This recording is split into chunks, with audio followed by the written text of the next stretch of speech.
What's up, guys?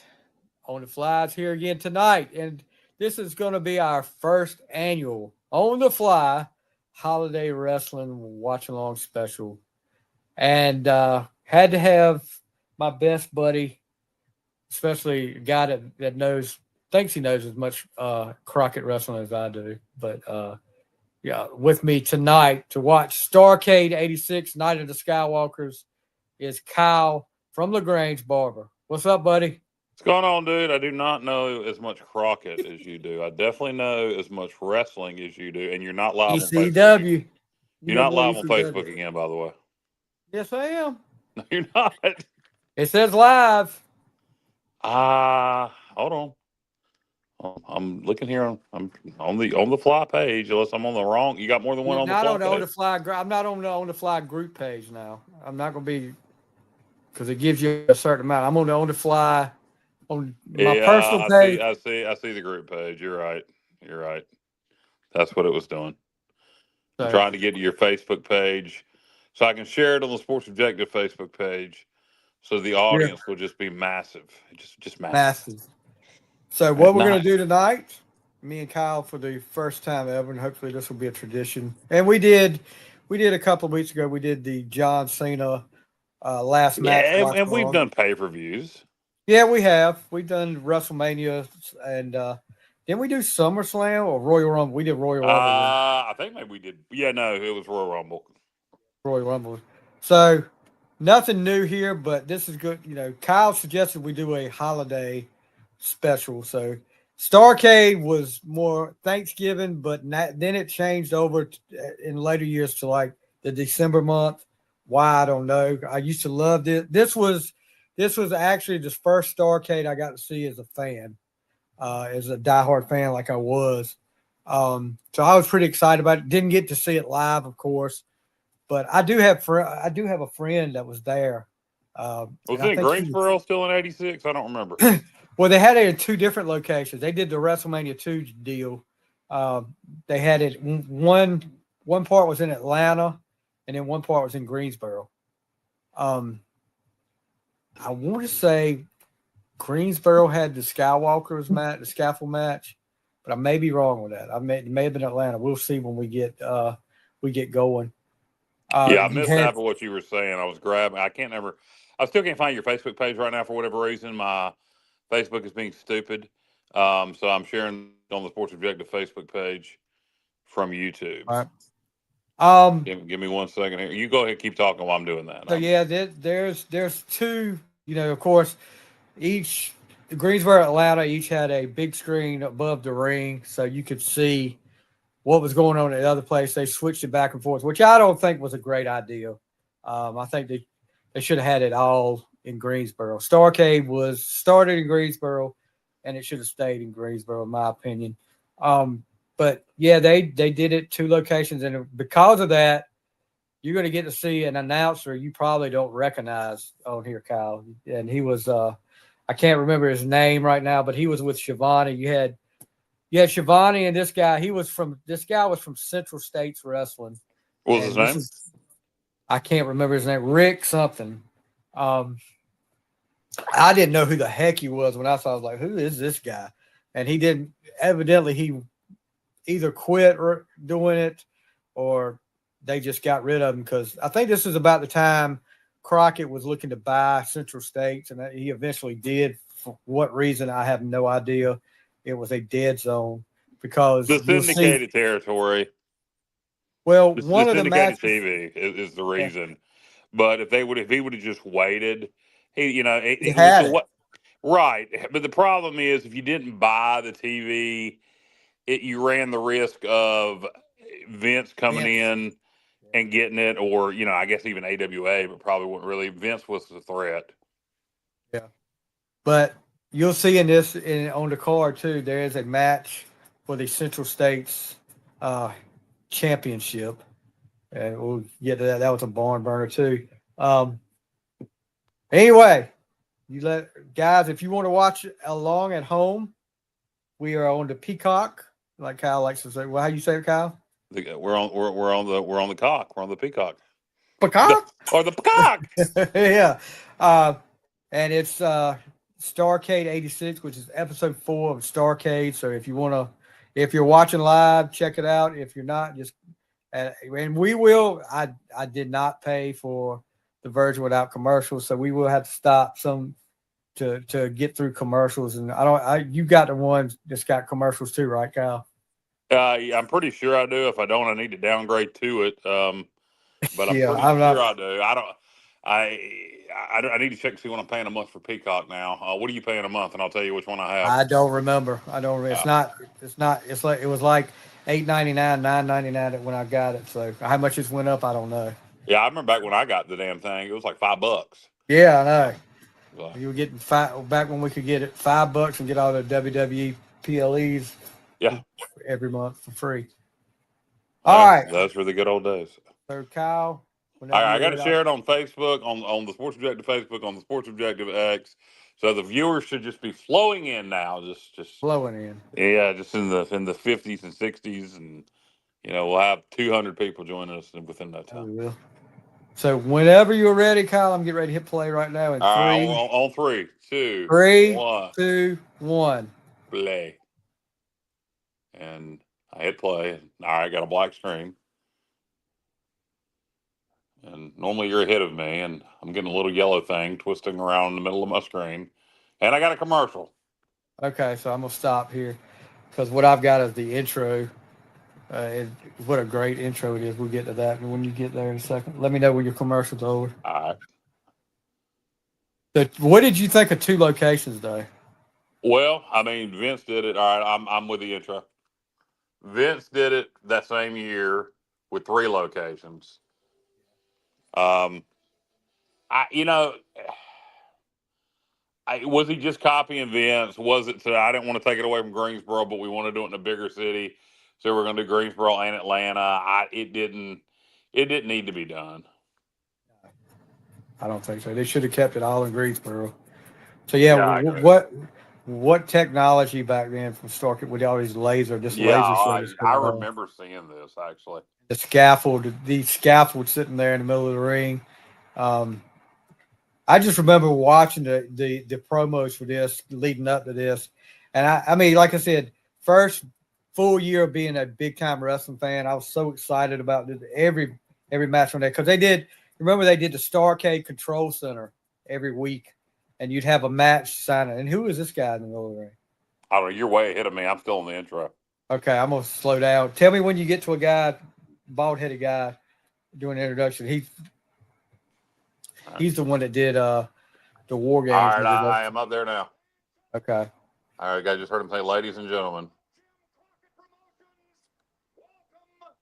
I can't remember this guy's name, but he was a mainstay on Crockett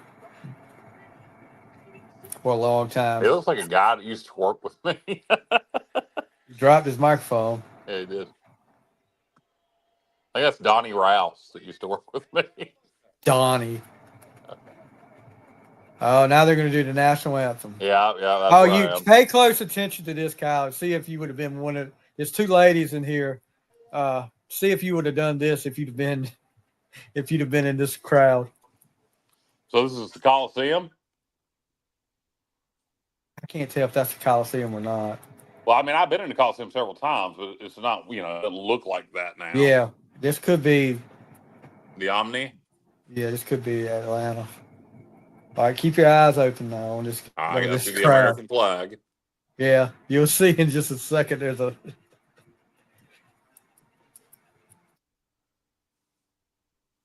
All right, all right, here we go. Look, there you go. What? Oh, pointing at herself on TV. It's a national anthem. I'm on this too. This guy has his hand over his stomach.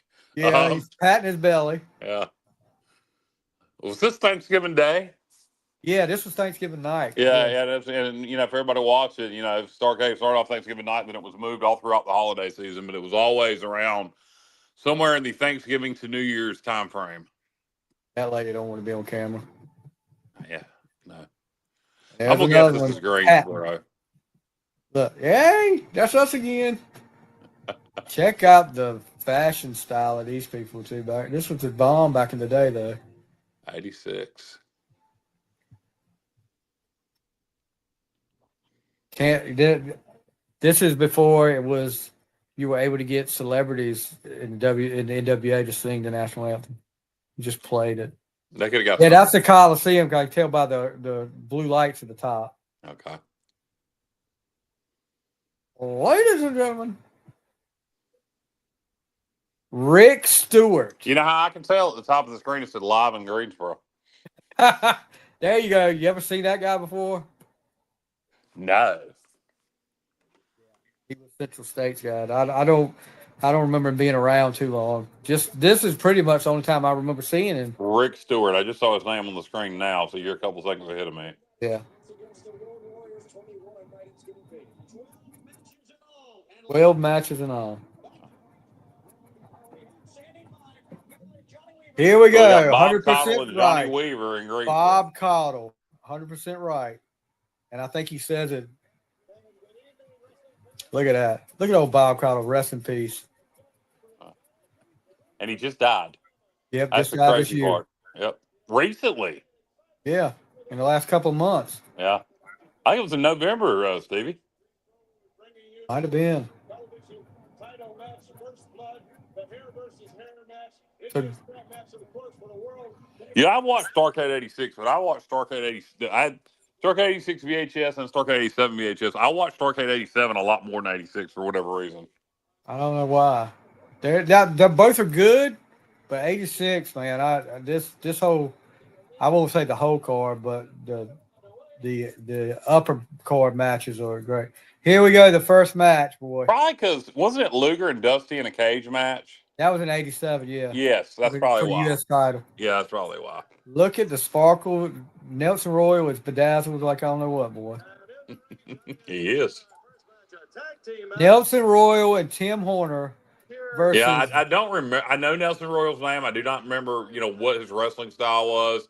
Obviously, Tim Horner, somebody that was around a long time, from NWA to WCW to Smoky Mountain.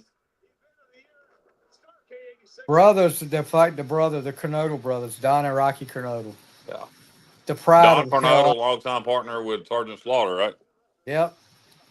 I believe somebody told me he became a professor at Elon. Really? I thought he was a cop. I swear to God, somebody told me he was a professor at Elon. I know when he passed away, he was a cop. Okay. I don't know if you remember or not. And this was so freaking weird because it was one night, you didn't have the internet back then. When America's Funniest Home Videos had started, I'm sitting there looking, and they get to like the end where they do the 3 videos they're going to vote for. Yeah. And one of them, they said Don and Keith Larson. That's their real names. And I was like, what? Wait a minute. And it's them. They were one of the finalists for American Home Videos. That was a stiff looking power slam. Yeah, it was. Is that Don? He bounced. He bounced. Is that Don in the ring? Don's in the ring, yeah. Okay, I don't know the Canelo. He was a more successful. I mean, Rocky was like a abdominal stretch. Kendall Windham. Maybe not as successful as Kendall Windham, but he was like the other brother. Yeah, you really are the other sister. You really are the other sister. Why don't you tell everybody where that's from, Steve? See, they were giving at this time. They were giving Don a push. I mean, on TV, he was winning a lot of matches. I'm surprised with that look, but yeah, I know. I can tell in the ring he's a good worker. He's a very good worker. I'm wondering here, Kyle, too. This whole card had to be rearranged in a month because Magnum TA had his wreck that put him out of wrestling forever. I mean, could have killed him. So this whole card had to be rearranged.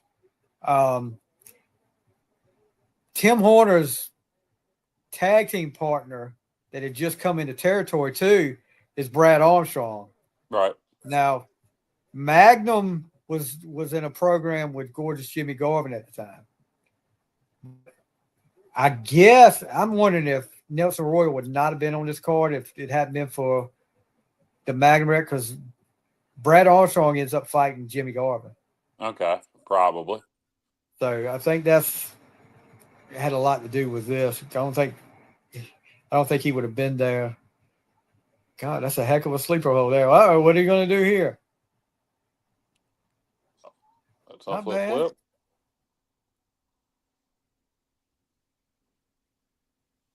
And you look at some of the it's weird watching some of the finishing moves. Yeah, because they're not used to finishing moves now. No, they're just basic moves now. Oh, big high cross body missed. Now, I don't know if you ever saw it, Kyle.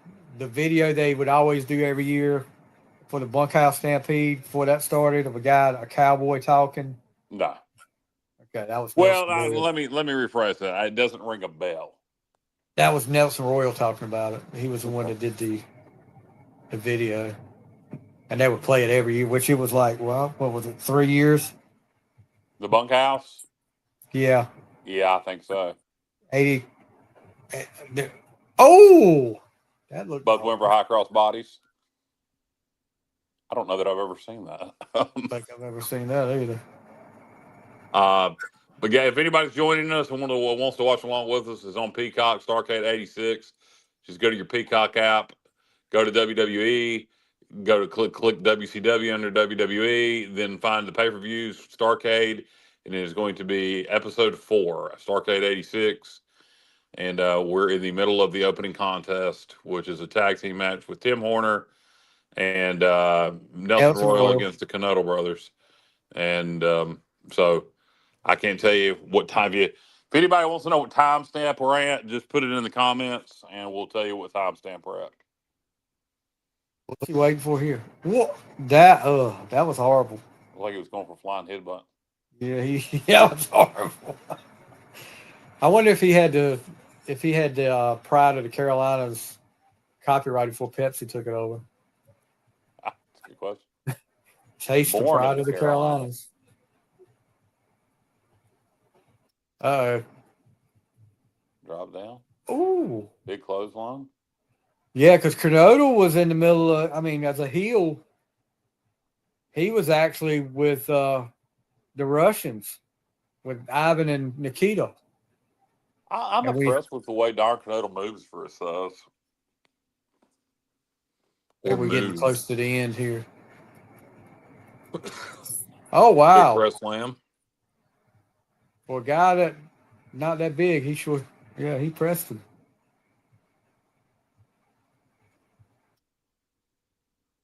Knew that was coming. Backflip. Roll up. Up. Rolled back through. This was like a pin. Did you get him? A 3 count. Yep. Tim Horner and Nelson Royal.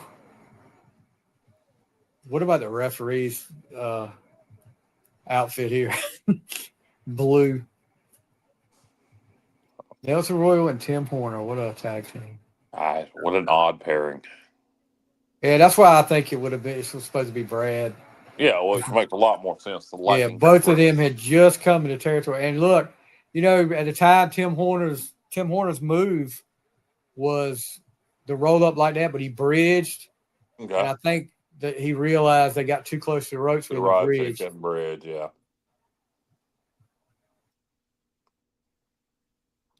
Not the greatest match, but not the worst. No, it's fine.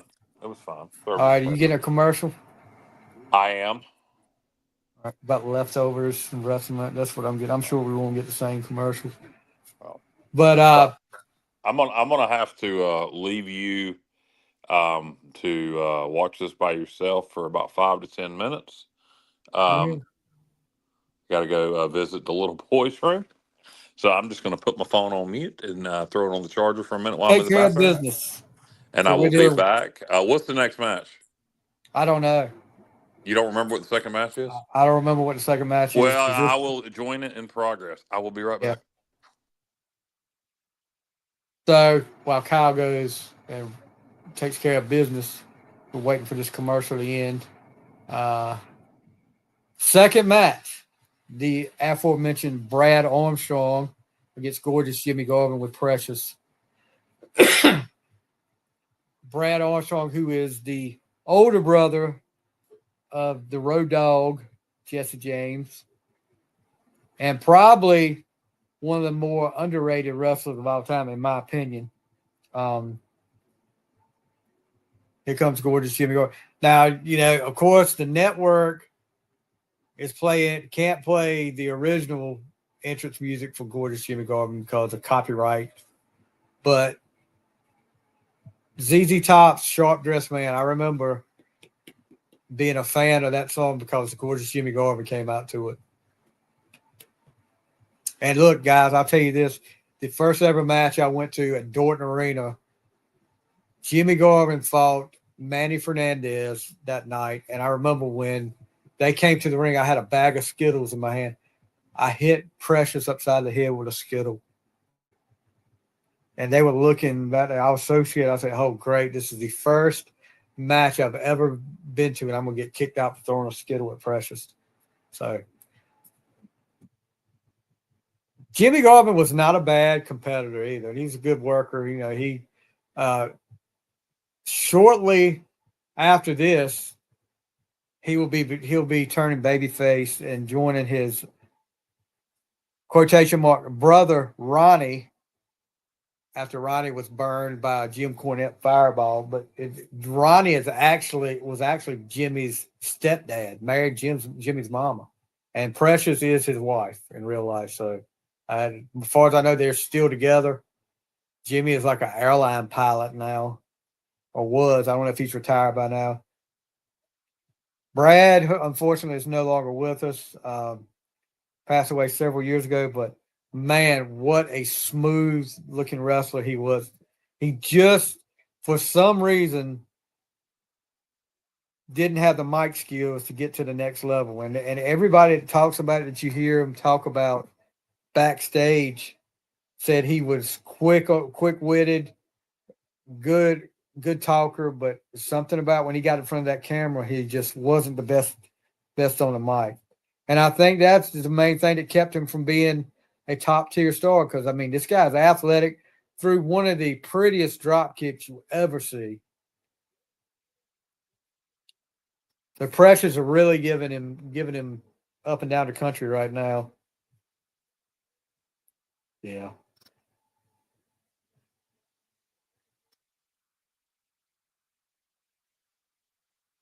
Like I said, this was supposed to be,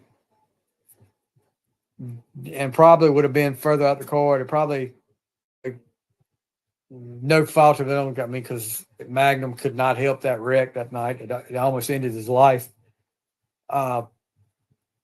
Should have been Magnum versus Jimmy Garvin in this match right now. It probably would have been further up the card.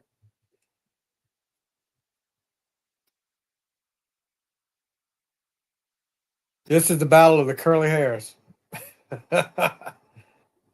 Both these guys are like, getting kind of what they used to call, and Kyle loves to hear that term, a scientific match. But it won't stay scientific long.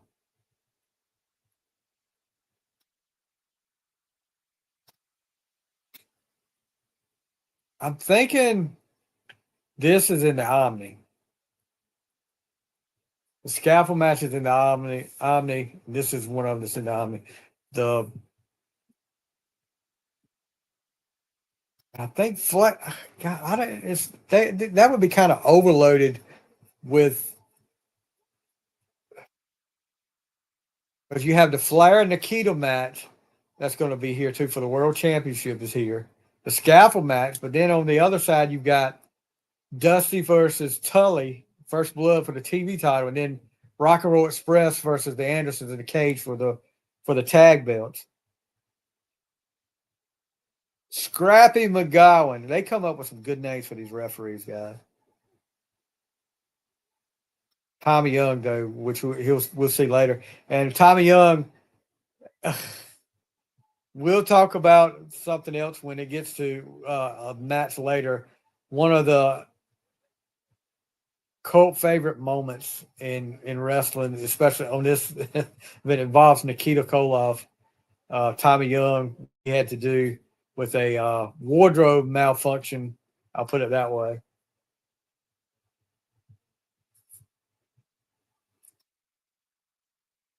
Precious loved to run her mouth, and that's what a good ballet, I guess, at the time called. This was the day and age. You had Baby Doll, but Baby Doll, was she gone by this time?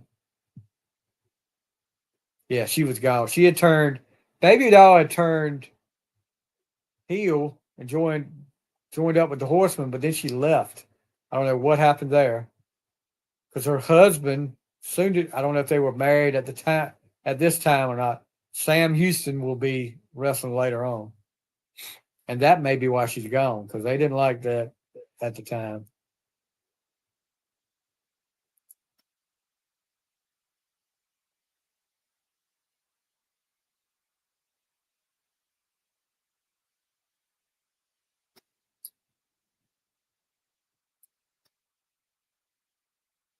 So pretty much right now,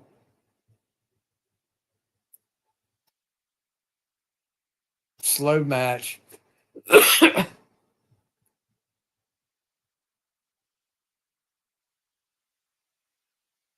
Giving up. I don't know what they're talking about there. He's not in a giving up move right there.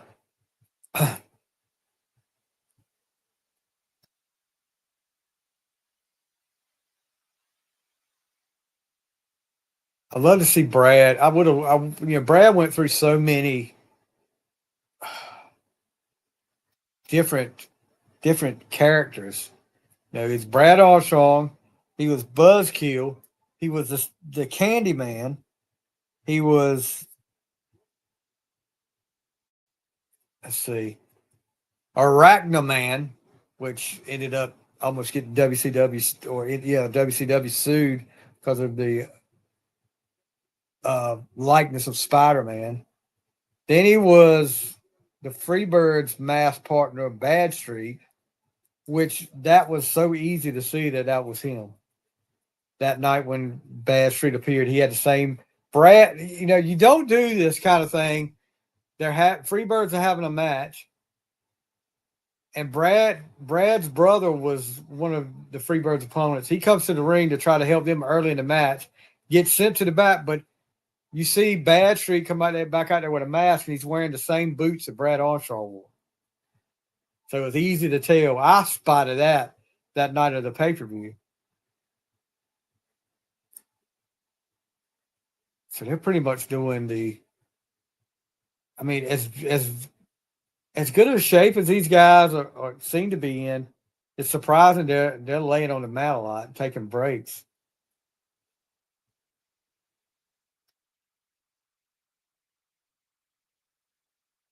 Brad's finishing move was the Russian leg sweep, which was like a side leg sweep. And then Jimmy Garvin's was he did the coolest brain buster that I've ever seen. That the way he did it was I love that move.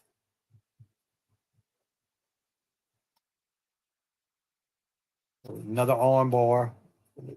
Pulling the hair, Precious distracting old Scrappy. How'd you like to have that Scrappy McGowan haircut?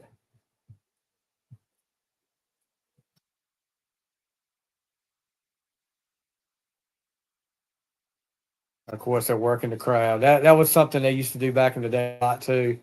The referee would ask the crowd if the guy was cheating while he wasn't looking. And of course, the crowd's going to say yes, even if he won't. Sometimes the referees listen to the crowd. Sometimes they didn't. Well, so would the referee ever really ask? And I'm back, by the way. So would the referee he would look at the crowd and ask them. cheating? Right. But when they weren't cheating, like if the heel was cheating, and 99% of the time he would have been, does the referee ever ask when the heel isn't doing a damn thing? Pretty much not. Yeah, I didn't think so. What did you think of Precious? Because Precious, to me, her appearance or as a character. Hold on, we got a comment up here. Our buddy Justin Butts. What's up, buddy? We are doing some What's up, my fire wrestling brother tonight. Justin? We're watching Starrcade '86. If you want to join us, it is on Peacock. If you have Peacock, click WWE, then click WCW, then find Starrcade '86. And once you find it, let us know, and we'll tell you what timestamp we're at. If you want to join us on the watch along, Starrcade '86 on Peacock. How'd you like to have Scrappy McGowan's haircut, Kyle? Is that the referee? Yeah. Remember, Okay, here we go. I'm just now getting back to watching this. I was in the bathroom. I think my dad had that haircut.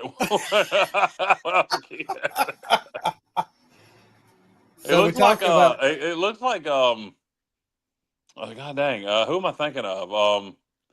It was a girl that had that haircut in the '80s. It was really popular, wasn't there? When there was Mary Lou Retton or something. There was a lot of guys that had this haircut back then too.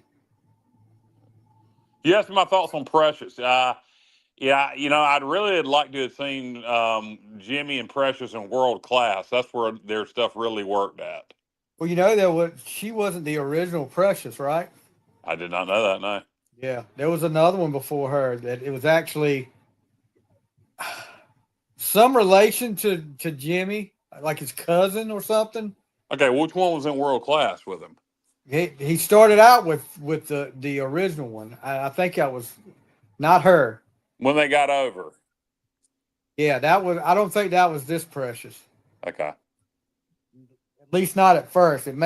She may replace her before it was over with, but before he left. But I think this referee is actually Tom Petty. Into the great wide open. Let's get to the point.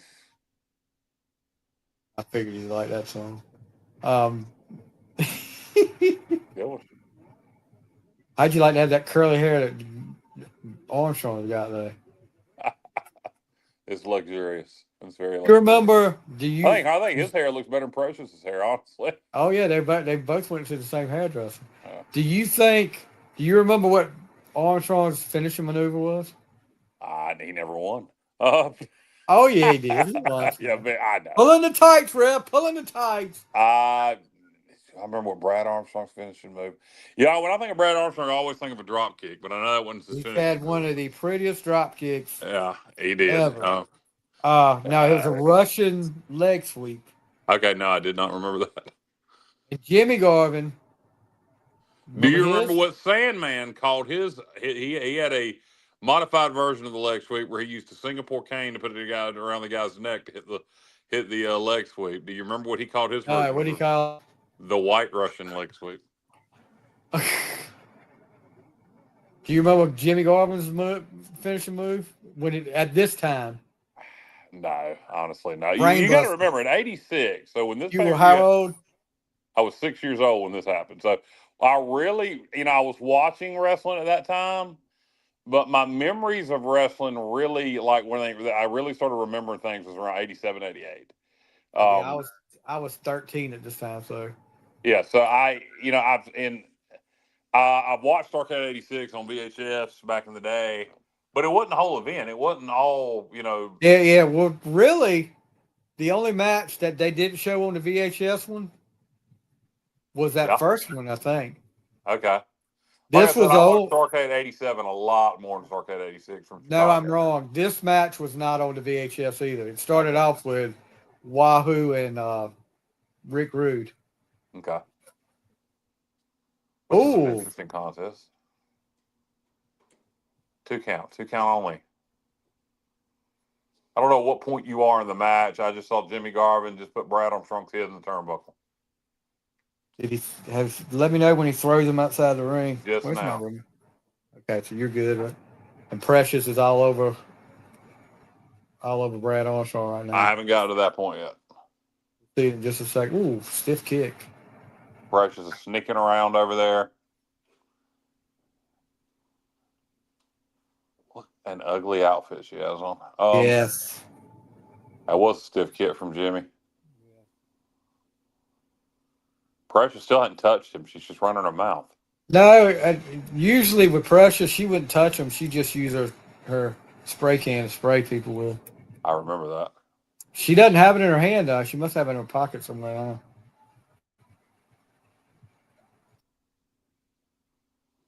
Still Brett And in the ring. as far as I know, Jimmy and Precious are still together.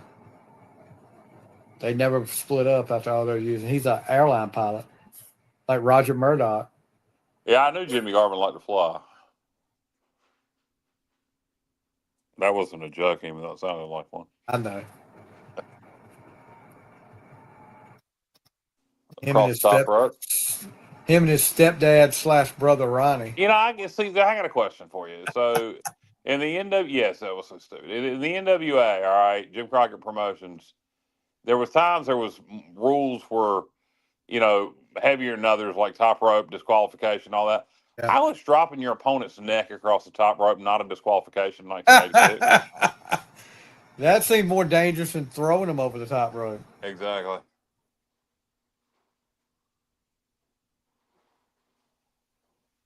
Oh, crackheads.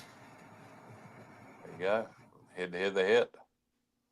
I wonder how many guys would say, hey, don't throw me outside the ring where the scaffold stuff is. I wonder how many times they have to remind each other that.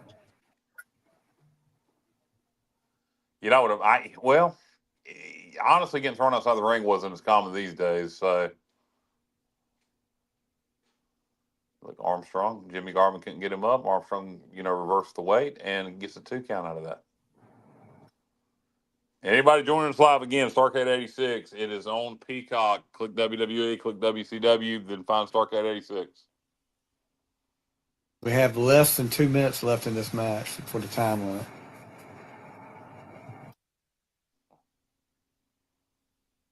I wonder where if Jackie Crockett's outside the ring somewhere.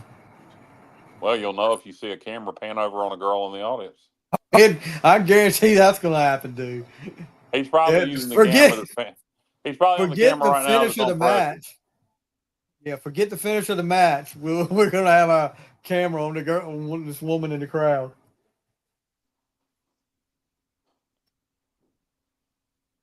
Come on, gorgeous. Jimmy with the chin lock there. Ooh, I don't think that was reversal by Brad. Small package. Reversal. And it's 2 count only.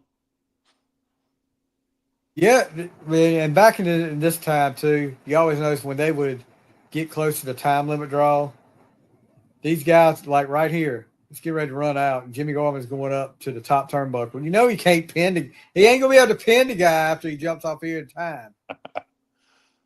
He just isn't paying attention to how much time. Oh, there we go. Missed. Time limit draw. Precious in the ring. What are we gonna do here? She gets back out really quick. Because Brad won't done. And I said too while you were gone, this match probably would have been. I know it would have been further up the card if Magnum was here. Yeah, so but it wasn't a bad match. Brad Armstrong's a good worker. Yeah. What does Precious think she's doing?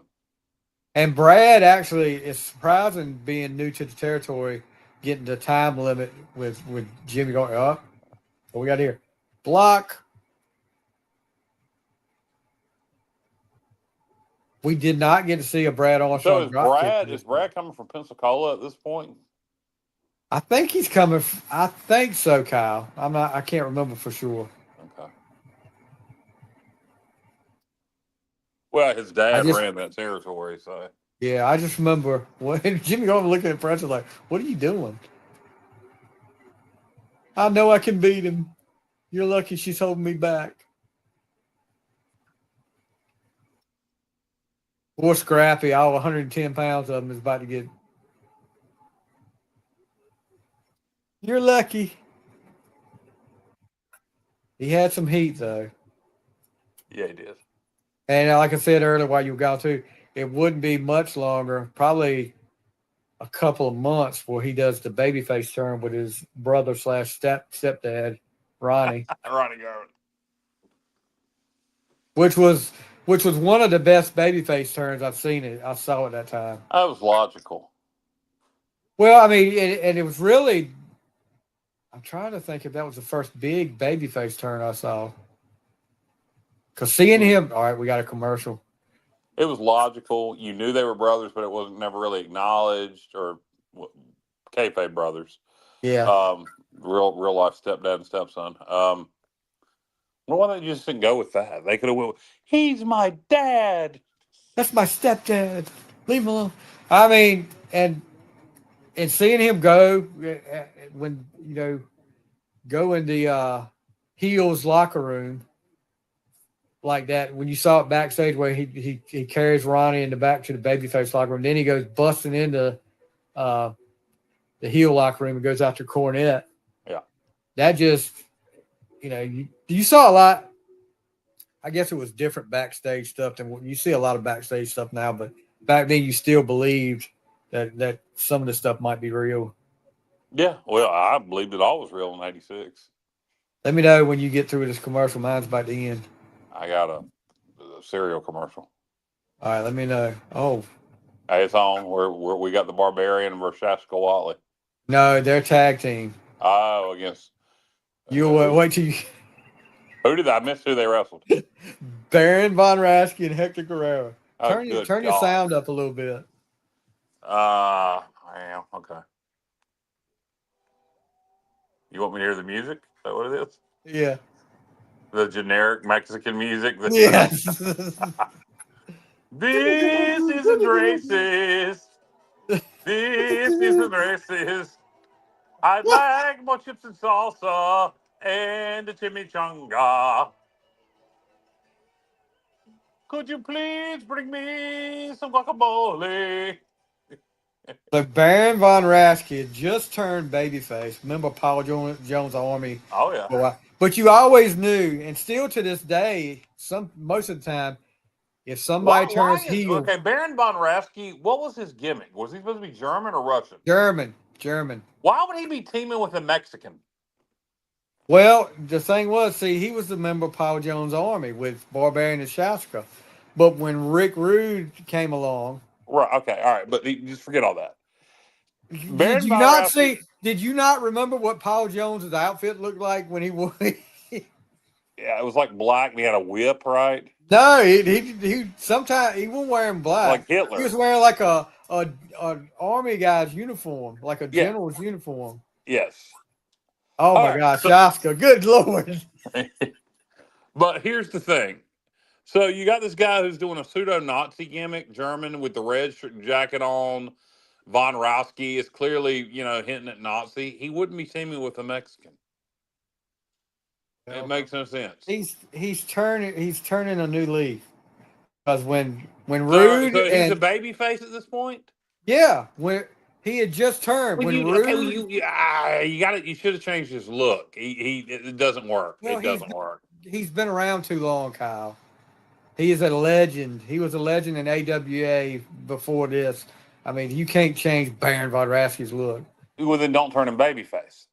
Well, I don't know why they didn't. Well, look at the daggone cachet he's got across him. You can change his look. I mean, yes, you're right. He was a legend in the AWA, but how many people in the Carolinas know a damn thing? What did you know about the AWA in 1986? I barely knew anything. Exactly. But some of these older fans knew him, and I mean, you're thinking back then you could tell you knew if somebody turned heel or somebody turned babyface, there was going to be another one that did the opposite. They always did it that way. Double turn. Well, I mean, not at the same time, though. Right. I mean, just what I'm saying. Like, Raging Bull Fernandez had just turned heel and joined Paul Jones' Army, and shortly after that, Von Raschke turned babyface. Shaska Watley, boy, what is... I remember watching the night he turned heel on Jimmy Valiant. He just happened to be carrying a pair of scissors around that night with him to cut it when he turned babyface to cut his little beard off. That has nothing to do with what you're talking about, but you just said a pair of scissors. I heard somebody say earlier, and I've heard this before, a scissor. I need to go get a scissor. That could be like, I need to go get a scissor, like somebody like what they mean. That could be two lesbians, but No, it was no. They literally meant a pair of scissors. I need to go get. And I've heard it said before, and it's just an odd thing to say. But and this is an odd match. I mean, you look at this match, Yeah, and this is just a filler match. and well, it makes no sense. So you look who's in the ring together. Well, the thing was, I'll tell you this: Hector was feuding with Paul Jones' army too because why did Baron von Raschke just help Barbarian up? I guess he was holding him up for Hector to jump but on. That's not what it looked like. I know what you mean. It did look wrong. Hector Guerrero, soon to be Lasertron. God almighty. But yeah, Hector was frequent tag team. The lighting sucks over there, that's for sure. No kidding. Frequent tag team partner with Manny Fernandez. And he turned when Fernandez turned heel, he was feuding with the Army. But Shaska or Pistol Pez, whatever you want to call him, when Rude and Fernandez came in the Army, Shaska was and the Barbarian were forgotten about too. I wonder if anybody ever used to call him Shasta, like the soda. I want a pop. I want a Shasta. I wonder if Shastas are still around. Yeah. Well, at least they were in recent history. I know Fantas are. Oh yeah, Fanta's garbage, but it's on my Coke. Fanta Orange is all right, but Fanta Orange, I'll drink that. You can still well, like I say, recent history. I know a few years ago you could still buy them at a Dollar Tree, but they're not very popular anymore. How did it take so long for the Barbarian to really hit his stride with like the Powers of Pain? I don't know. That's a good question. Because he had the look. Well, he never really, got over, mid card status.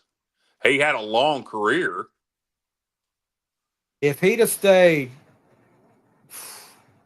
I know why they left, but Powers of Pain stay in WCW and not go to WWF. And because they left because they didn't want to do scaffold matches with the Road Warriors. Yeah. I don't know. I just hate the way WWF misused them.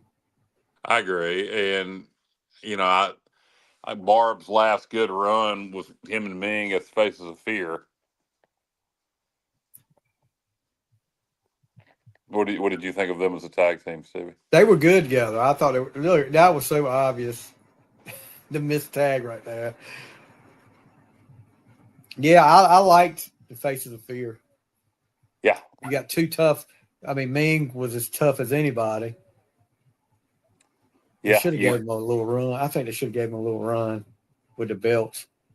And they kind of were at that time where WCW, if I remember right, they started before the NWO stuff and then ran into the period of the NWO stuff. They did. I think the NWO kind of squashed anybody else really getting pushed for anything at that point. So, in terms of the Face of Fear, might have got more focus on them had it not been for the NWO.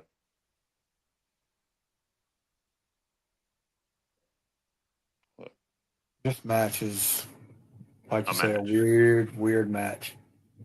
No, I agree. Going on way too long, too. I don't even think people in 1986 had interest in it. So this is Greensboro. There's a lot of people going to get popcorn and use the bathroom right now. I don't remember let me see, did I ever see, I never saw any, did he spit on him? I have no idea. Here comes the Baron. Here comes the Baron with that hot comeback. See, Baron Von Raschke and Barbarian would have made a great tag team. I think they tagged up, of course, when he was heel. Up there's a claw. Yep. I don't think he works as a babyface. It just does not work. He didn't stay there. He didn't stay there long. But he did go back to AWA and was babyface there. It doesn't work. You remember? Hold on. I don't know if you remember this, Kyle. Hold on one second, Stevie. Okay. Elbow. Did we get a pin? Up there goes pinfall. Baron gets the pin, and now they're taking. You were well.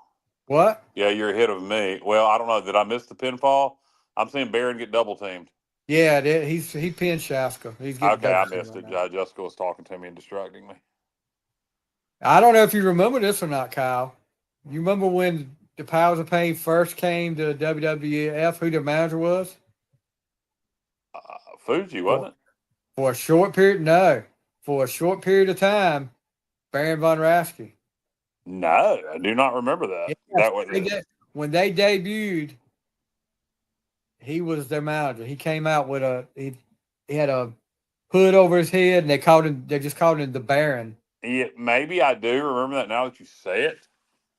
But before you said that, no, I did not. That ended. That I don't know what happened, but that ended really quick. Yeah, you'll see this ended right here. Ooh. Okay, the chants of bald-headed geek in the background.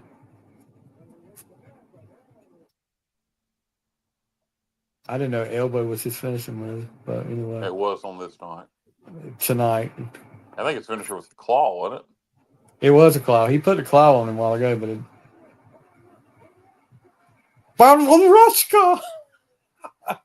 The announcer getting into it. All right, commercial. Yeah, I got a UFC commercial. Yeah, me too. So, hopefully we're getting into. I can't remember if we're getting into the upper card now. So, what would you say the worst Starrcade of all time was? Probably 89 Future Shock. Okay. Just because that was stupid. That was just stupid. I mean, for one thing, you didn't have. You had a lot of talent up there that got nothing. That card could have been great. Your tag teams. I mean, you had Doom, you had the Steiners, you had the Road Warriors. Then you throw the Samoans in there. You should have put. I mean, you know who I'm gonna say you should have put in there. Midnights, yeah. They should have been in there, but I don't know. And then they buried Muda on that card after Muda goes undefeated for all this time, and he doesn't win a match that night. So you got is yours back on? Yeah. Johnny Weaver? Johnny Weaver in the locker room. Not the best announcer was Johnny Weaver, but, anyway. Any interviews about his upcoming world television title defense. He hasn't granted any interviews to the newspaper or the radio or television. He stayed by himself, and we are right now outside the dressing room of the American. Wonder why he didn't teach him the Weaver lock then.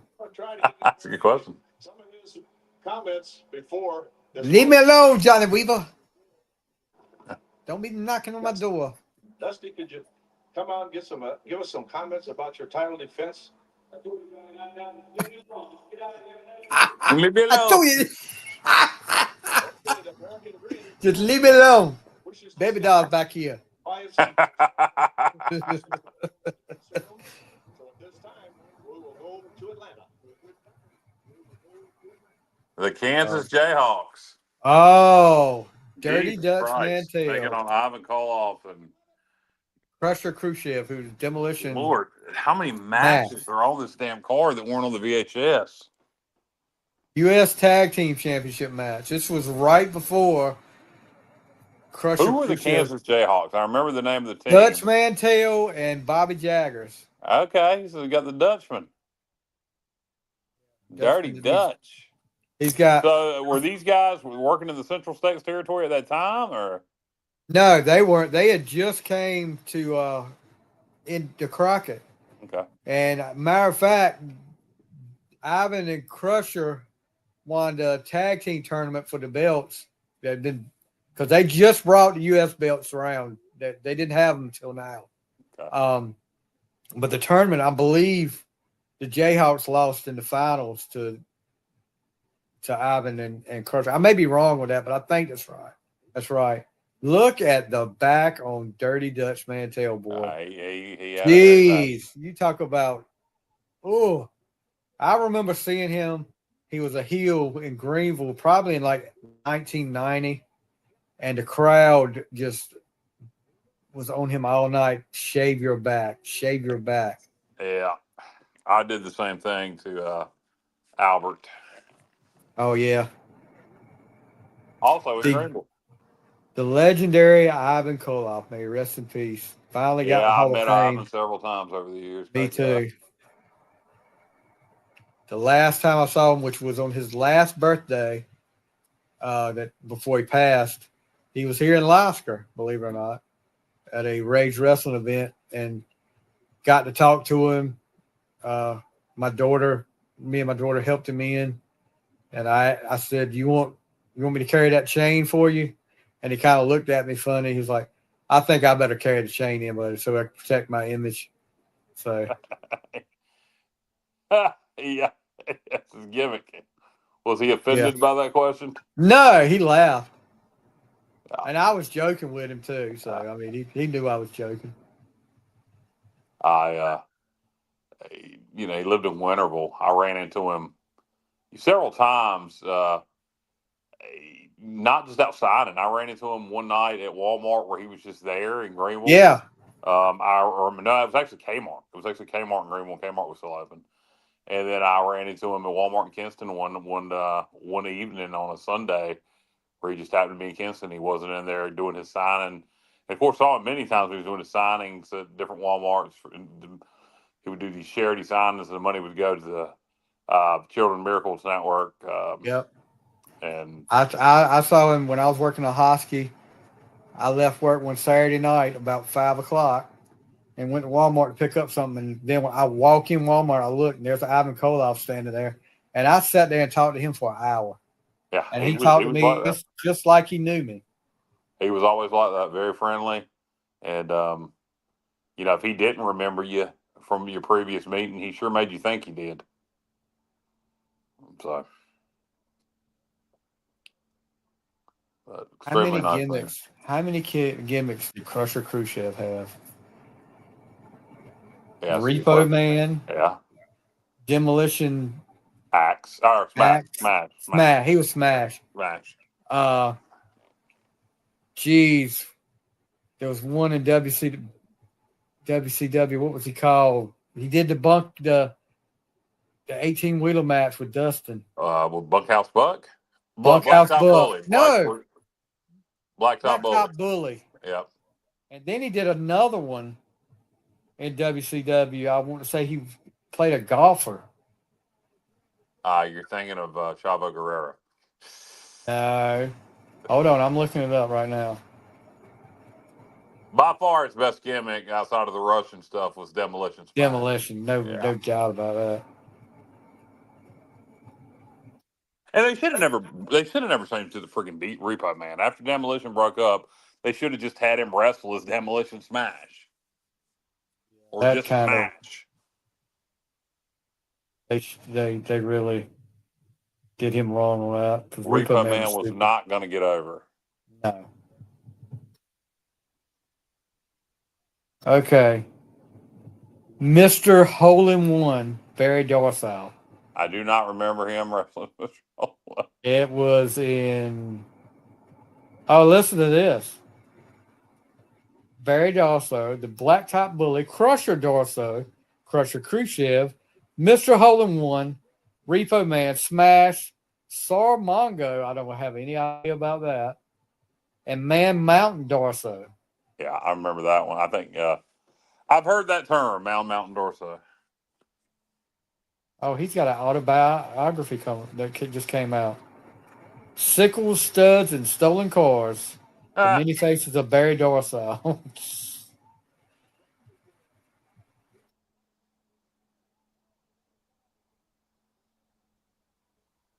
Oh, yeah, this was right after the Nikita babyface turn, too. What's it? And I think this was... Oh, got the announcer there. Maybe that's why you didn't see him around. Look at him. He's about to jump in Tony Schiavone's lap over there.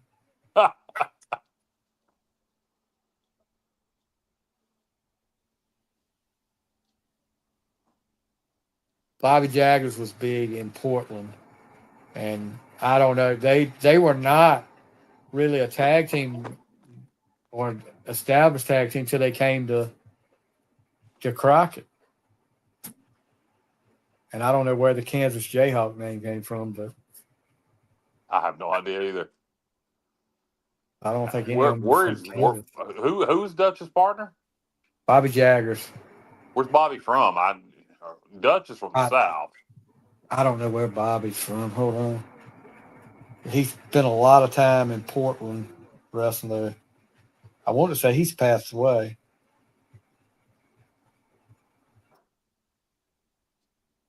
Oh, good job, Ivan.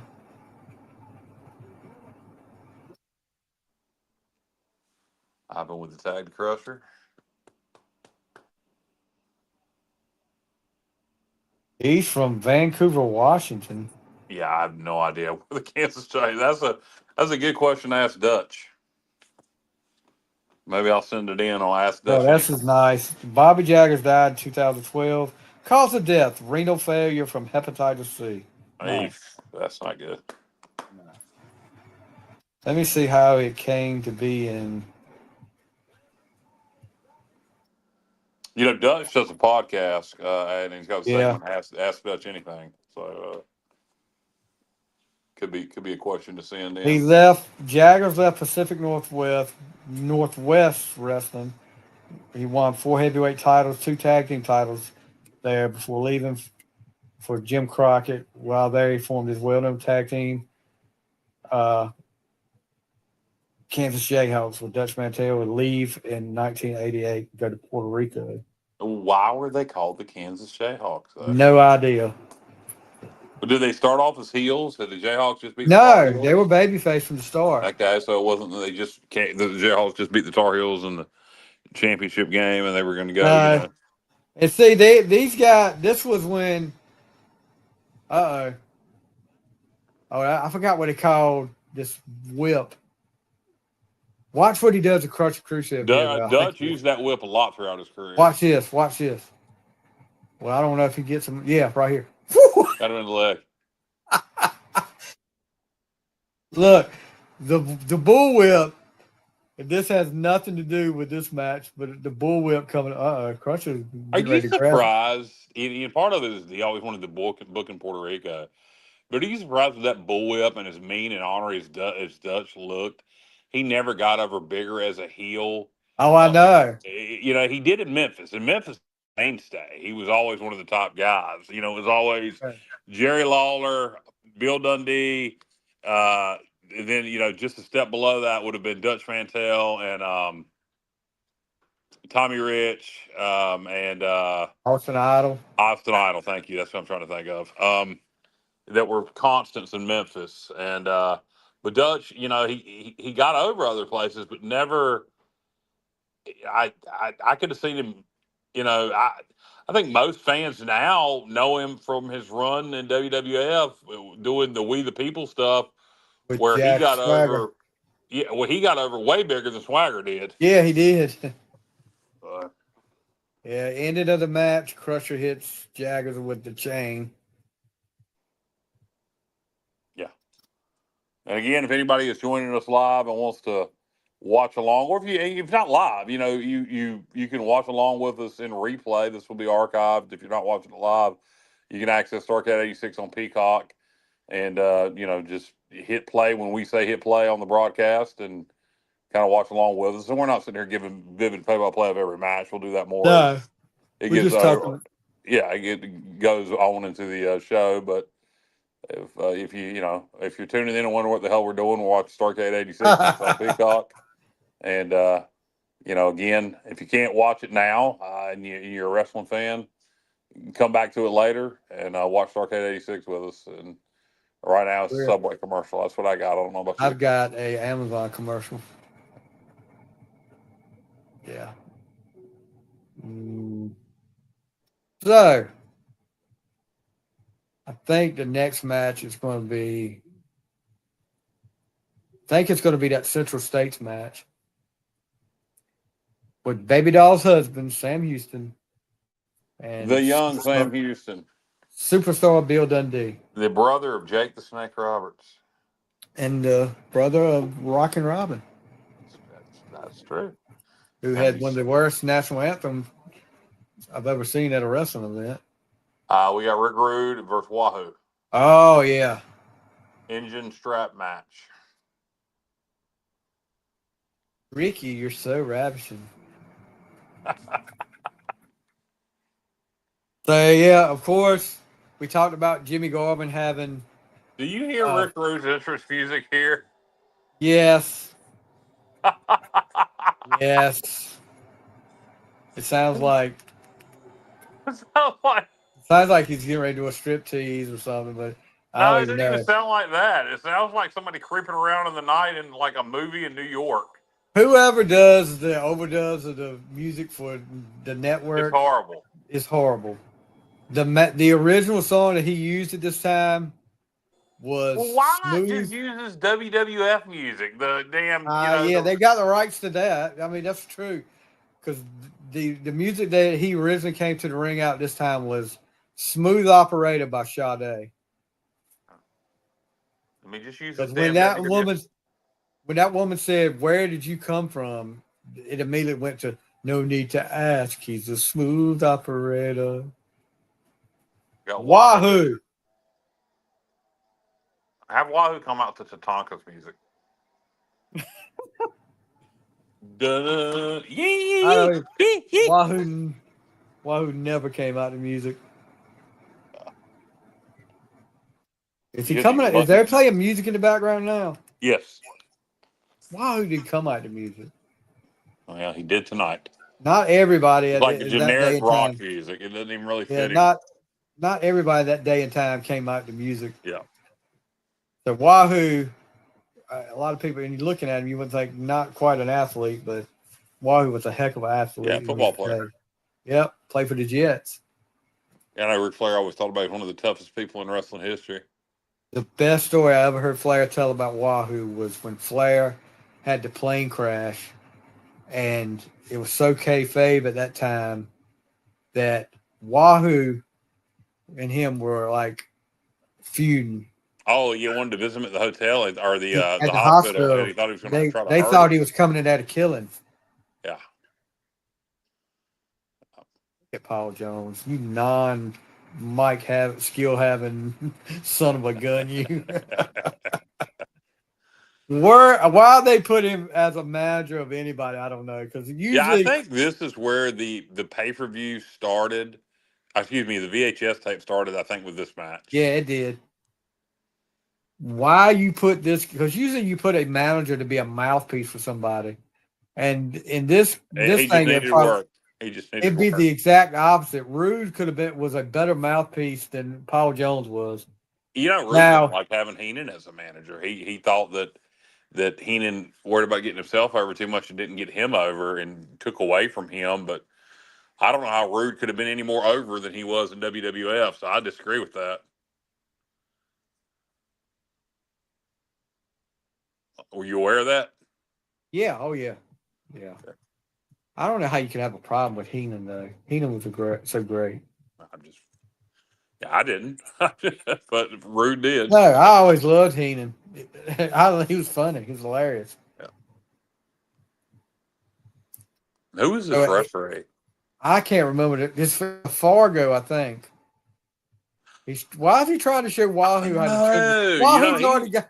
he was Roughhouse Fargo in Memphis. He was a huge wrestling star in Memphis and would come back for years. And he was a referee in Crockett. And all the way through the 80s, he would come back. He was a huge star in Memphis. He was a wild man in Memphis, just called Roughhouse Fargo. Were you aware of that? I did not know that. Yes. Yeah, look that up. Yes, that was back when you could do that. He was a big star in Memphis in the 70s, semi-retired in the 80s, became a referee in Crockett, and would come back. In fact, this time of year, Christmas time, they would bring him back lots of times to be Lawler's special partner when Lawler, was in trouble or whatever. Roughhouse Fargo would come back. And Fargo. Yes. But he was Roughhouse in Memphis. Look it up. Yeah, Sonny Roughhouse Fargo. Yep. He was huge. You know where he was? You know where he died at? Where he was living when he died? I think China Grove, North Carolina. Yeah, exactly. Isn't That's where that he was where? from. Can we know some people from China Grove? Yeah, Bubba Rosenbaum. That's where he lives. It's where he lives. Not from there, but it's where he lives. China Grove. Whoa. China Grove. But yeah, he was a huge, like I say, started Memphis in the 70s and then would come back through the 80s for special appearances. So Suffer from diabetes. Cool. Gosh, no. Diabetes leading him to become a double amputee. yeah, it happened. Jeez. He died on August 20th, 2008. You know what? It's sad to sit here and watch, and all four of these guys involved in this match, and I'm including the referee, are gone. Yeah, no, you're right. Rude obviously is gone. Wahoo's gone. Roughhouse is gone, and Paul Jones All is gone. gone.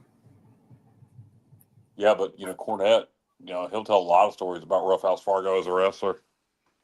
Young boy. Now he see when Rude came along, Jones changed his whole outfit to what he's wearing now. Well, TBS might have had something to do with that. I don't. Well, yeah. No more crop, no more the whipping crop thing he had either. I don't think he's got that on him tonight. But see, Jones actually wrestles in this on Starrcade too. You can look, you can look at Fargo there and tell he was a wrestler.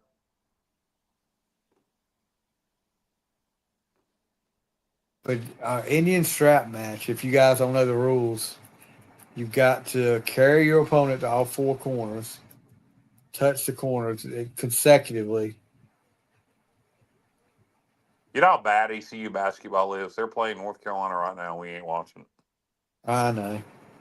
And you getting the text messages too, aren't you? Yeah, that's what reminded me of it.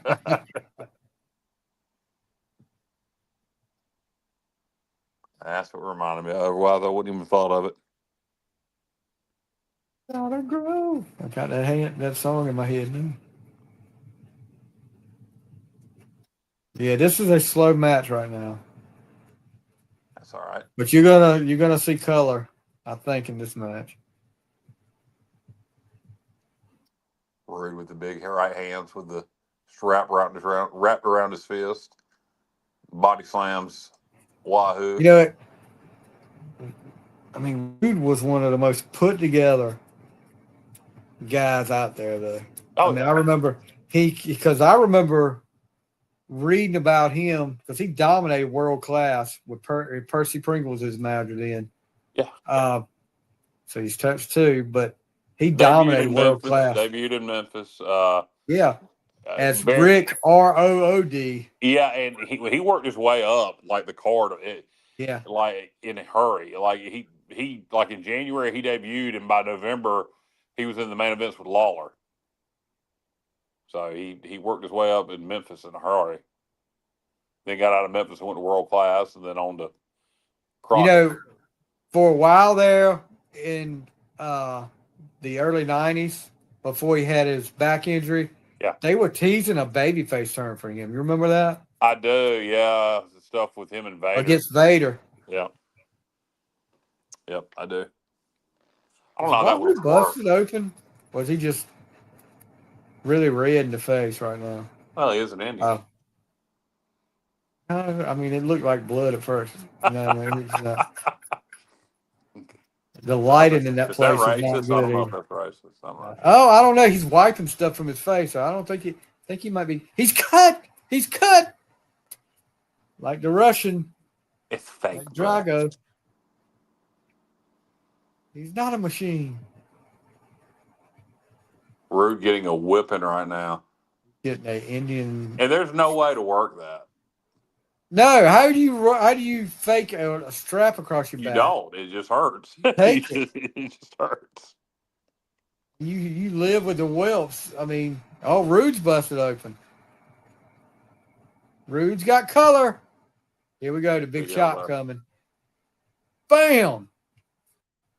That was a stiff one too, boy.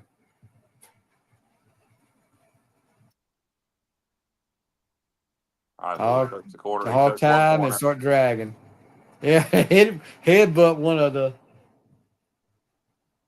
They could have made anything. This is the same rules as a Russian chain match. Yeah. So they could have made a. Hit the third one. They should make them touch it with their hands. I don't like touching it with his body. Oh, of course, he can't make it to that fourth one. It's just too much. There you go. Rude's going to reverse. He still got. Now it's over. Reset. What a recovery by Rude. He was playing possum. Yep. I'm going to let him wear himself out, dragging me around the ring for three. Rude climbs goes all the way to the top rope. Up.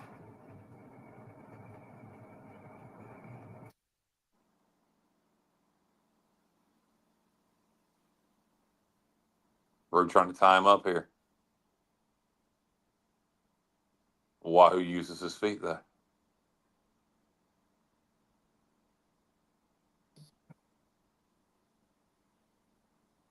So why was Wahoo and Rick Rude in a feud that required a strap match? They, for some reason, when Rude got there, him and Fernandez went after Wahoo for some reason. I forgot how it started.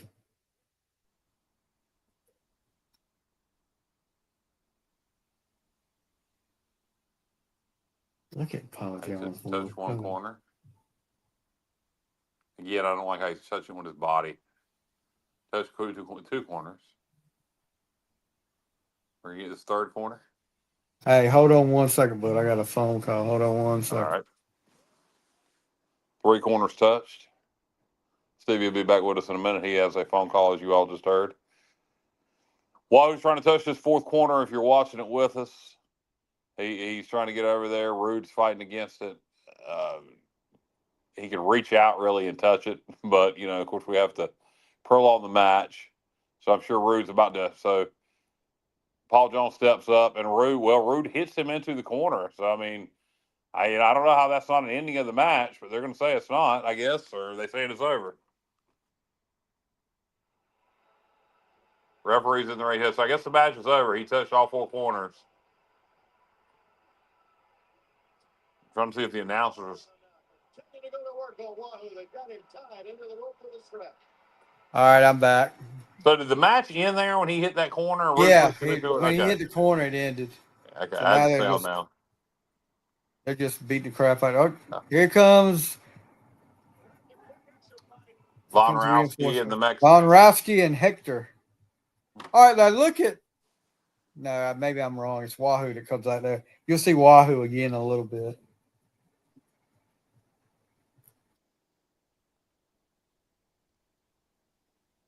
Wahoo's busted open, boy.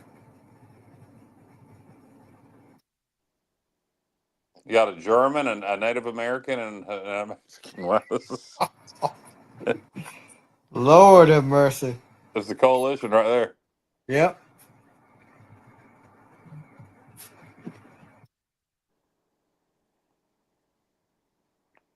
Alexa, what's the score of the East Carolina basketball game? East Carolina is trailing North Carolina 15-4 with 12:46. 15-4. 15-4. That's better than I thought it would be.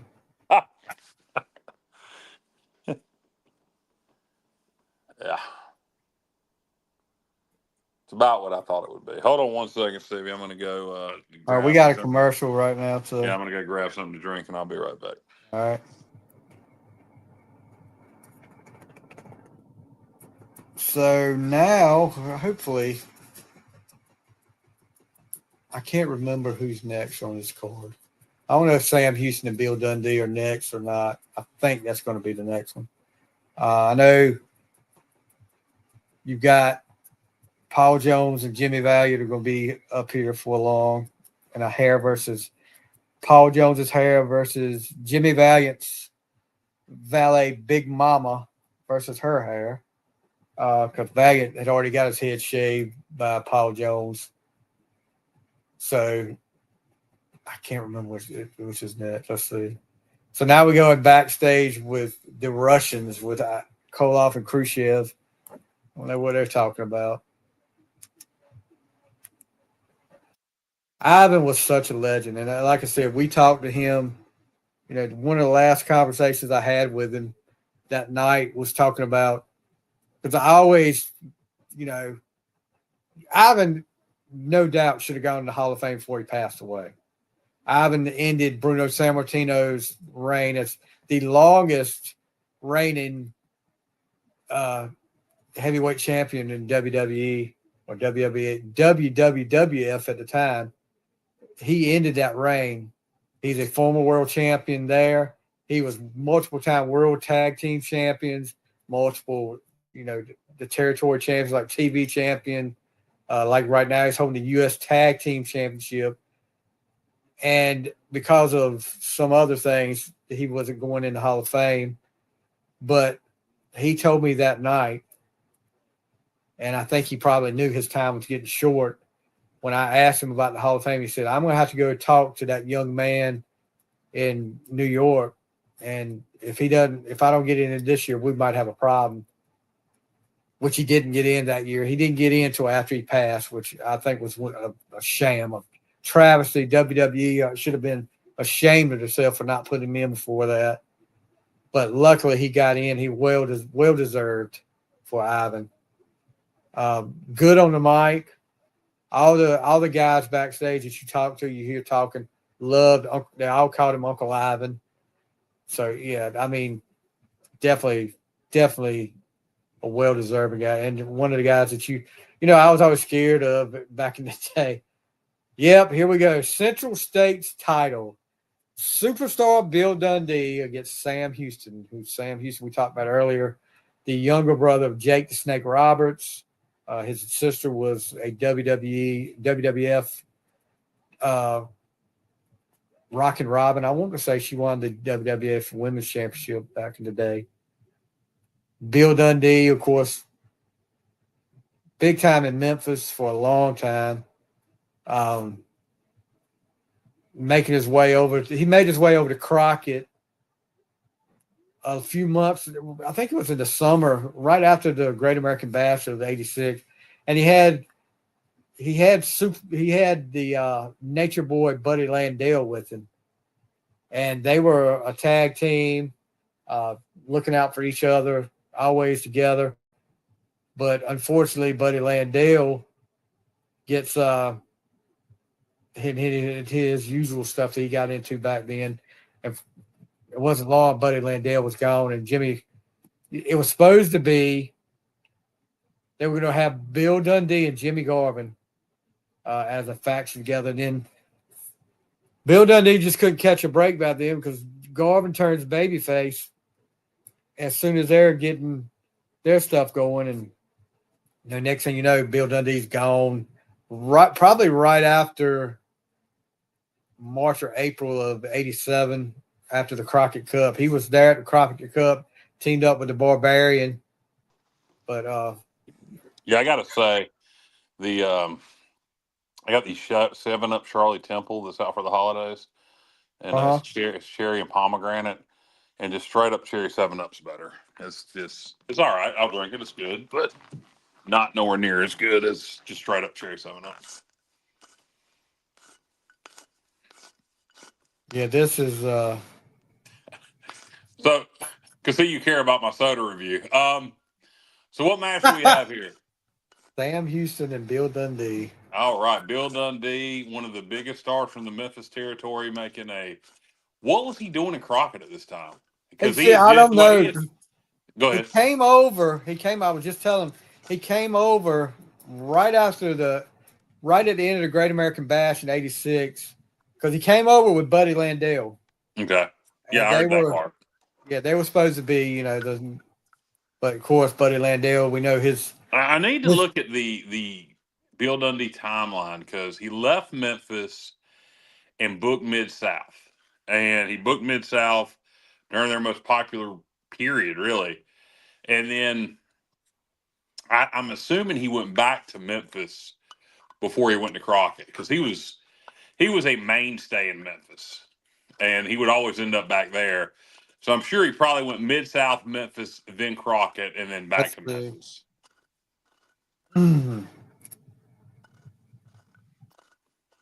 So, looks like him and Buddy Landell were together in Tennessee. Then they went to Crockett. So they worked together in Memphis. Yeah. Okay.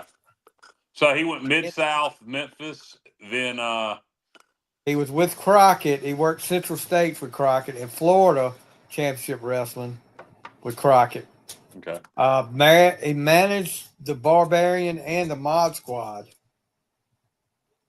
And then there's in Wikipedia, it's a big gap between there and 1993. So, you know who his son-in-law is, right? He worked Memphis during all that time. Yeah, he did. He went back to Memphis. Who Bill Dundee's son-in-law is? Yeah, Bobby. Yeah. The late Bobby Eaton. The late, great Bobby Eaton. Yep. Because it was kept quiet for a long time from Dundee that Bobby was seeing his daughter because he didn't want his daughter seeing a wrestler. I got to say, I'm kind of disappointed in the Shirley Temple 7-Up. I'd just rather had Cherry. Shirley Temple 7-Up? Yeah, that's what I was talking about. Yeah. Is it actually come in a bottle, like what, a 2-liter bottle? You can get a 2-liter cans. I got it in cans. Okay. And I knew it was pomegranate and cherry flavor. I love cherry 7-Up when you can find it. It's easier to find this time of year. I wish I'd have just got that. But the pomegranate is overwhelming in this. This is all I can taste is pomegranate. Extra load of pomegranate and the normal lemon lime, heavier on the lime flavor of 7-Up. I'm not getting much cherry. I don't do 7-Up much. Cherry 7-Up is fantastic. I like 7-Up.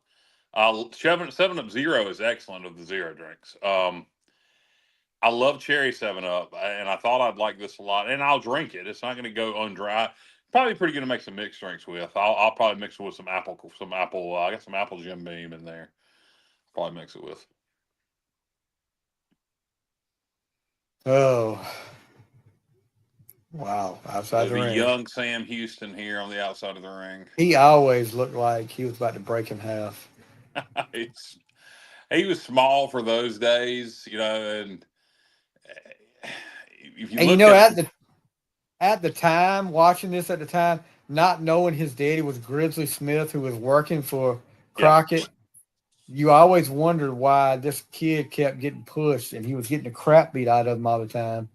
But he would get a push. He won the Mid-Atlantic Championship from Crusher Khrushchev. Yeah, I remember that. With the help of the Road Warriors, Crusher Khrushchev ends up with a leg injury. I liked his look in WWF when he would come out in the blue jeans and the cowboy and the duster and the cowboy hat. He never got over in WWF at all. Oh, he was the one everybody turned heel on in WWF. You remember that? Nah, not offhand. Terry Taylor, when Terry Taylor, the Red Rooster, came to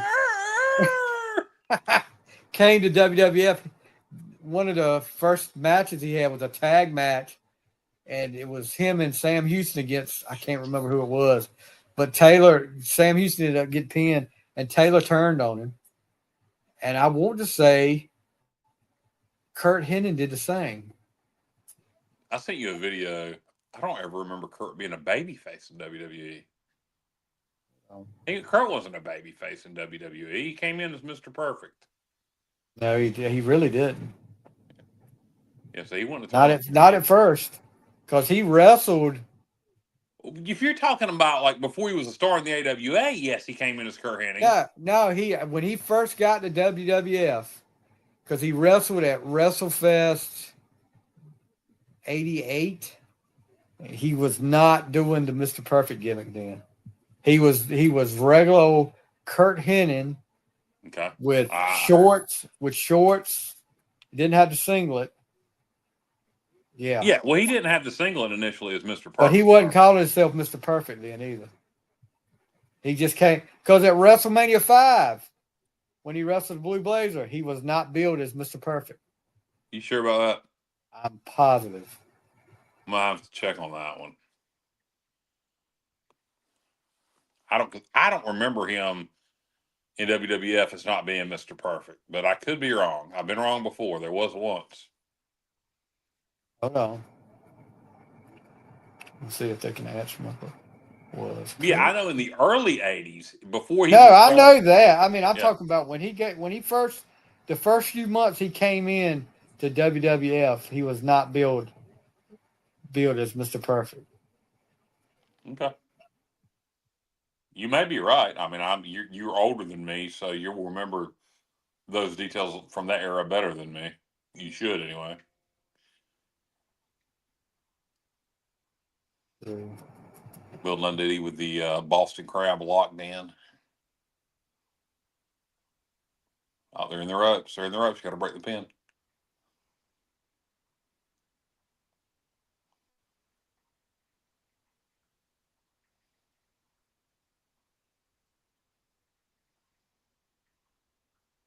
Maybe it wasn't WrestleMania 5. I know WrestleFest. Let me see, WrestleFest '88. Because that was Vince's trying to be. Well, that could have been literally when he just got there. That's what I'm saying. When he first got there, he was not but Mr. Perfect. They took him. They must have took him off TV soon thereafter because they started doing those vignettes to introduce him as Mr. Perfect. Yeah, that's exactly what it was. Let me see. Where was WrestleFest at? Was it in Milwaukee? There you go. If it was a Midwestern town, that would have made a lot of sense for him to debut there as Kurt Hennig, even if they were going to use him as Mr. Perfect later and not debut him nationally yet, because that was an AWA town. And so they would have known who he was. He would have been a draw there as he had just recently been AWA World Champion.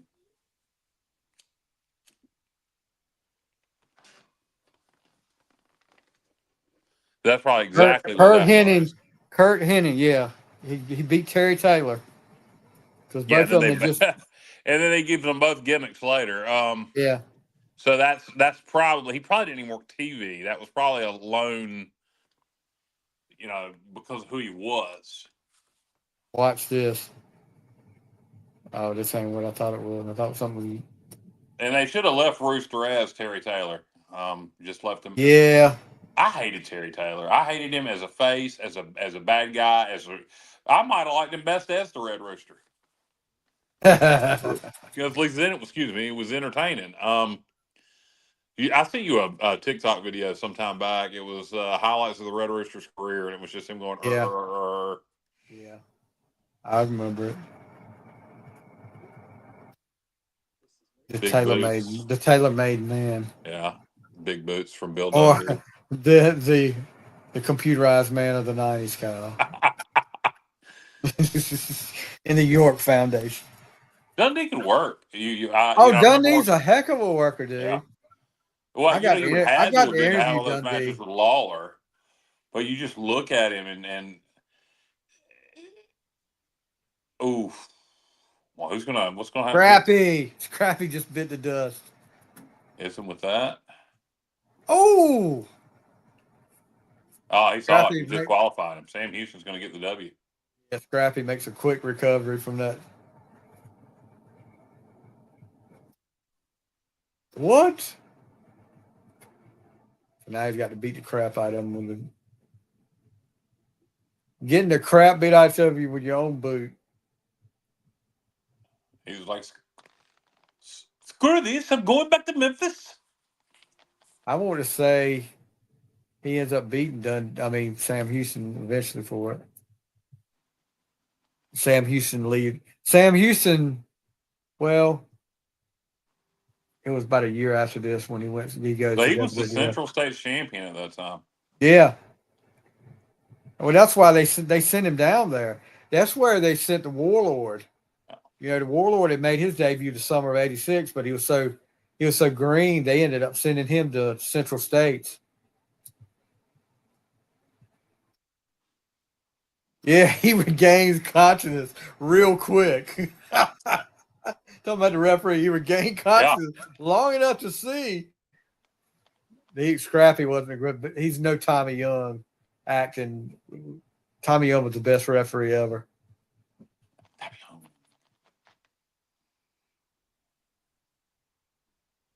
Sam Houston will be going home to Baby Doll with the belt. Baby Doll. Central State's the highlight of his career. Only if he would have known. Let's see. Sam Houston. Let's see what his wiki says. Yeah. I know he had some. Not old Sam Houston. American for he's 62 years old. 62. Sam Houston. Michael Maurice Smith is his real name. Jake the Snake's half brother, and his sister Rockin' Robin. Tweet. Married to Baby Doll for 8 years. 2 children. Ring names: Midnight Rider and Sam Houston. When the hell was he the Midnight Rider? I think he probably one of those nights when Dusty was in the crowd. And how do you get Sam Houston mixed up with Dusty Rhodes? I had to wear a fat suit. Trained by Grizzly Smith, Dusty Rhodes, and Magnum TA. Okay. Championships and accomplishments. Central States champion one time. Global Wrestling Federation television champion. Mid-Atlantic heavyweight championship one time. And then he's got who's this chick? Big Mama. Was that Big Mama? Yeah, with Jimmy Valiant. Okay, I don't think I've ever seen Big Mama. He was only here for this little program right here. That is not what I expected her to look like. Jimmy Valiant had just got his head shaved by Paul Jones and at the bash. So you had to put something on the line to get Paul Jones back in the ring to get a hair up versus hair match. Her hair is on the line tonight. So you kind of knew where this was going. And look at the bull. I was in Vietnam. I played for the Miami Dolphins. She's got more personality than anybody else I've seen that was a valet in wrestling at that time. And she was not around a lot either, though. Yeah, I know. And she had a good look. I wonder what her was she really with Jimmy, or did she have another career? Like, I can't remember if she was with him or not. I'm kind of wondering if she's somebody Misty Blue introduced into the WWE, into Crockett there. Jimmy Valiant. Yeah, I got you. Because she's built like she could have been in that industry. Let's see, Big Mama, NWA Wrestling. There's a Big Mama now. Yeah, defender. Let me put 1986.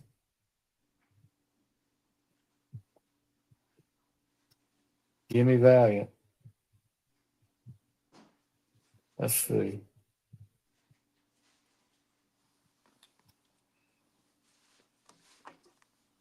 See if Big.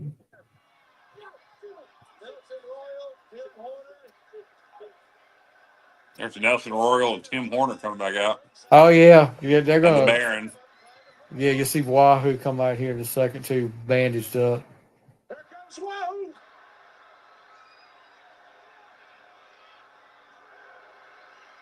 You're ahead of me. Manny Fernandez there.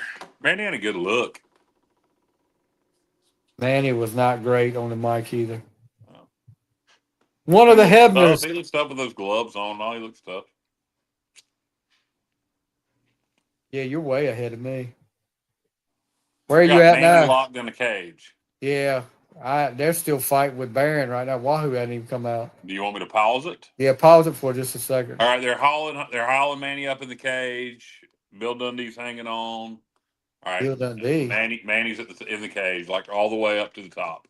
That's where I paused. Hold on, I'll let you know. I'm getting a commercial on my screen while it's paused. I've never seen this in my life. Yeah, it does that when you pause it.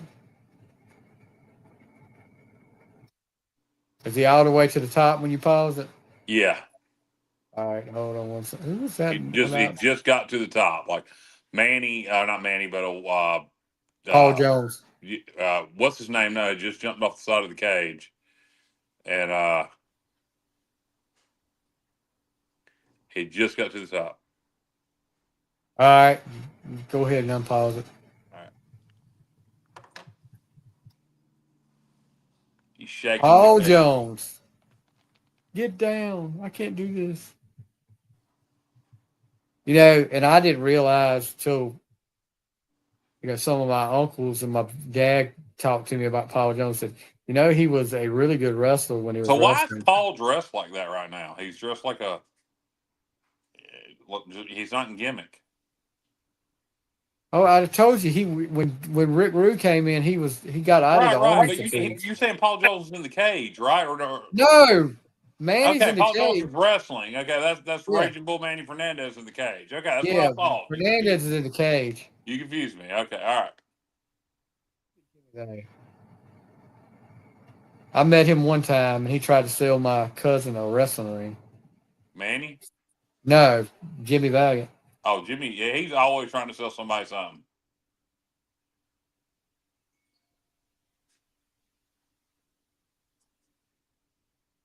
But before this, his popularity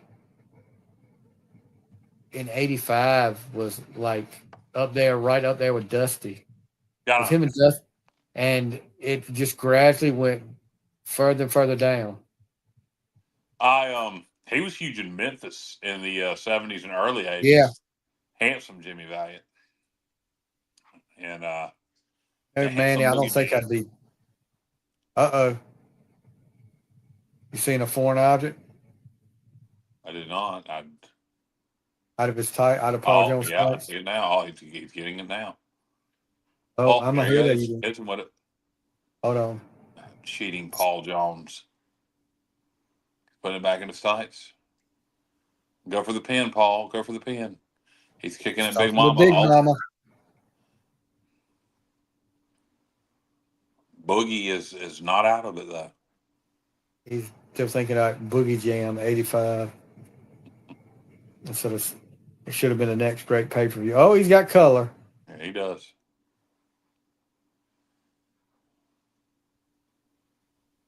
Jam was never a pay-per-view.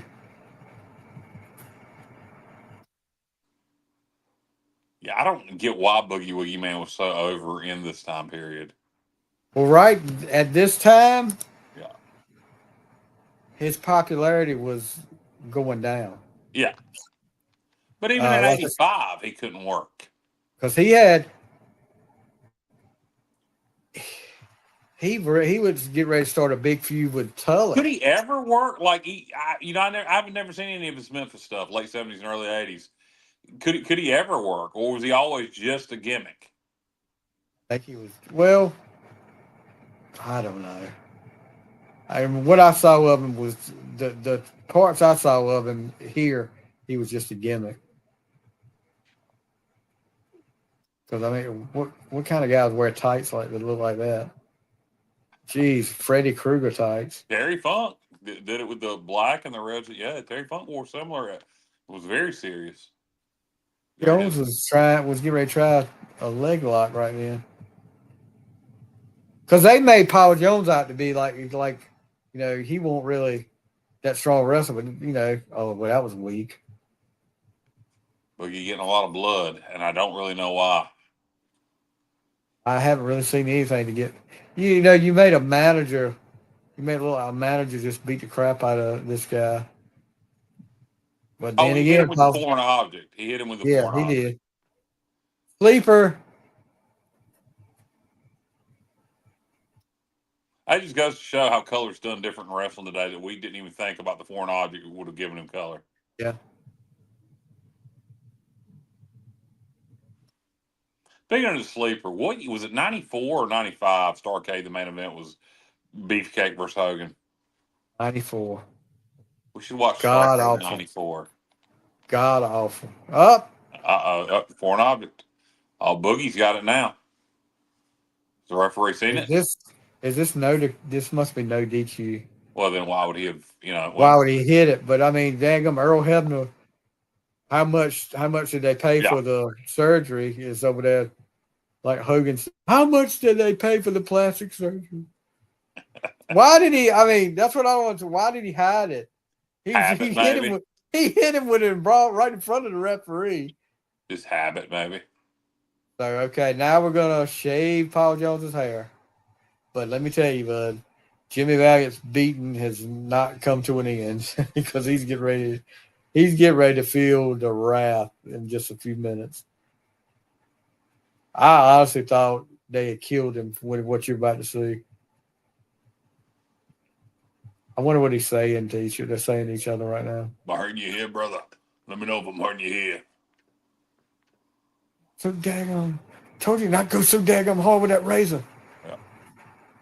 All right, here comes the bull. Bull in the woods. Bull in the cage.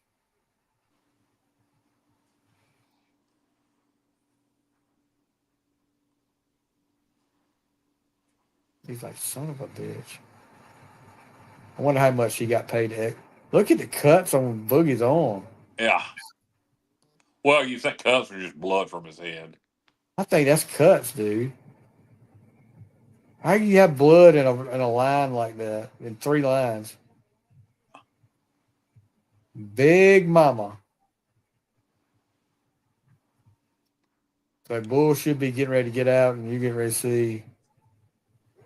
Wonder if those are cuts on his arm. Wonder if he had problems with getting color with his blade on his head, and he was checking it on his arm to make sure he had it sharp enough.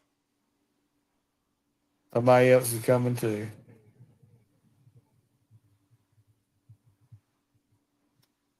Yeah, let me see. I think Rude is getting ready to come out too.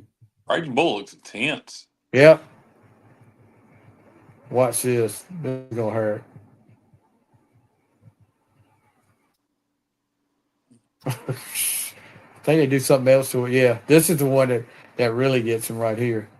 This is where I thought they killed him. As a kid? Yeah.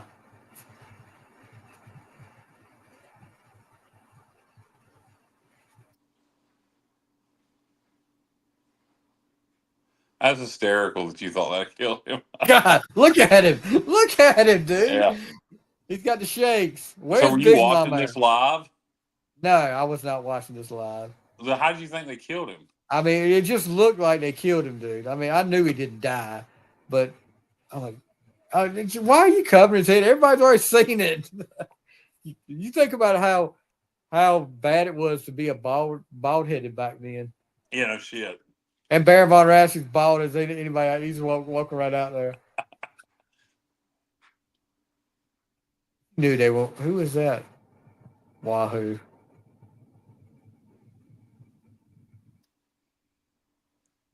Big Mama, let me feel your boobs real fast. I'll be all right. Just a second. Motorboat. Come on, Jimmy. Get up, baby. You the boy from New York City. From Virginia. Yeah. Playing a song called Boy from New York Yeah, City. I know. Manhattan Transfer. Why did he? How about the boy from New York City? He's not getting up. He's dead. Were you crying as a kid? I was not crying over Boogie Woogie, man. I was definitely not crying over Boogie Woogie.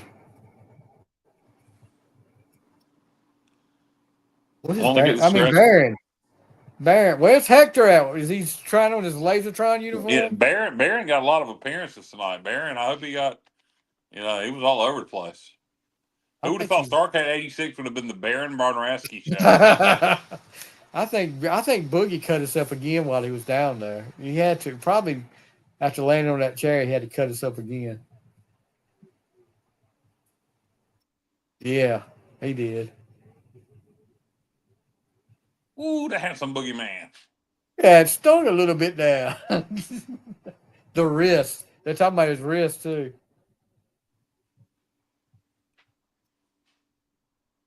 There you go, Big Mama. Look at Hebner. Come on, Hebner. You ain't going to carry him out of there.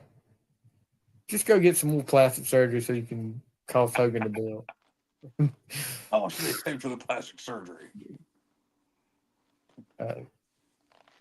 Oh gosh, really? You can show a replay of her throwing hair?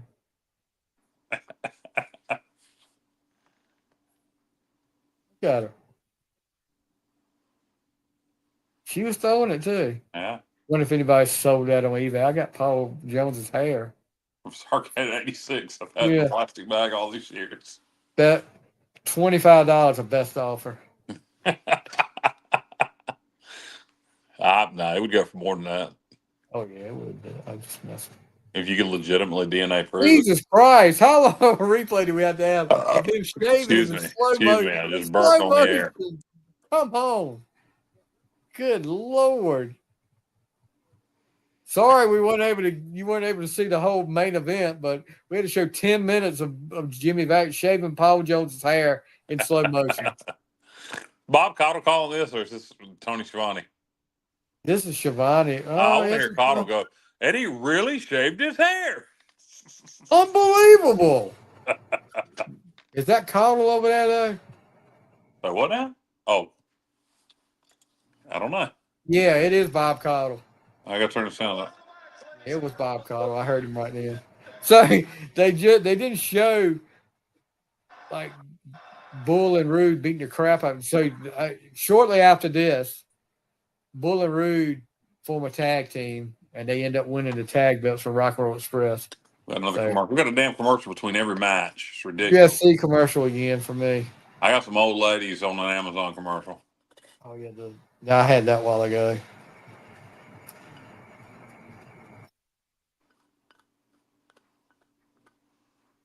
Sliding down the table. Personal life of Boogie Woogie Man. Oh, have mercy. You would have hit a personal life of the handsome Boogie Man. Let me tell you something, Jack. Okay, he married Clara, to whom he fathered 3 children, Robin, Rhonda, and Dana. Rhonda died in 2016 with Monica. I guess this is another wife. He has his first son, Todd. With Felicia, he has his youngest son, Handsome. He's got a kid named Handsome. Awesome. I wonder if his middle name is Jimmy. Handsome Jimmy. Handsome Jimmy Valiant. All right, so who is this? I have no idea. We're back at the Omni here. It's the second ever Bunkhouse Stampede. I wonder if they'll show Nelson Royal's video up here. I did like the Bunkhouse Stampede. Come as you are over the top rope battle royal. There we go. We're going to take a look at the Bunkhouse. Who is this guy? Great wrestling coming up in the holiday season. His voice sounds familiar. Bunkhouse Stampede. 20 men in the ring at one time, and the winner will be the last man standing. Sounds like a cartoon character. To tell you all about the second annual Bunkhouse Stampede is Nelson Royal. There it is. Told you. Howdy, partner. Come on and have a cup of coffee. Glad you could make it because I've been asked to explain a few things about a Bunkhouse Stampede match, and I consider myself an authority on it. But I was in the first one that was ever held in Texas, and I came out of it with a broken arm. And where they derived from was we'll use the bathroom right quick. part of the country where you had 10, 15, 20 men living in a bunkhouse, something like this behind us here. And when you put men that close together, you've got to have problems. You had a lot of bad blood between some people. When there was no other way to settle it, you did one thing. You went outside, and you went the way you were. You might have your boots on, you might have your jeans, have your shirt, your spurs, whatever. Anything in that That's how you went out.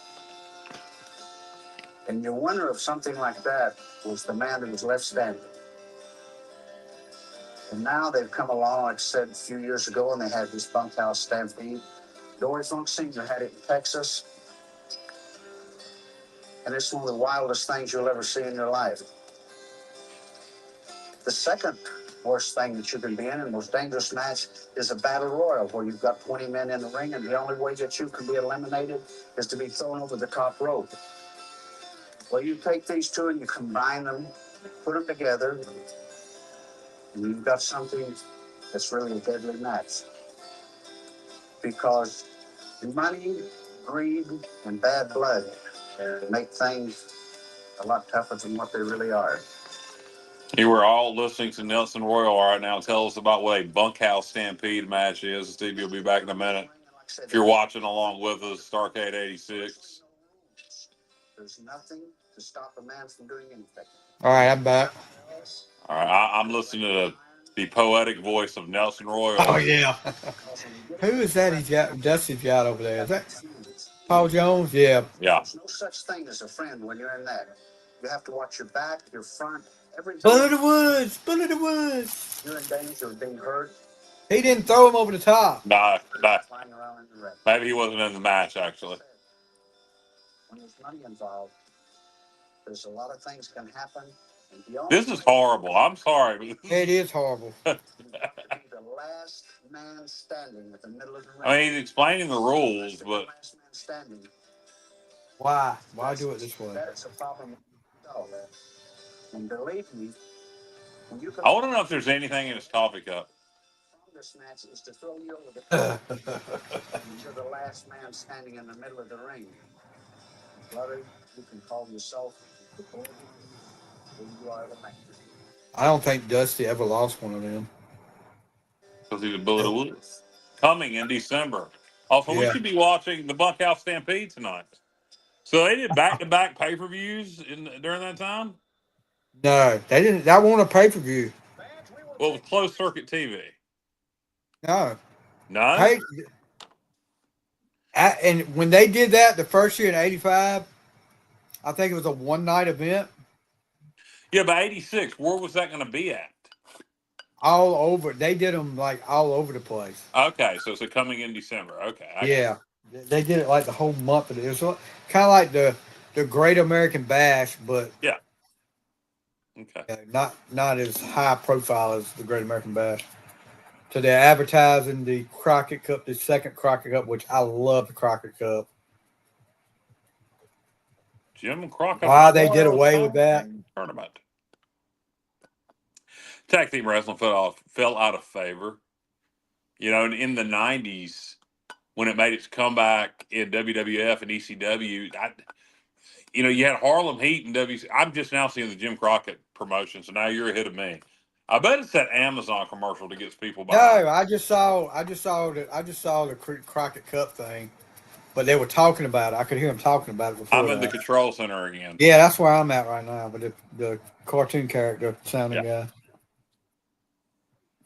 I don't know why they're taking such a long break here. I mean, they've got the scaffold set up. Unless they're setting a cage up in Greensboro for the Rock and Roll Express match. There's some highlights from Crockett Cup 86, Cornette. The Midnight Express, I was about to call them the original, but that's wrong. Bobby Eaton and Dennis Condrey. Crockett, Cornette, like he was. This was where they would have the Starrcade Control Center every week, like that in the background. Yeah. Rock and Roll Express versus just sheep herders or bushwhackers, whatever you want to call them. And sheep herders, a completely different team, same people. Yep. Johnny Ace. No, that's Jack Victory there. Jack Victory said, "Don't you ever call me Johnny." Tiger Mask and Giant Baba.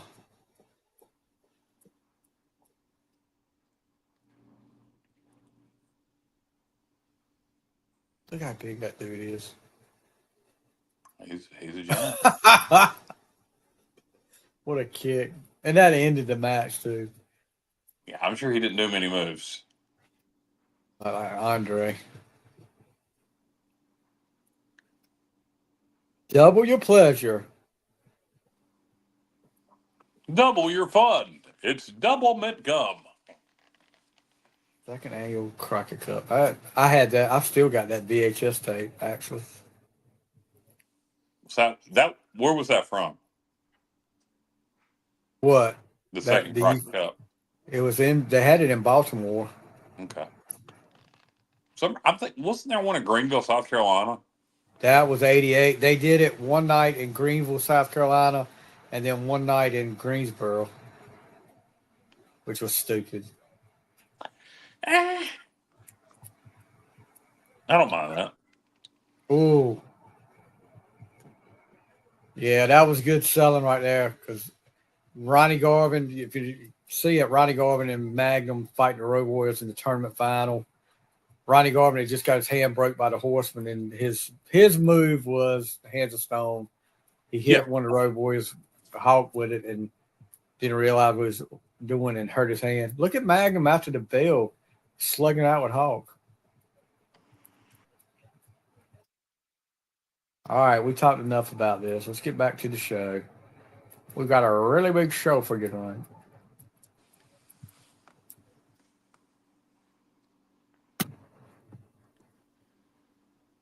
Is it? They didn't. Of course, they got to be putting him in a cage. They didn't have the luxury back then of having a cage hanging over. No. Well, all they had to do was lower it. They had to actually construct the cage. Construct the cage right around him. Oh. Who in the hell's that old lady? Jackie Crockett? That's David Crockett's mom. Yeah. What's her name? And her name Jackie Mildred. also? I think it's Mildred. I'm going to call her older Jackie. Just 1987 when she's given the cup to Dusty and Nikita. I think she calls Nikita Khrushchev.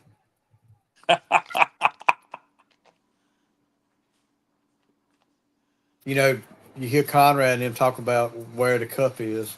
I don't know if they ever found that cup. Crockett Memorial Cup, Friday, April 20, Saturday, April 11th, 1987, 8 p.m., the Baltimore Arena. Oh! Ronnie Garvin versus Big Bubba. I wonder if they play Big Bubba's original music.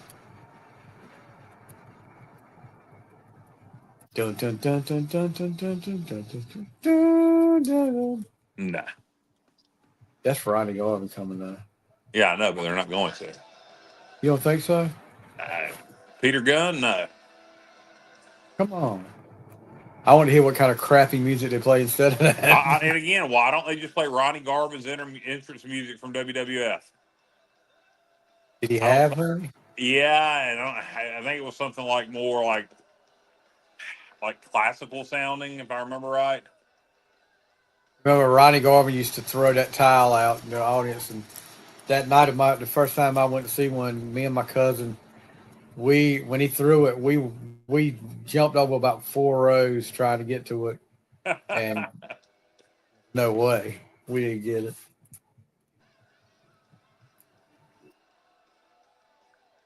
Okay, Big Bubba's coming out too. Oh no! It sounds like this music from it's actually pretty close. It sounds like music from Spy Hunter. Yeah. Yeah, it's a Peter Gunn ripoff. I thought it was going to be something stupid, like something the Rock and Roll Express would come out of. Let's just put it out on Big Bubba. Boogie Woogie Dance Hall. Let's put that on Bubba coming out. Ray Traylor, a.k.a. Big Boss Man. When he first came in. A.k.a. the Boss. A.k.a. the Guardian Angel. Guardian Angel. A.k.a. back to Big Bubba, which is what they should have just done once they realized they shouldn't even tried to call him the Boss. They should have just had him come in, say, who I am is Big Bubba Rogers. Over in that other place, they had me the Big Boss Man. And don't get me wrong, I am a boss. Ha! But a prison guard is a job I work. It's not who I am. I don't walk around dressed up like a prison guard. And then they just had him back dressing like he did. Yeah.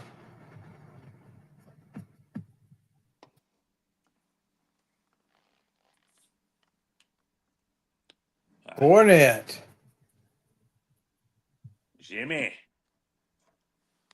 This would not be a good night for Jimmy. The bodyguard, 6'8", 357 pounds, the baddest man in the world, Big Bubba Rogers.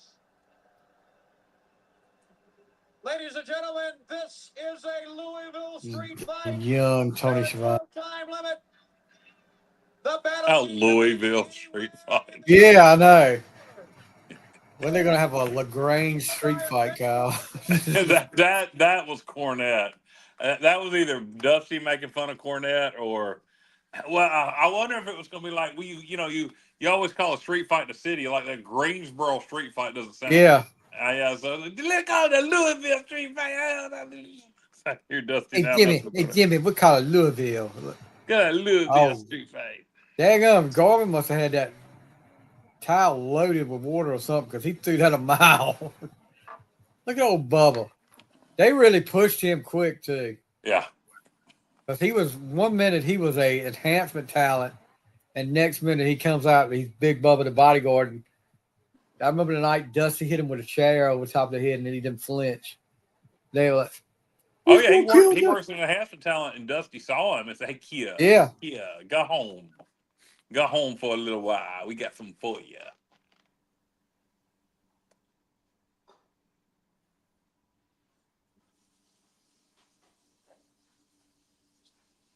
Hey, Ross, how young he looks here, though. Yeah. Hey, Jasper, come here. Come see the Big Boss Man before he was the Big Boss Man. You never saw him as Big Bubba Rogers, unless you've watched any NWA stuff I've showed you in the past with the Midnights.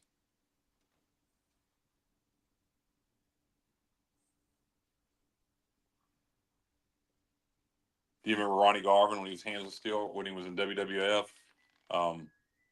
What was he in WWF? He wasn't Hands of Steel. Rugged Ronnie Garvin. Rugged Ronnie Garvin.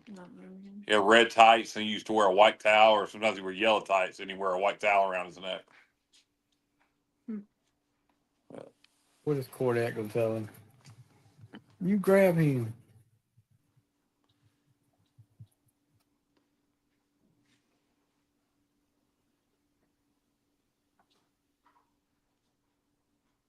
Oh, the obligatory. Test I'm bigger than you. I'm bigger than you. Let's do test of strength. Yeah, and the heel never kicks. The heel's never going to kick you in your balls when you're doing this, or your stomach. This is the first appearance. Oh, look, Ronnie got him with the jab. That's pretty good. Close this. It's illegal. I like that. That was good. I like that. This is the first appearance we've seen tonight of Tommy Young, though. Now, that was good because you didn't expect that.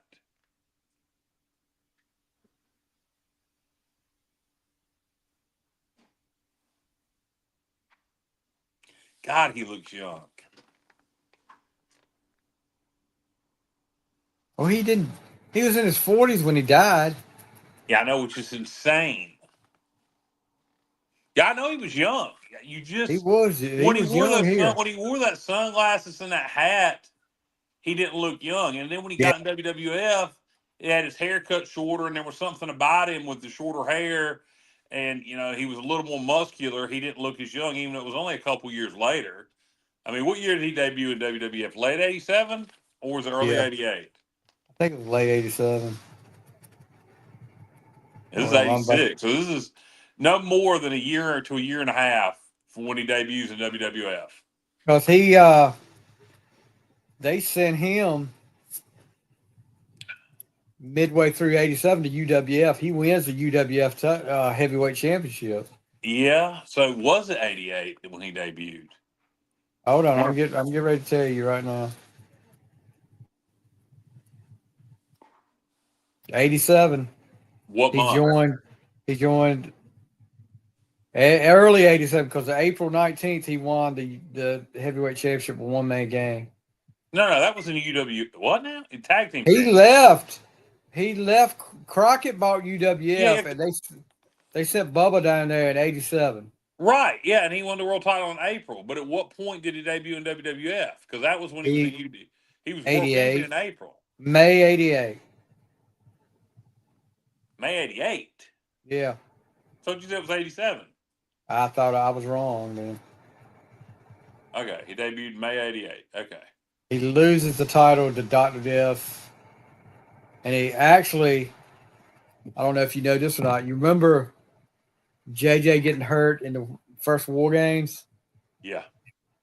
Well, when they had the second one or in Miami and JJ couldn't wrestle, they had a mask wrestle called the War Machine. Yeah, I know that was him. That was him, yeah. For one match. Was that his debut, or were you saying when he debuted as Boss Man? No, Boss Man was in '88. Okay. So this was he spent a little bit of time between. Baby. So this is December of '86. He would debut in May of '88 as the Big Boss Man at WWF. This is November. This is Thanksgiving night. November '86. Yeah. November of '86. I'm gonna guess 21, 22, but I don't know for sure. Hold on, I'll tell you. He's gonna look it up. So he was born in '63, so he'd be 23. He was 23 here. He died at the age of 41. Wow. Yeah, he became a star so young. Yeah. And then kind of went away. He never went away. But he wasn't featured again for a long time. Then all of a sudden he's featured again with The Undertaker and the Ministry stuff. So you guys don't understand the rules of a Louisville street fight. You get knocked down, you got to the count of 10 to get up. That's how they did it in the streets of Louisville.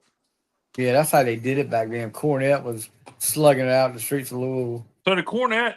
So did Bubba challenge Garvin to this? They did a little build up to it where Bubba jumped Garvin a couple of times and Garvin wanted a match with him. So that's how it comes about. But seriously, making blah blah blah. When they called it the Louisville street fight and they had those 10 count rules, makes me think, and I'm away from the TV right now, makes me think that they had Cornette pitch it on the air. Do you remember that? I'm sure it was. I can't remember for sure. I'm almost 100%. I think you're about 100% right. It's a quote Bob Caudle. So Garvin got something in his hands. Bubba was a tough guy, but it's not often you would see the heel challenge to babyface to a street fight. Yeah.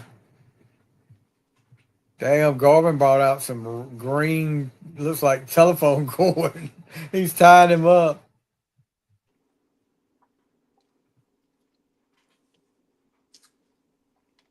But it worked for Bubba because Bubba was a tough guy.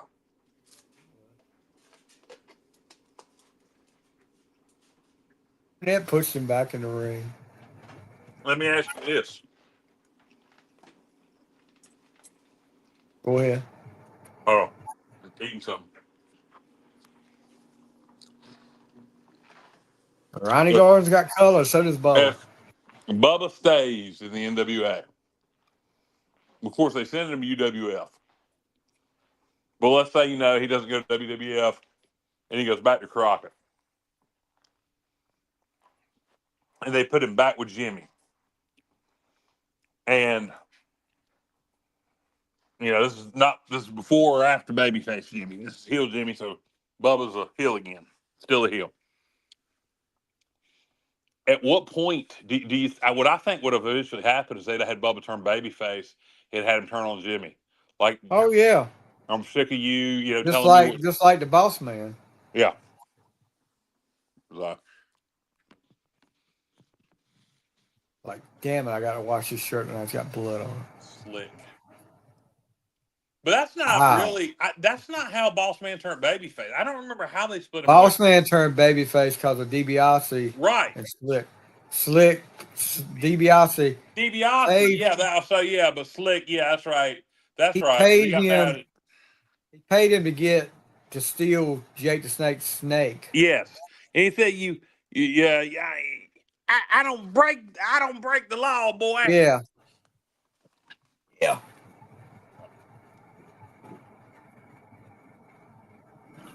I'm here to enforce the law, not break it. Which was logical. It made sense for. Yeah.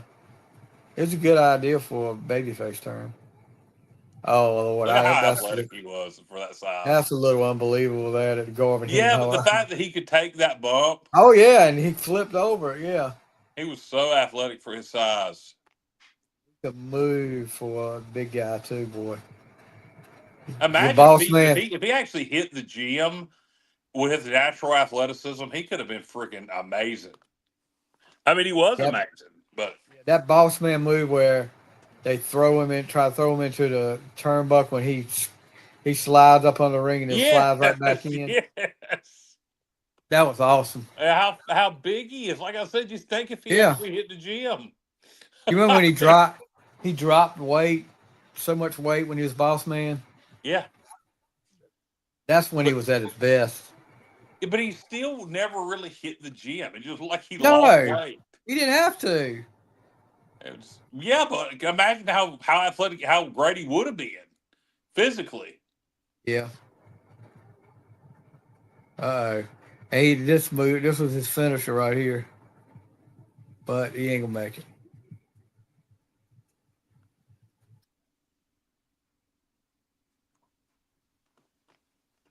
Getting too close to the. Watch this. Oh, Tommy Young is out. I wonder how much Tommy Young got paid for hazard pay on it. So it's way too close to Cornette here, buddy. Power That was a driver. weak power driver. Probably didn't kill him. Look at that. Cornette loading up the racket. Bam! Oh, This just looks violent and gritty. yes, it's a Louisville street fight. What do you expect, Kyle? They fight like this. They fight like this on the streets of Louisville all the time. Yeah, I know. I know Jimmy used to get at them all the time. Yeah, he had brawls all the time.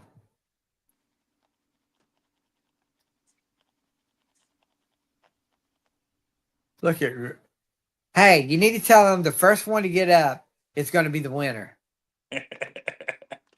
You know, I have listened to Cornette so much. I genuinely feel like it's watching somebody I know on TV. It's really weird.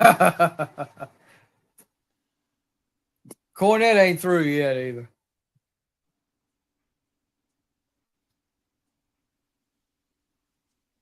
Cornette takes the fall from Tommy Young. Cornette was always a good bump taker.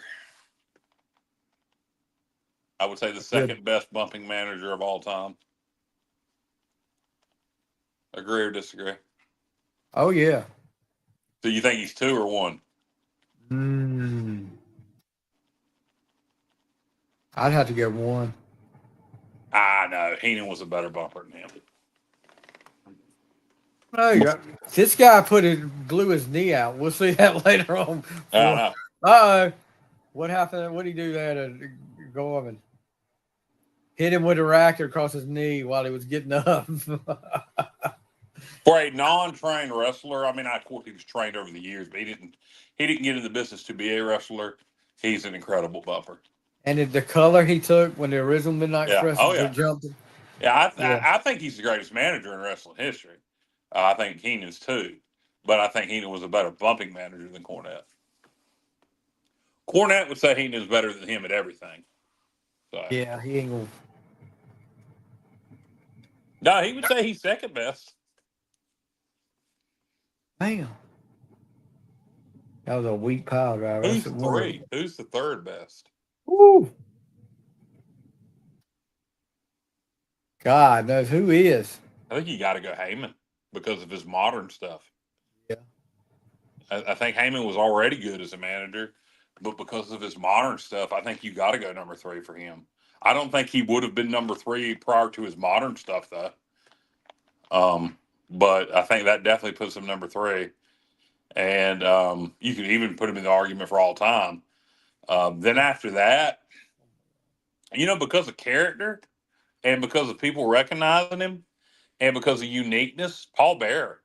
I don't think you got to put Paul Bearer at 4. I mean, everybody knows who he is. So that's my Mount Rushmore managers. There he is. That's easy for me. Those are the 4. Gave away that show if we had one. Do what?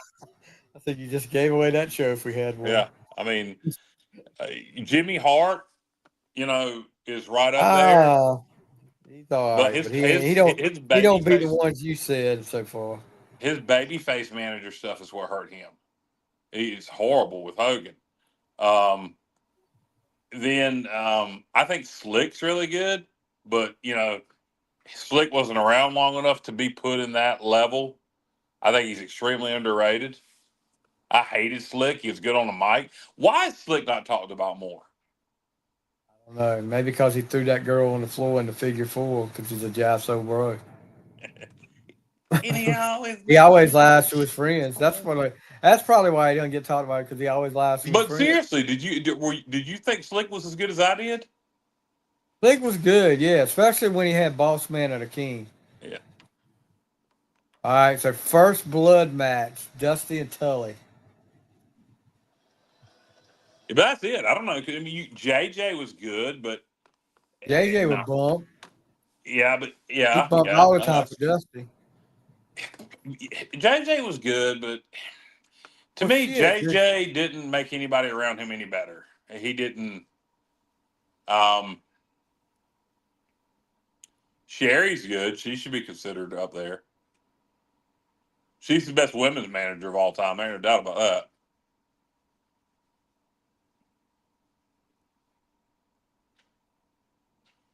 Your thoughts on Sherry? Sherry was. So first time I remember seeing Sherry was Playboy Buddy Rose and Doug Summers manager in AWA. Wow. When they had the tag belts. And then when I saw her show up in WWF, they actually had her at first a babyface.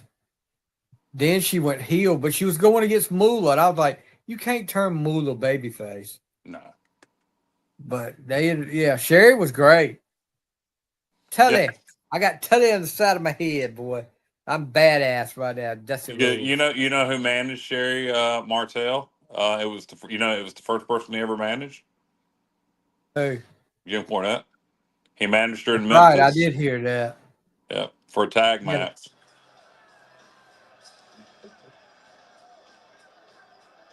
And again with Dusty, it's just some generic music. Oh, well, this was. Yeah, I remember the song just come to the ring on this. You can't judge a honey by looking at the bee. Hank Jr. By looking at the cover.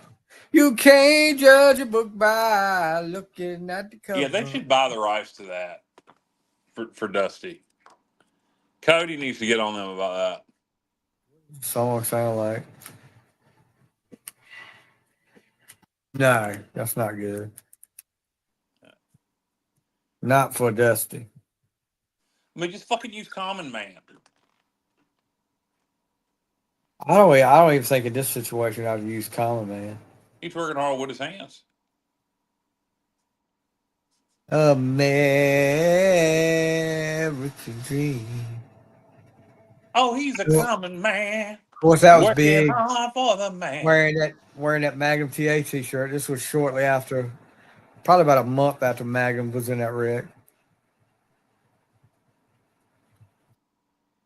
Get your Magnum TA t-shirts in the merchandise stand. I'm gonna tell you what, boy. I'm selling merchandise for Maggie TA, my brother from another mother. World's television championship.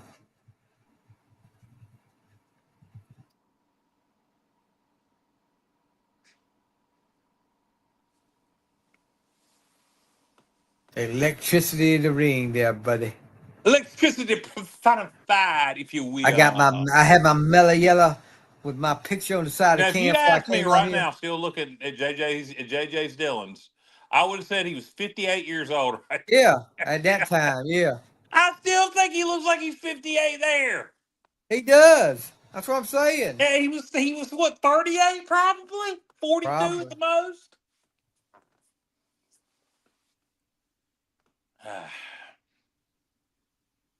You knew I thought was an older guy, and he was friggin' young as crap. Pritchard, Brother Love. I always thought Brother Love was an older guy. I was watching the other night. He was there. I love Brother Love. Oh my gosh! Look at Tully. What are your thoughts on Brother Love? Brother Love was good. Yeah. He got heat. He did what he was supposed to do.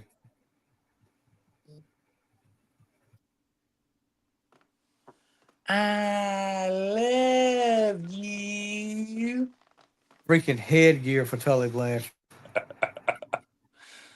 Doing the Rick Steiner look. No, it doesn't even look like Rick Steiner's. Rick look cool. He looks like he's mentally handicapped.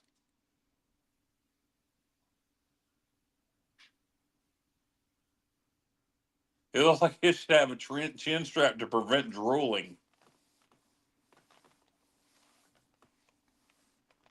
Up. JA's pissed. You know, I think my joke right there about mentally handicapped helmets was indicative. What word am I looking for? Strategic. Typical of someone with low class and bad manners. Yep, you spread it all over the place. I do.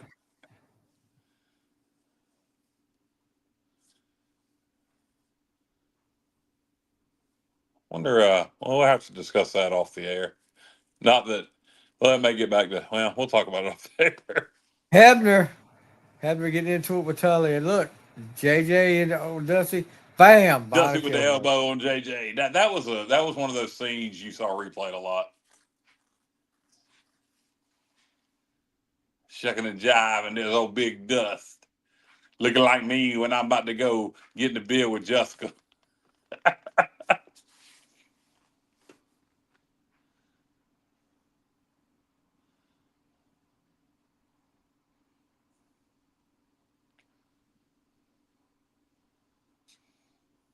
Back when the man almost, I'm a little fatter than Dusty was there, but not much. About a man that was basically my size could get in the ring without his shirt off.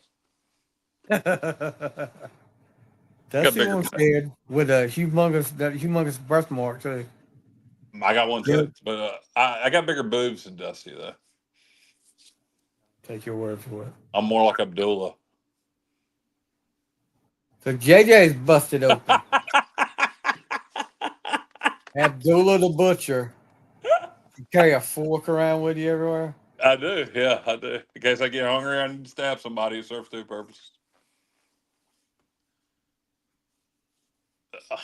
No, me and Big Dust might be about the same size in the boob department.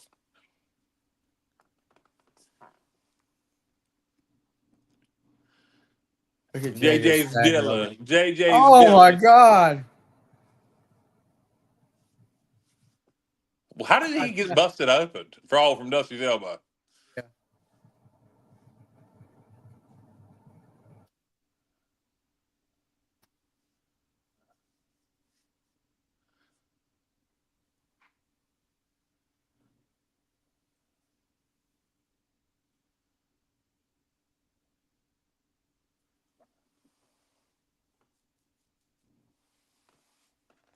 But this was getting through the end of the era where you really believed Big Dust was the baddest man. He had about another year. And he was good in WWF, honestly. Yeah, he had about another year of being a badass till the Spike incident when that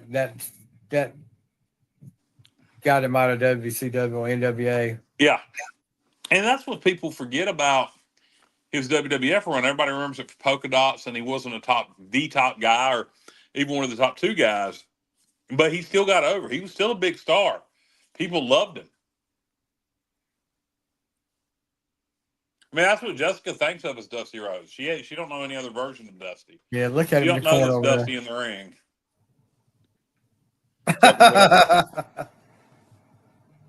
You ever see Dusty's match with Steve Corino in ECW? I thought bits and pieces of it. It was good.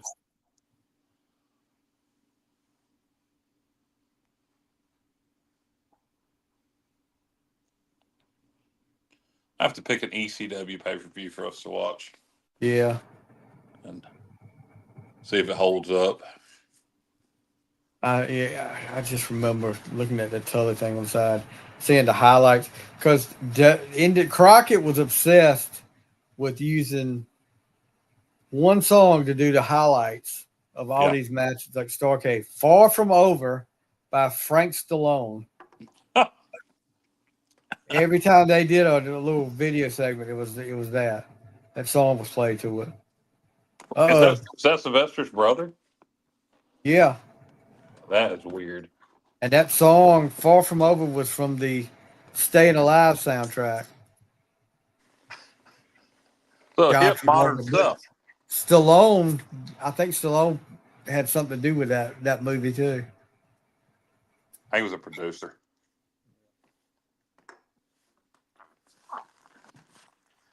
Love Sylvester Stallone, by the way. One of my favorite actors of all time. Kennedy Center Honor. Millie, Yeah, stop your I bullshit. guess crap. Millie likes Hey. the Kennedy Center Honors. Uh-oh, not a smart move to do when you're in a first blood match. It's to headbutt the other guy. Don't you do that. Don't you bark at me.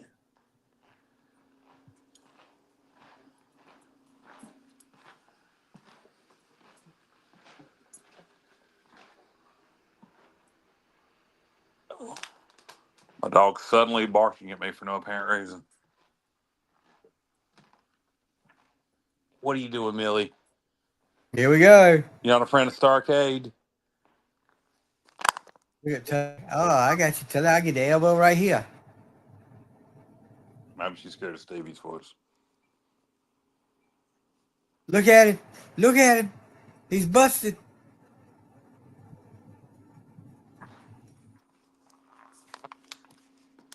I don't remember. Okay, yeah, I do remember how Dusty gets busted open.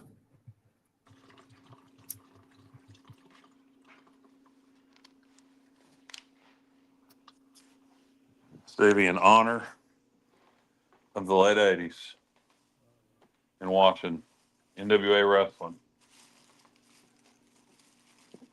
I can find it. Yep, I found it. I'm going to have a chew. Oh boy. Gonna have some Red Man, Go for it. aka America's Best Chew. I'll keep a pack around every now and then, take a chew. Might end up throwing it away. I'll get a taste for it. Take a few chews. I'm lucky that I can do that without getting addicted to it. My brain, because of having cancer in the past, won't let me with anything like this. So I'll just, not many people can do that. Humble brag, Stevie. Humble brag. With the IQ of 148, I mean that's what happens. Yeah, well, that's exactly right. And IQ of 148, we can get all our chewing tobacco. Don't swallow the juice. You're not kidding. That'd be terrible. My mouth is watering now before I put it in, so I'm having to swallow now. Oh God.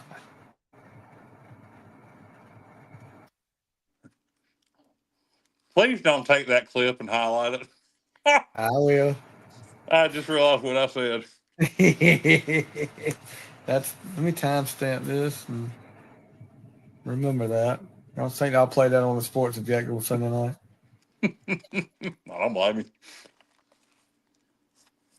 It's a wonder how many times nobody's getting hit in the head in this match. Up, another referee going down. We'll be talking about Sunday night on the Sports Objective, the miracle in Maryland, as the Pirates somehow find a way to upset Pittsburgh. Hopefully, let's hope so. That would Please. be. Oh my God, that referee's getting killed, boy. Like I said, on an island in a vacuum, it would be one of the greatest wins in ECU history. Yeah. Because of the circumstances. Good win anyway. All right, so Dusty's on top of. This could be the end of the match right here. Oh, the first blood? Yes, first blood. Now, That's see, why I told him. Look, I would point at this him. out, Look at him. Stevie. Yes. Would you have had multiple people bleeding in matches before you had a first blood match? No. Because it makes it look how easy they, Mm-hmm. So Tully's busted open, but the referee's out, and JJ's over there vaselining him up. And I know that sounded bad, but Yeah.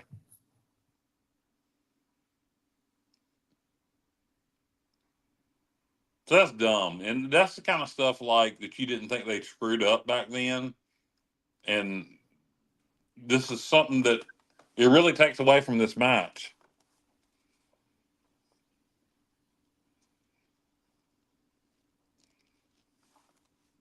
Dusty gets busted.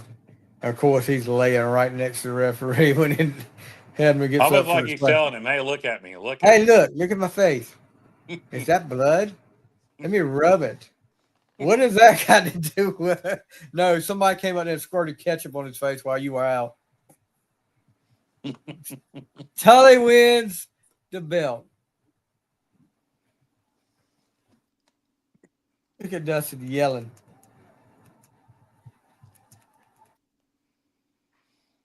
Elbow the referee, Dusty. Elbow him.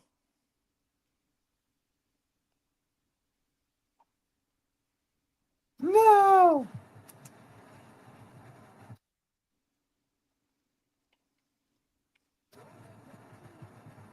I'm waiting to see. I can't remember if he hits Hedman or not.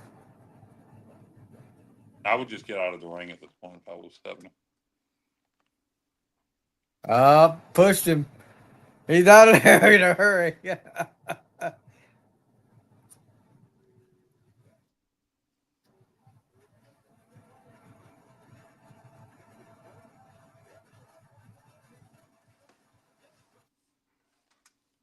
Poor Dusty got screwed again by one of the horsemen. Mm-hmm.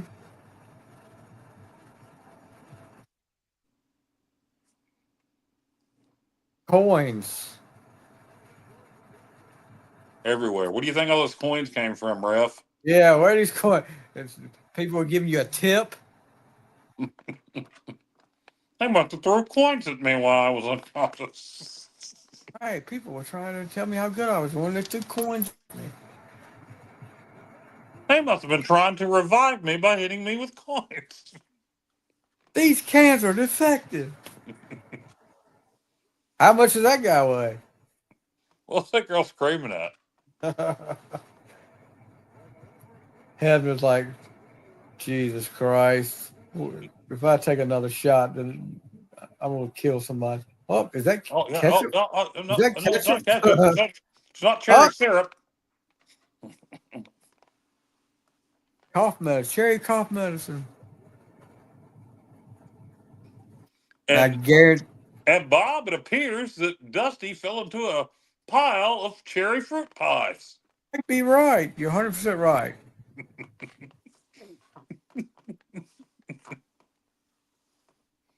All right, who's next? Commercial. It's a commercial. I'm getting a very festive looking commercial here of some kind. I've got my sound off. It's Christmas looking.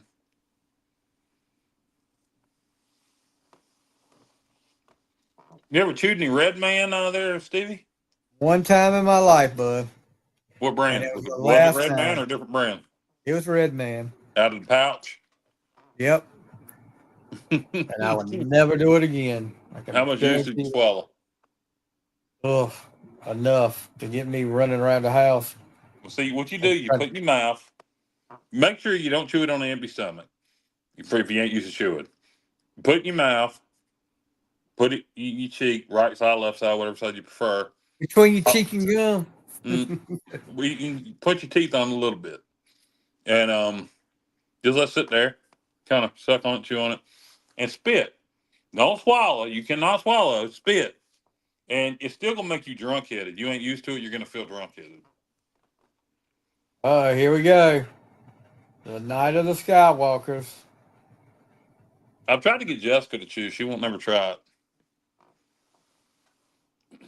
My friend Elizabeth, you know my friend Elizabeth, you've heard me mention her in the past. Yeah. Went to see Aaron Tibb and Sammy Kershaw with us. Yeah. She used to chew when she was, 11, 12. She would chew tobacco with me. I remember my brother used to get them little skull pouches and little. I don't like pouches. I'm not a dip guy. I'm not a pouch guy. Yeah, I like loose leaf chewing tobacco because my daddy's done it my whole life, and I'll buy a pack every now and then just because I want the flavor. This is the first pack I probably bought in 6 months.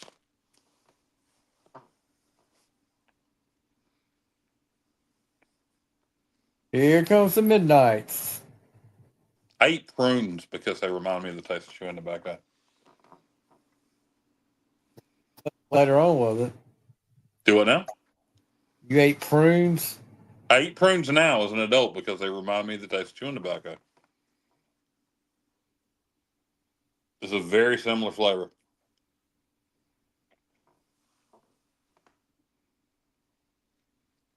And folks, you did not tune in to hear me talk about chewing tobacco. It is now the Night of the Skywalkers. The reason we're here. It is the Midnight Express. It is the Road Warriors. This lead up to this match is hilarious, though. I mean, with once the Road Warriors get here, let's Okay, hear you got this. the Road Warriors entrance music as just generic rock music. Why are they not using What a Rush? Don't ask me, bud.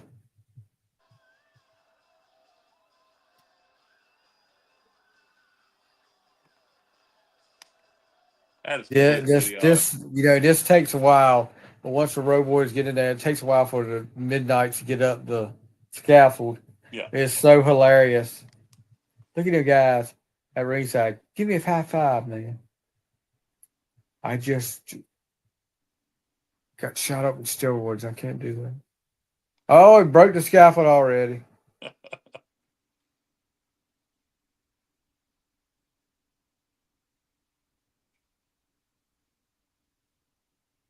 They are awesome. That shot right there, them standing over. Yeah. It's iconic.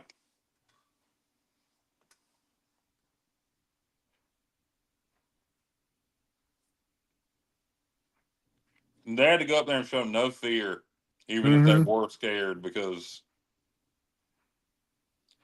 all of those guys could be scared. Bobby, Dennis, particularly Jimmy. Dennis needs to be the least scared.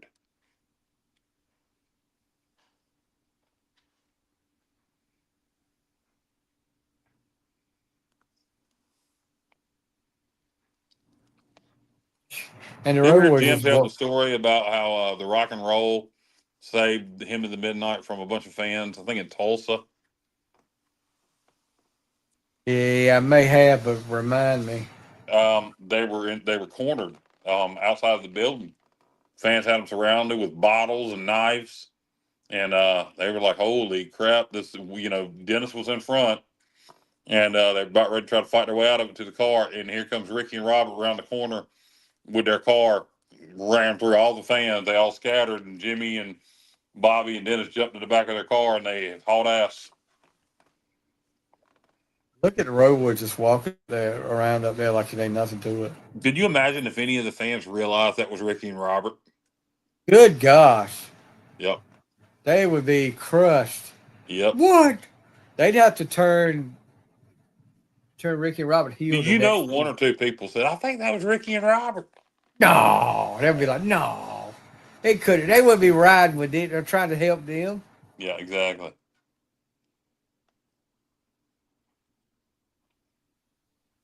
My favorite part, and you'll see it in just a minute, or just leading up to this match, is when the Midnights get up there to the top, and by the time they're ready to climb over, the Road Warriors shake the scaffold. Yeah. Yeah, and then you see them kind of laughing. Yeah, The another Road Warriors interesting thing laughing. about Cornette. I'm sorry, I'm on Cornette now. He obviously loved Bobby and Stan and Dennis and Ricky. I don't think he's very close with Robert. You know who he is closest with of all those guys? Yeah. Bobby Fulton from the Fantastics. Oh, yeah. That's surprising, too, as much as well, I guess not really. Because they had a big program going between Fantastic Midnights that summer '88. And they did it in world class also. Yeah.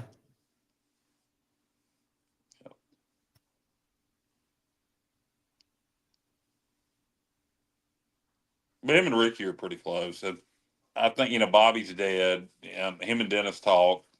Him and Stan just he doesn't have any involvement in wrestling. No, like I said, I reached out to Stan's wife on Facebook, and she was just like, he doesn't do anything right now pertaining to that. part of his life. What if we could start a campaign to get Jim Cornette on our show? On your Good show. Lord. On the Sports Objective That- or on the Fly. That would be awesome. Okay, so Dennis has now decided to decline. Now he's coming back down.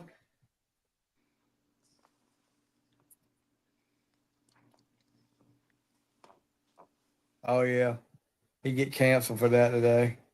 What did he do? Animal up there did the little wave. It sounded like funny. He's funny. Bobby, it can't be that difficult to figure out how to climb the scaffold.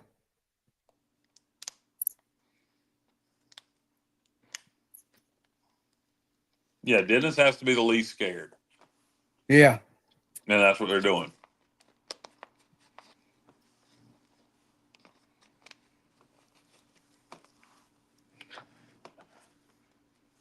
How long does this match go? Because I want to get up for 1 second to go rinse my mouth out after I chew. Go ahead. Go ahead. All right. You got a while. I'm going to miss the ending.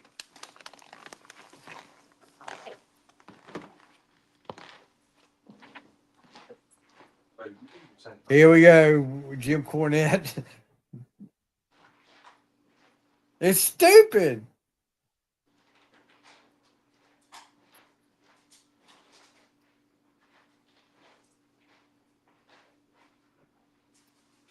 They're just waiting for them to get to the top and shake the scaffold.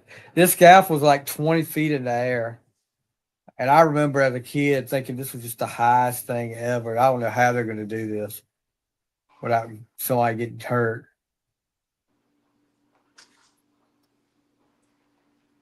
And then here we go. What's wrong with you? Did she growl at me again? Yeah. What's wrong with you? Here we go. What's wrong with you?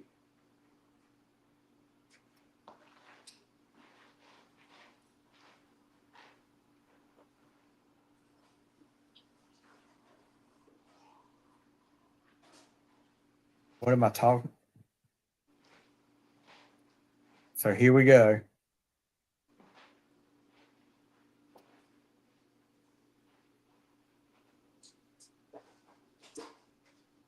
I mean, it's just, to me, it's amazing the way they're walking up there. I'd be like, holy crap. It'd be all over the place.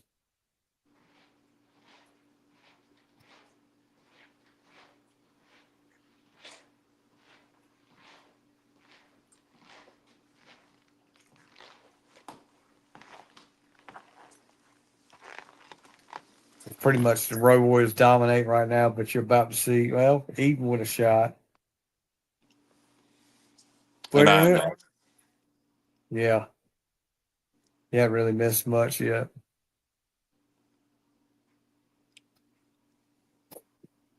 I always wanted, here we go. Listen to Jim Cornette at ringside in just a second.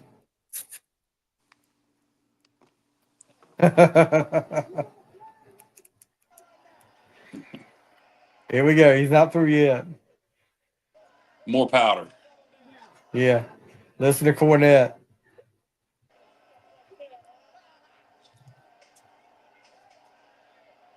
Oof. I don't believe I'd be using those railings too much at all. I'd keep my. You can't hit what you can't see, Tony.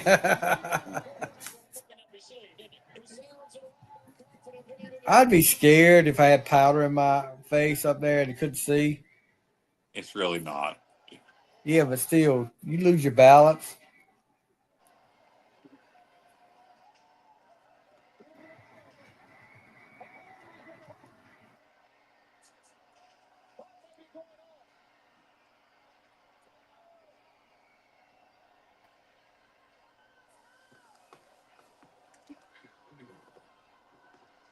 Back then, too, you see somebody hanging off like that, you really think they might, that's going to be the end of the match. Another piece of the scaffold broke. I don't know who put the scaffold That's together. what I'm saying. I would not be holding on to those rails. None. Yeah. I'd be too scared I was going to fall because of one of the rails failing. Yep. Wouldn't lean up against them too much.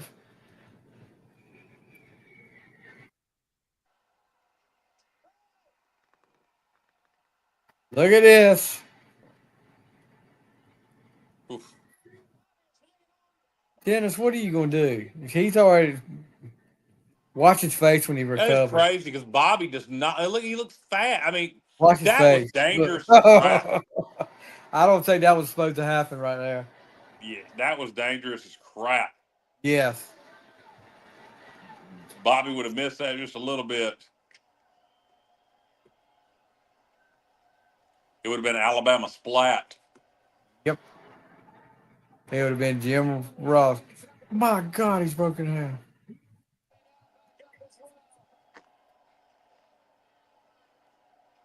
What about they were holding their breath? They weren't used to seeing anything like this. The Mm-hmm. announcers, the fans, with Bobby. But you know, as high as it looks right now, when they stretch out and they're under Yeah. a few minutes, it don't look like it's that far to the ground. No. Oh, Bobby's got color. Yeah, thank you, Tony, for telling me. Bobby's cut. Stating the obvious.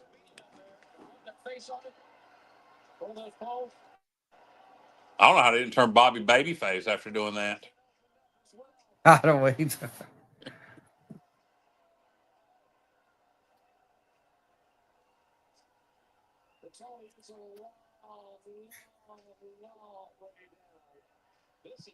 So it's not just one has to come off. Both guys have to come off for the other team to win. So look at Dennis.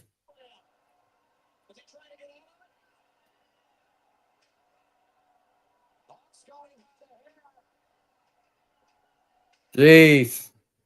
Oof, shit. Yeah.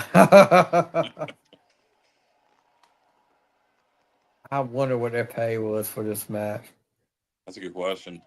We can probably find that out. It's probably somewhere on one of Fournette's podcasts.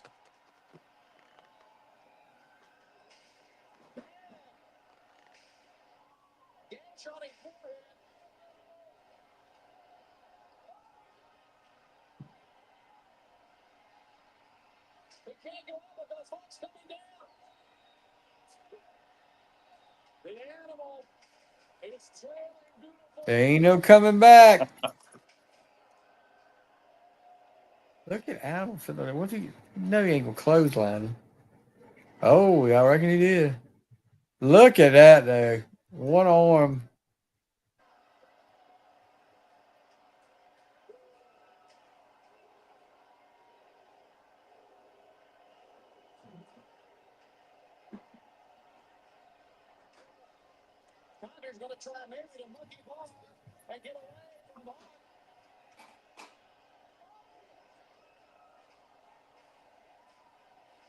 Think we're getting close. Yep. Look, okay, guys. Bobby, you need to crawl under the other side. Dennis, you do this side.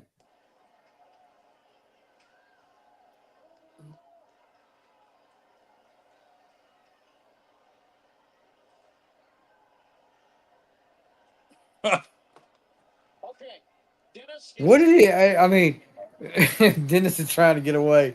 He thought he was going to go all the way across, and then Bobby going to meet him halfway. Excuse me. You can see there is a ladder type of rungs underneath that, right? For them to hold on to. Fournette's taking off his coat here at ringside. Apparently,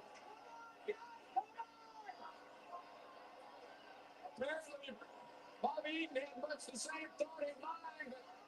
There he goes. We might have what you used to see in the school. Here we go. Watch. Oh my gosh.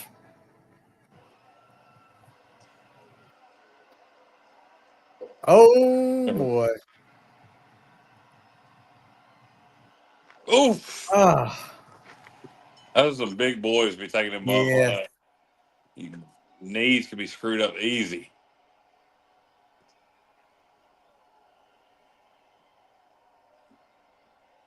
But now,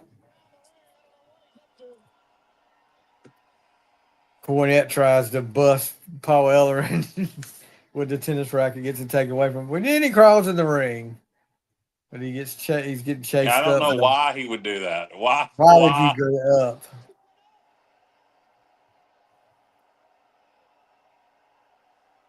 It really doesn't make any sense at all.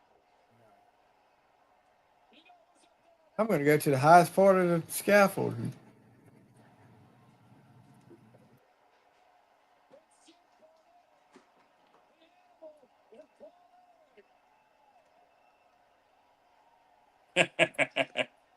Lay him down. Yeah. Take it easy on him. Make sure he's got that rung. Bubba! Here we go. Bubba looks way out of his. Oh, God, look, you can see his knee. You see his knee. Yes.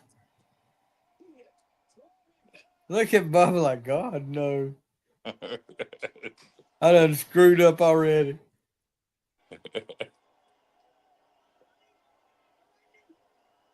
Which knee is it?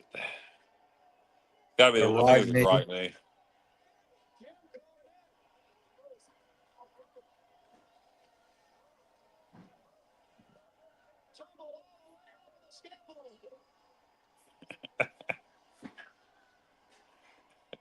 They got him out of there in a hurry.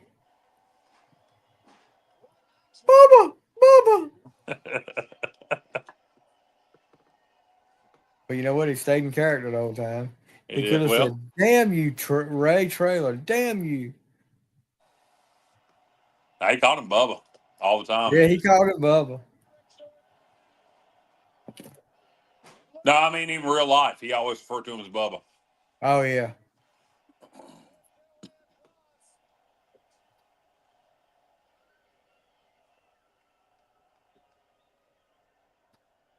Loverboy Dennis, the first one to go down. If you watch, you can see Bobby actually getting up momentum before he falls.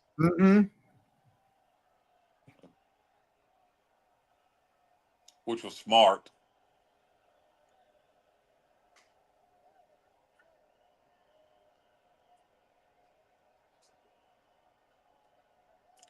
And the Road Warriors win the night. Did you really think they won't go win it, though? I mean, look at that. Look at Hawk's half-ass grab a Cornette. Like, oh, never mind. He got away. He got away.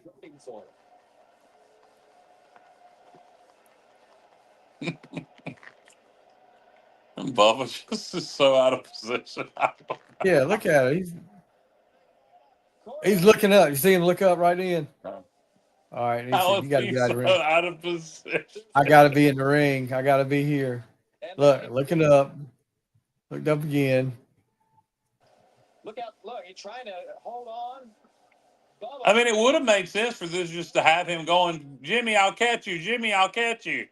But it's just a matter of time. Didn't happen. Look at his face.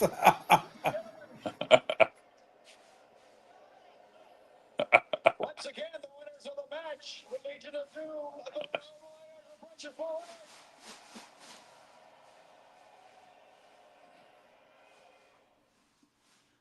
My niece wants toys giving glam, pop star, and genius. Is that the last match or is there another? No. That's it. No, that's not it. You got. Oh, what else we got? You got the Rock and Rolls versus the Andersons. Okay.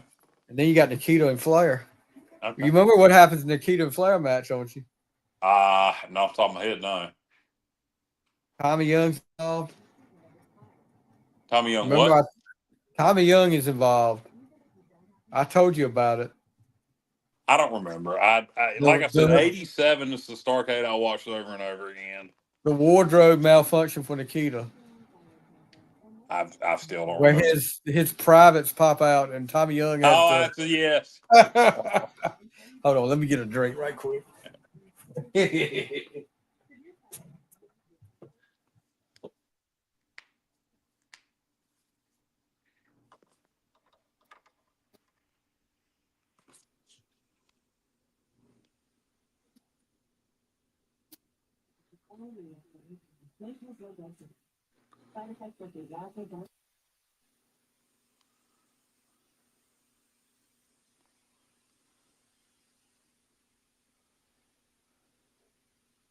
Alexa, what's the score of the East Carolina basketball game?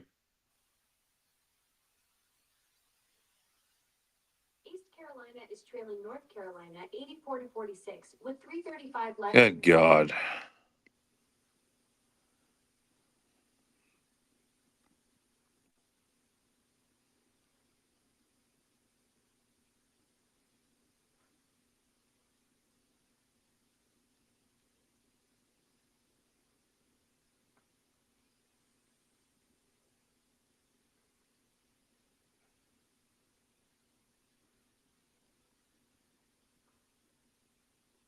What was the score? 84-46. Oh, we got the cartoon guy again.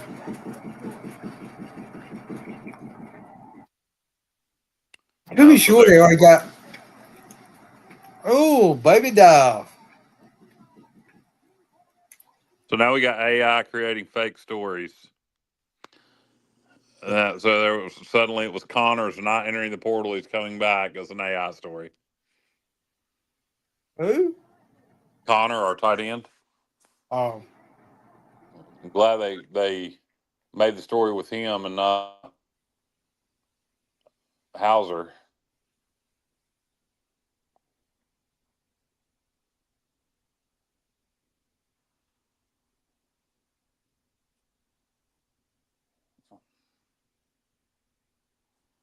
to be sure, they already had the cage constructed in Greensboro.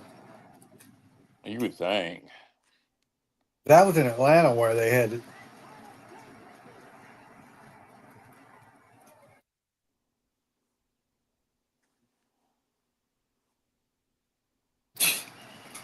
Oh, they're going through the whole Great American Bash highlights, I guess.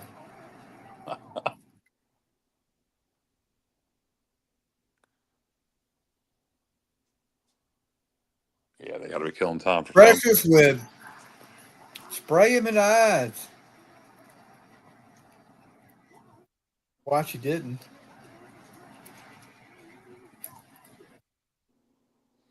Boogie had got out of shape even more since the Great American Bash of Starrcade. This will be confusing to people too because they're like, okay, the bull is in there helping Jimmy Valiant on this highlight.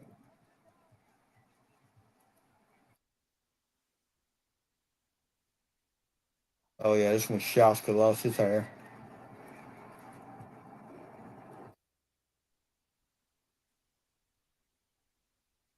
There was more haircuts in wrestling that year, a little bit.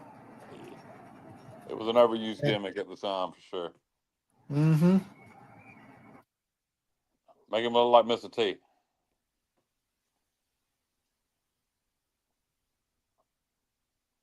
Who's that on stage there? Is that David Allen Coe? How far ahead of you or me? You passed Shaska? Yeah. Oh gosh, I'm I think way that's behind Dusty you. with David Allen Coe. Yeah, David Allen was big on that Great American Bash. Yeah. Let's see if I can fast forward ahead.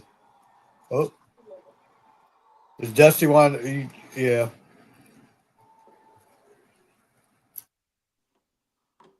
Let me know when they're back to Starrcade for you. All right. We're seeing fireworks now.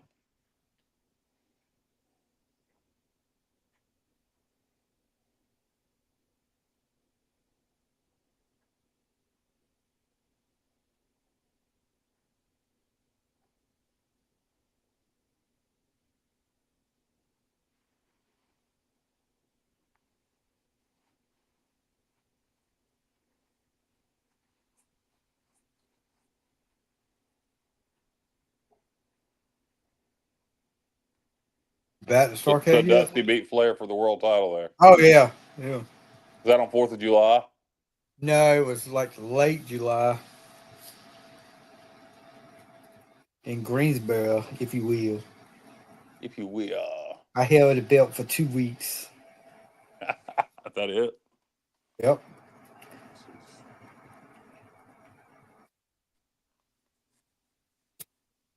Well, it's better 2 weeks than no weeks.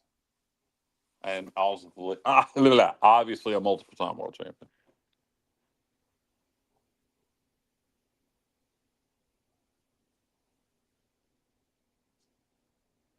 The Skywalkers. Are you back yet? Yeah. Okay.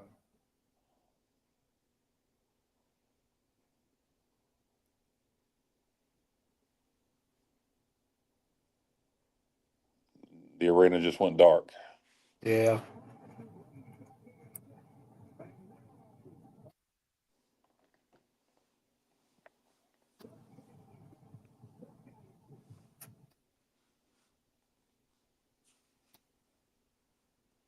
What are y'all doing?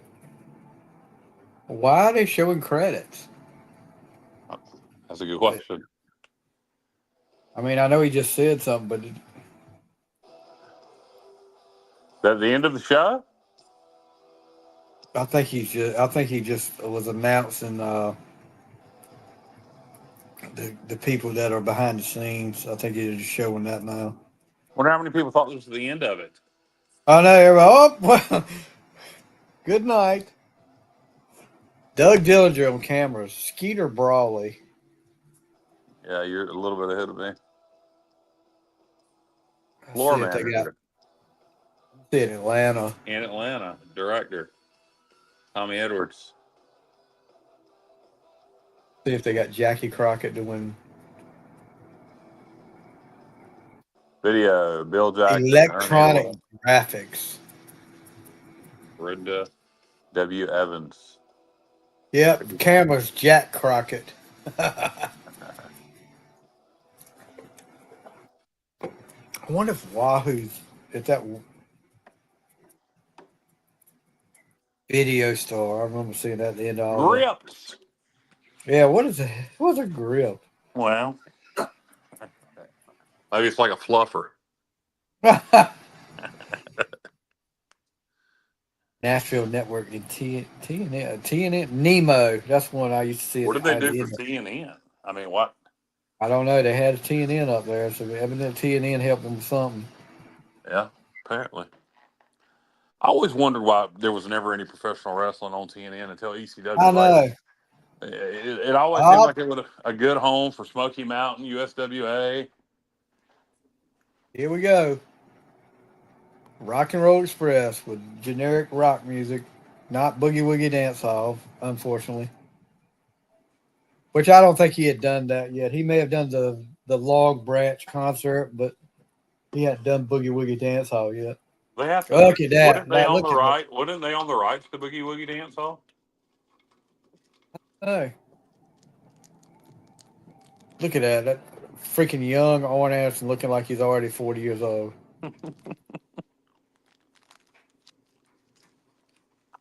CW and Brock. are apparently working in TNA.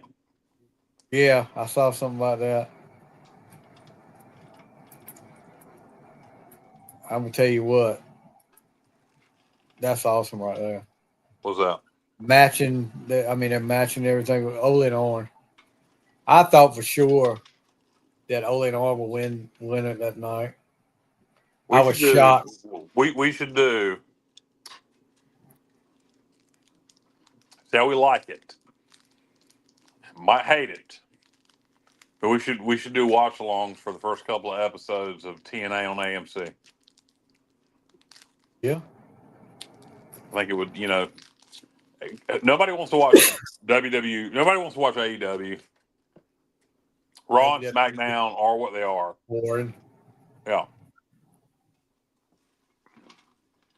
No, look at Ricky Morton. Too much smoke. We might hate Impact. But Somebody just punched Robert Gibson in the back too. I think. Hey, leave me alone.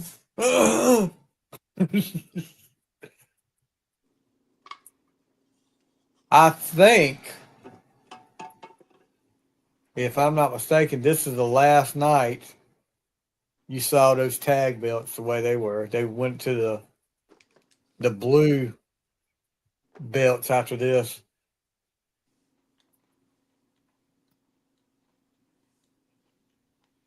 Cornette said somebody took those belts. What? The belts that you like now. The blue ones? No. Whatever belt. Yeah, I'm not in front of the TV. Okay, But they whenever changed they the. switched them, Cornette said somebody took them and left the territory with them. Because Ricky and Robert had them when they switched.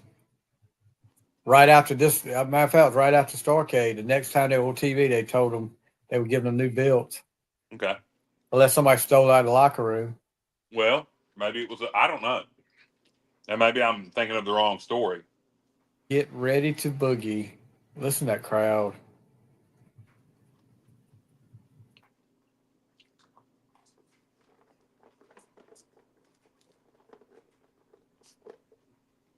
Jeez. Crowd goes nuts. Of course, it's all teeny boppers doing it, but as Ric Flair would say. In other words, you like the little girls, and I like the big girls.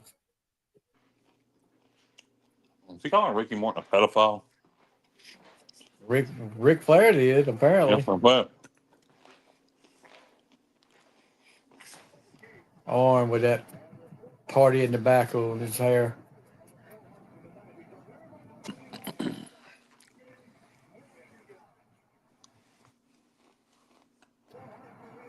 I remember they harped so much on the fact that the Rock and Roll Express asked for the cage match. The champions don't usually do that.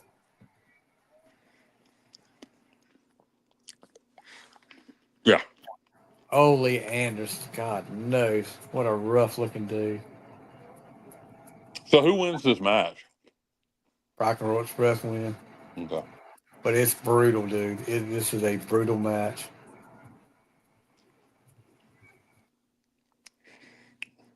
The only thing I could have remembered about this card, like in my head, was the Night of the Skywalkers match. This is a really good match right here. If you don't remember this, you haven't watched enough, then yeah. No, I hadn't. I mean, like I said, I used to run 87 over and over. This is a really good match.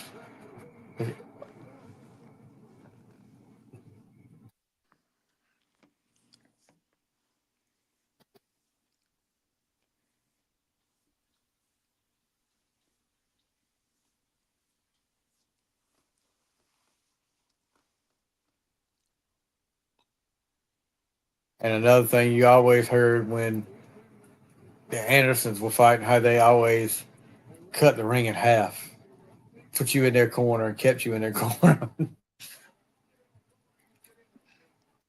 That kind of stuff used to be talked about in tag matches all the time, and Yeah, they mention they every don't time talk when I about want to that. know, or either how they like to work on one body part. They said it was like it could be a drinking game for their matches.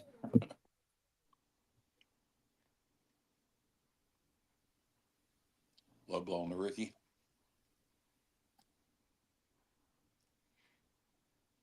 I will tell you this: Ricky Morton takes a beating in this match. But one of the big rip-offs about this was they played the injuries up so much that it may have been a couple of weeks after this. Rock and Roll lost to Rude and Fernandez in the TBS studios for the belts. They had to That's who make. took the titles. That's who left the territory with the titles. Well, see, Rude left, but Fernandez stayed. I'm telling you, maybe it was just Rude that took them.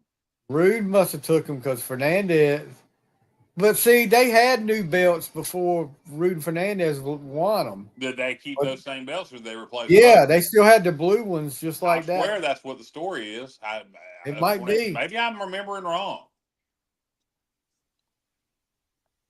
I wonder if Alexa would know. Jeez, you'll be talking to her for 2 hours trying to get that straight. Alexa, did Rude and Fernandez leave NWA Jim Crockett Promotions with the World Tag Team titles? I'm not sure. Rudy Fernandez, the Spanish basketball player. Promotions. That might be another lie Manny Fernandez told. Titles were retired in 1992. Rudy Fernandez, the whatever player, had nothing to do with Jim Crockett Promotions, but the tag team titles were retired in '92. Now, I'll say this. I don't know if this is the story or Alexa, not. please stop. Go ahead, Stevie. Sorry. Rude left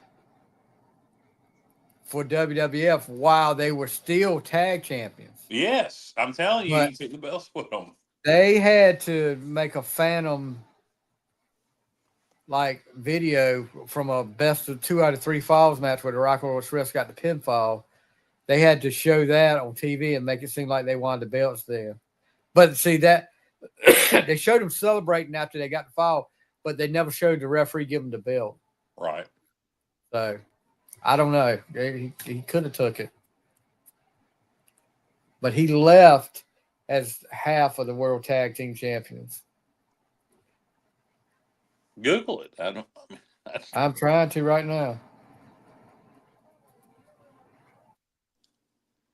I mean, I could be remembering the story completely wrong or just getting something confused in my head from Cornette telling a story that's about somebody taking a belt, and I'm just conflating the two stories. All I see is he left the NWA while holding one half of the tag belts without officially dropping the titles, which he won from the Rock and Roll Express with Manny Fernandez. Somewhere else.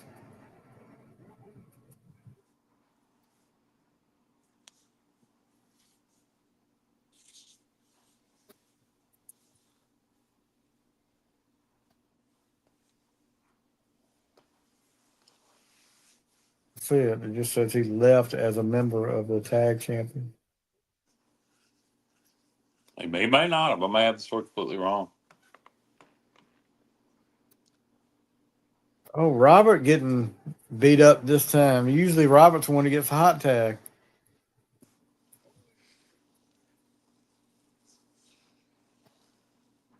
Look at Morton on top of the cage trying to get the crowd pumped up.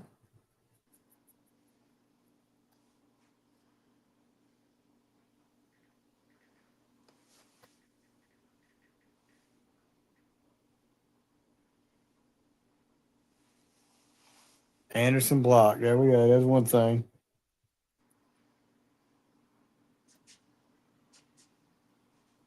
Old double A.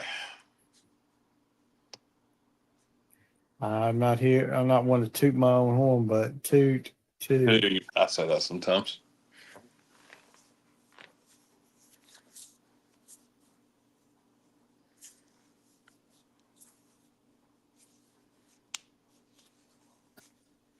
So, Steve, does your mom make anything at your Christmas that you always look forward to having?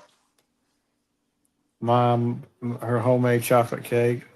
She was working on that tonight when I was over there. I think you mentioned it before. So, is it chocolate cake with chocolate frosting or what? Homemade chocolate frosting. And it's an actual chocolate cake? One layer of chocolate, then another layer like vanilla. Okay. And she switches it back and forth. Oh, we know what's coming here. Karate kick to the back of the head. Now.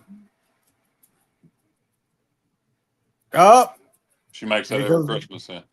Every holiday, pretty much, like Thanksgiving. They cut that off real quick. And here comes Morton. Bam. Where'd he cut himself out? I'm not sure. He's got to be getting color after that. There he went. Did you ever get any wrestling Christmas presents growing up? Because you never got into the wrestling figures. I didn't really get into the wrestling. You were too old. No, I really didn't ever get any wrestling Christmas stuff. I did a lot.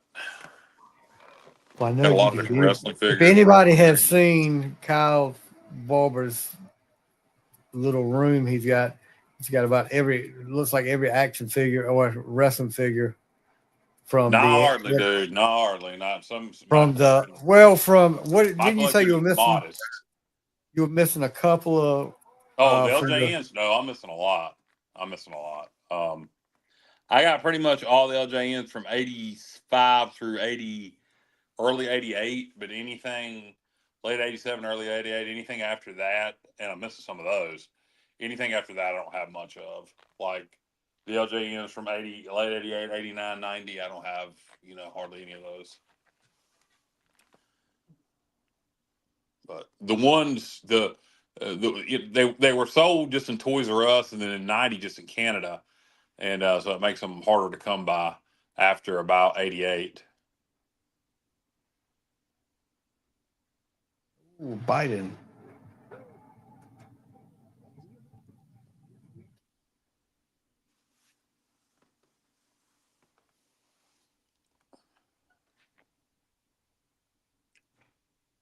Listen to the girls out there when they did that. Like, leave my Ricky alone. There are. Tell her, He's just, Ricky, and Ricky Morton is just eating it up too, boy, selling it like crazy. The more he sees them girls out there crying for him, the more he loves it. He would mouth, "Help me." Yeah, he's busted open.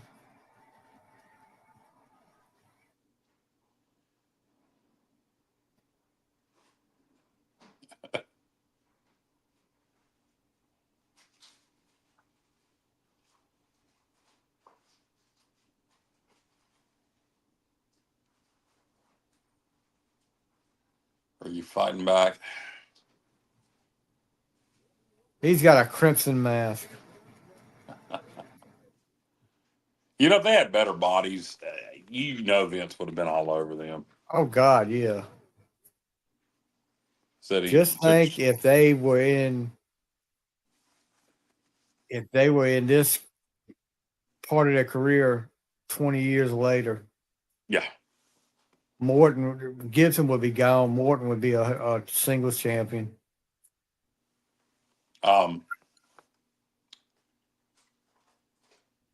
Vince goes with Shawn and Marty, the Midnight Rockers, then become the Rockers.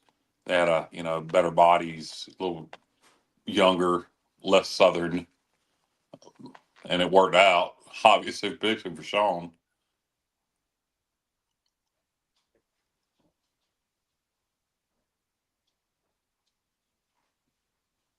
Ricky's still out there working. Yeah. Which is insane. He never stopped. I know. I mean, he's doing a freaking, Canadian Destroyer now? He's doing it, but he still does it.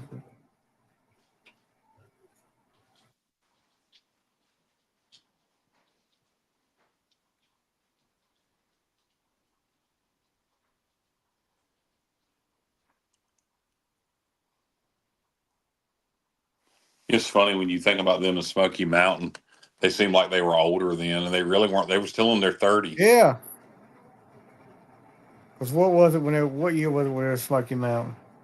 That would have been from the beginning. Robert was in there from the beginning, then Ricky joined soon thereafter.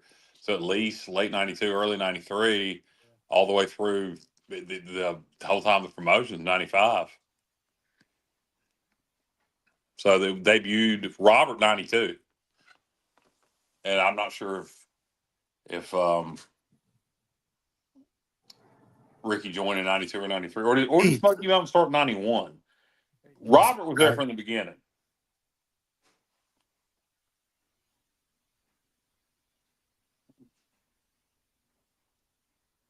Hey, we're getting close to the end here. This is where that's the injury right there. I thought they were about to do a spike power drive. The kayfabe injury that Morton lost the match to Ruben Fernandez's shoulder.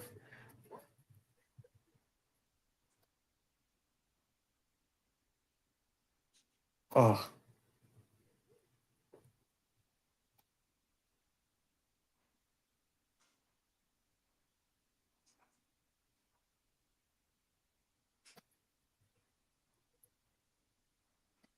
I mean, he just makes it look like it's the most painful stuff in the world that they're doing to him. Sounds great.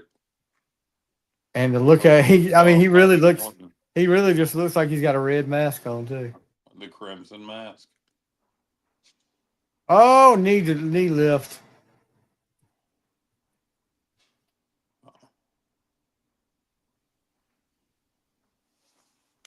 crowd's probably going wild. I don't have my sound on. Oh yeah, they're standing. Look, I'm standing. Yeah, they are going crazy.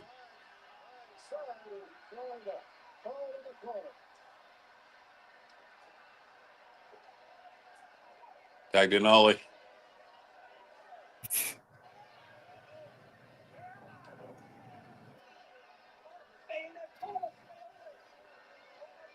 Work that shoulder. Look at more like, oh God, no, I ain't giving up. I ain't giving up. These people came to see me win. I ain't giving up.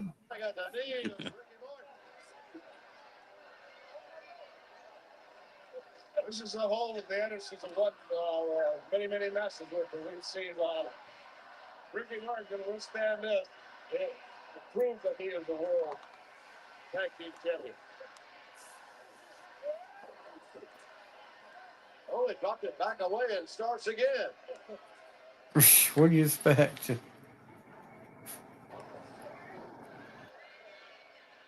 Ollie was starting to suffer from lard ass syndrome at this point. Yes.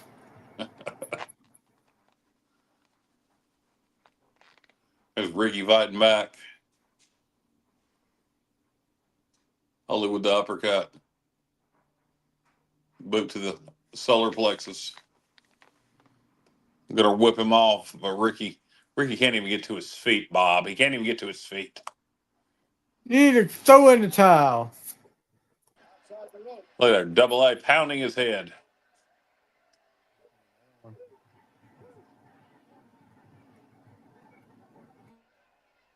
Arn said he didn't do anything.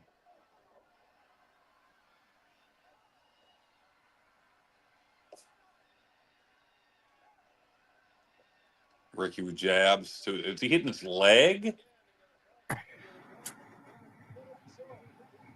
What is Robert? He's laying in the ropes over there. Oh, he's got one on it. The Andersons are going to cut you off. They're going to block it.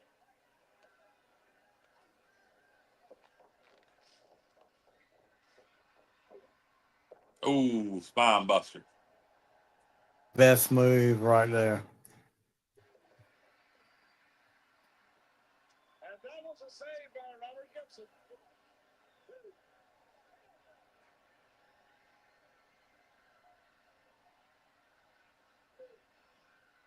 I'm sitting up here. Ooh. Damn. Ollie with the knee off the top rope. Then it was all over.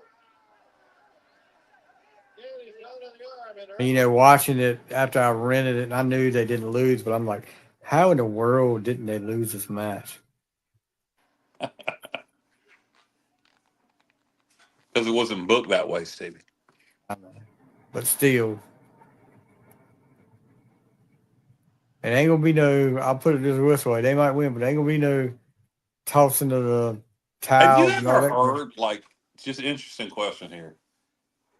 So everybody lived in Charlotte pretty much. So, like, when they were in Greensboro or Atlanta on Thanksgiving, did Crockett provide them with, like, Thanksgiving dinner? Like, probably because they didn't normally do catering back then. I thought. I don't think they did. I don't think so either. I mean, if you were when they were in Greensboro, if you lived in Charlotte, you could, you'd have Thanksgiving lunch. But I don't know. It's just an interesting thought.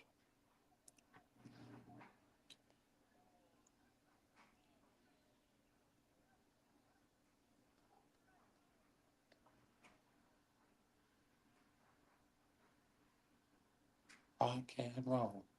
Jesus.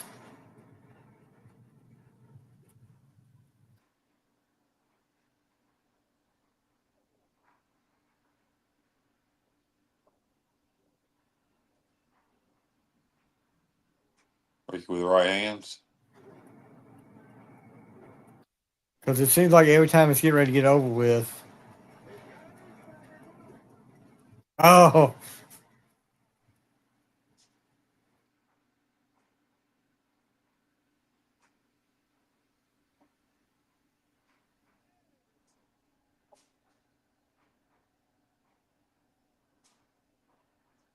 What were the blue lights Ooh. about in Greensboro? I don't know. That's how I always was able to tell it was Greensboro. They were up there to show where, but you got the sections on the wall, like the number on the wall. Yeah. I don't know if that's why or not. It's got to be getting close to the end right here. Yep, it's getting ready to happen. Watch this ending.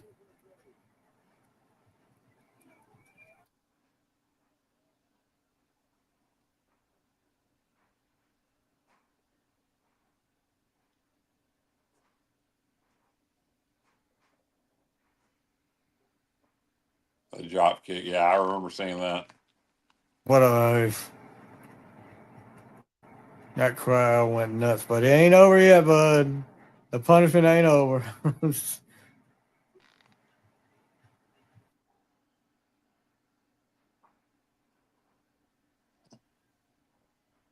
But they're still tag team champions of the world. Yeah.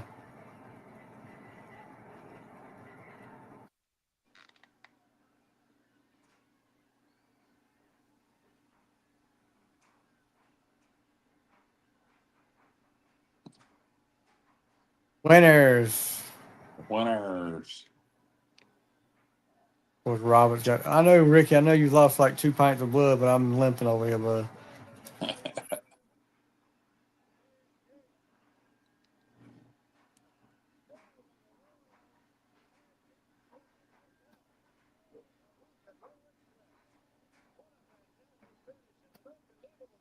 That's only a long walk back through that crowd.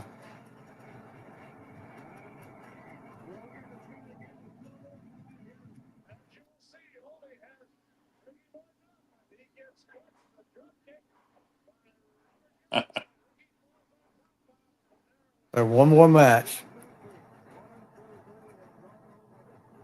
How many The great times have we film. seen?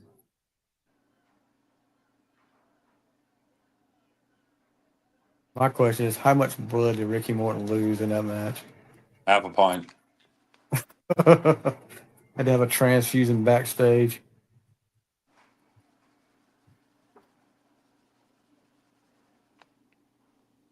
All right, commercial. It's a commercial. We got a Amazon Christmas commercial. That's mine this time.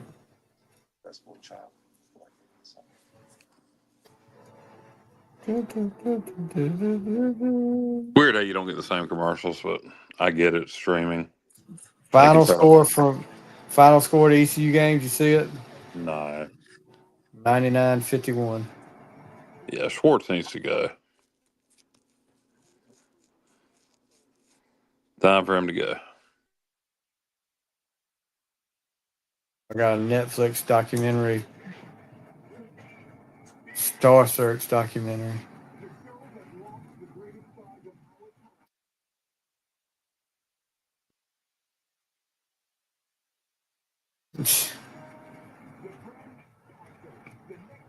Oh, they're gonna have a new Star Search on Netflix. Wow. So Flair versus Nikita. Are you on that?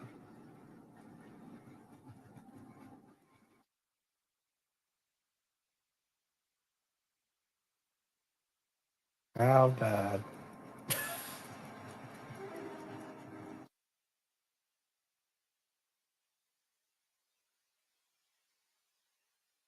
There looks like he's pissed off at the world right in here. Hello.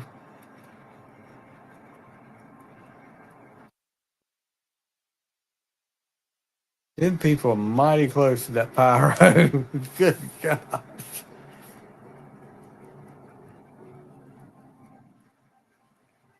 Sports going into freaking.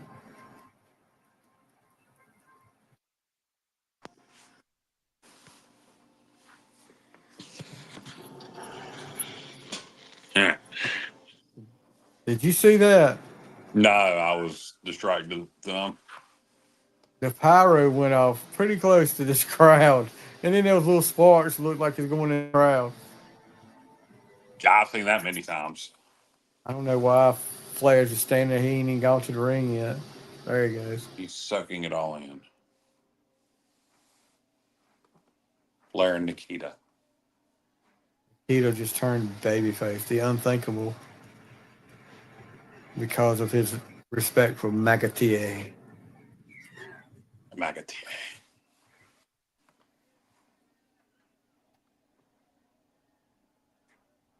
This is when Flair was prime Ric Flair.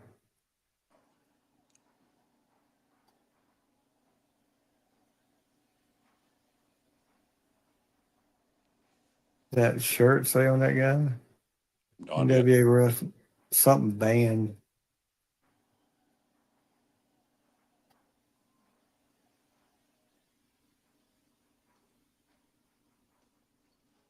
The hell is this? Oh my God, no, it's not. This is the video they showed of Magnum TA. They kind of hinted, it kind of made you think he was coming back. See? It's Yeah. old footage. So this is the first time they're showing it? Yeah. This, of course, this isn't the original song they played on that. Look, there's his mama. So they made it like, okay, he's coming back. I don't know why they would do this because they knew daggone well he would not be able to come back. Do you think that's what they were trying to do? Make you think he's coming back? Yeah. Why else would you show that? Tribute to him? You want to show a tribute to him, you show like stuff like that, but more of it. Oh.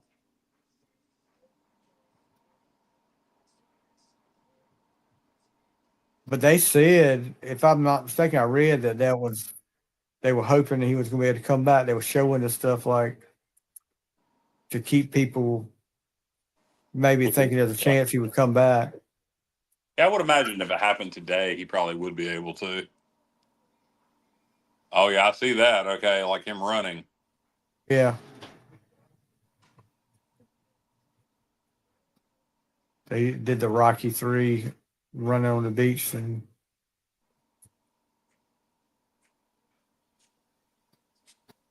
If he would have been able to nice. come back and wrestle, how big of a pop would that have gotten? Good gosh. If you ever watched the 87 Crockett Cup where he came out and walked to the ring with the help of, Teddy Long and another referee. Yeah. I've seen it. Yeah, that pop there was, oh, geez. Well, okay. Would you just put the world title on him? That yeah, okay, yes, they definitely would have thought that. Him running to his mom and yeah.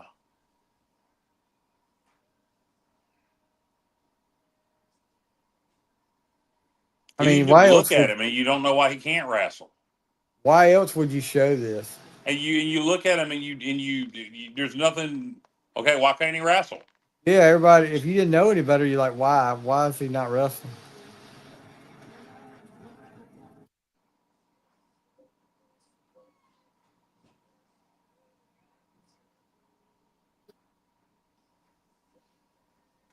What beach in North Carolina they filmed that at? May have been in Virginia Beach. Yeah, about to say yeah, he's from Virginia Beach. That's exactly right. Tell you what, I don't know if I could do without seeing that bird anymore. You're gonna see more Magnum of those short shorts with his mom. Well, either that, the sunshine, or the bird. I mean, that's.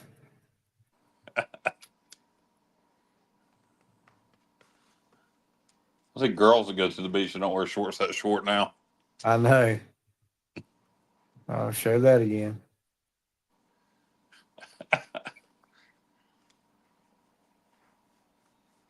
And now the crowd probably just watched that and they're all thinking, Yeah, he's coming back. He's going to interfere in this match. Turn heel. I don't think any of them even knew the word interfere at that point.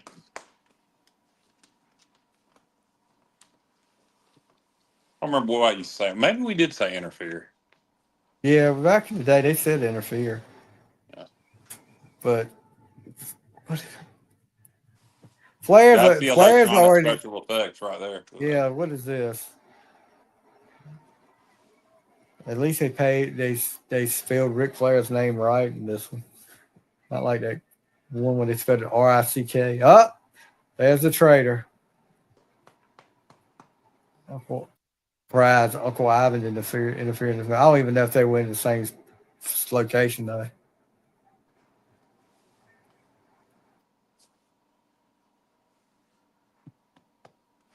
Could have had either Crusher Khrushchev or another Russian guy interfere in this match, cost Nikita the belt.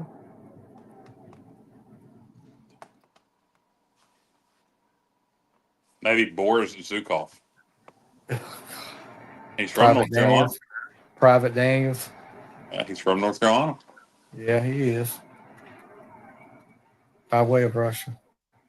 I remember seeing him on independent cards in North Carolina, seeing his name all the time in the 90s and thinking, why the hell is Boris Zukov wrestling in North Carolina so much? That big headed rascal. Yeah. Because I always associate him with the WWF, so I assumed he lived in the Northeast.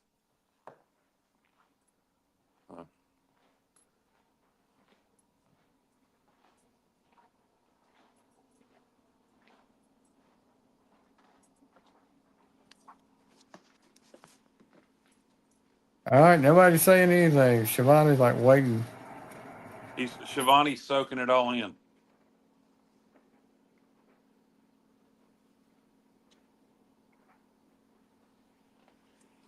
He's not doing what he's doing in AEW and just saying everything is great. That's great. Kilos. How many kilos do you weigh, Kyle? I have no idea. Good question. 37 kilos. Weighing in at 37 kilos.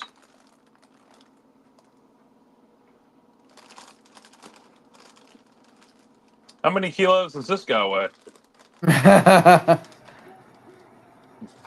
Why is that woman over there yelling, screaming? What's that woman screaming about her kilos? She didn't think she weighed that many kilos.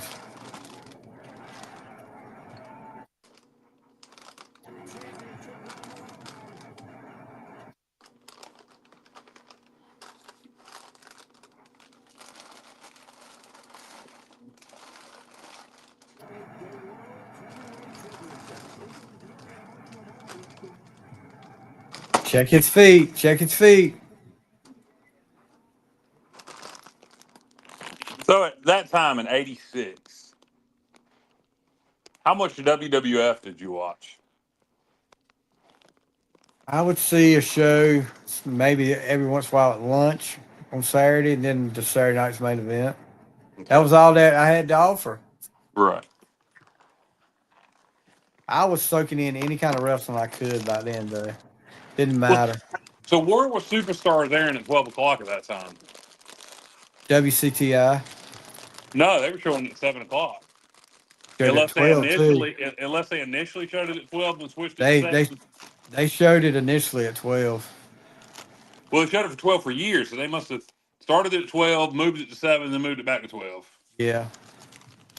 I was torn between watching them at noon or WCT, not WCTI, WVC out of Virginia played Worldwide Wrestling. Seemed like you would always watch Worldwide. I was most of the time. You just flip it over there. Uh-huh.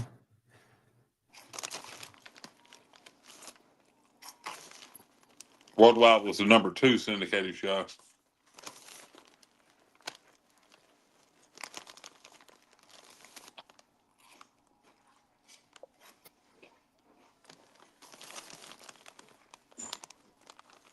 So when did you get to start seeing the 605 show for the first time?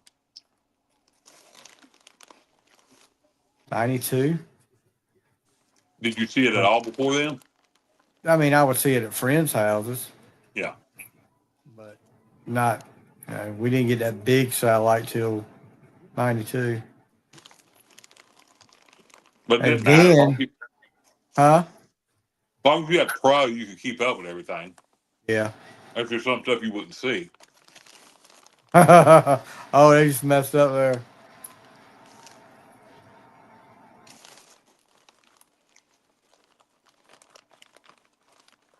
how do you used to get the clashes? Yeah. I'd have to get somebody to record them for me. That's how I used to get them, but I didn't get all of them.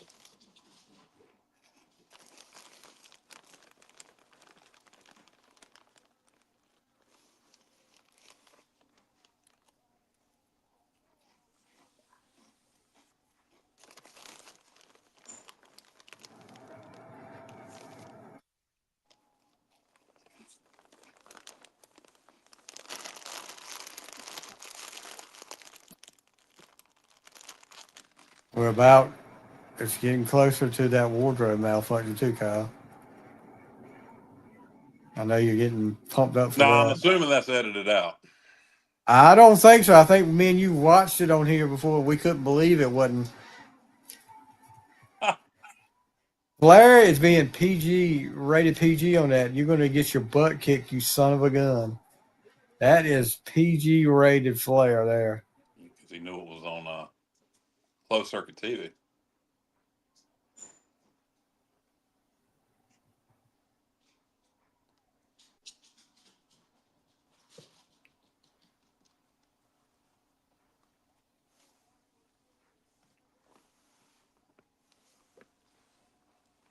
Mm-hmm.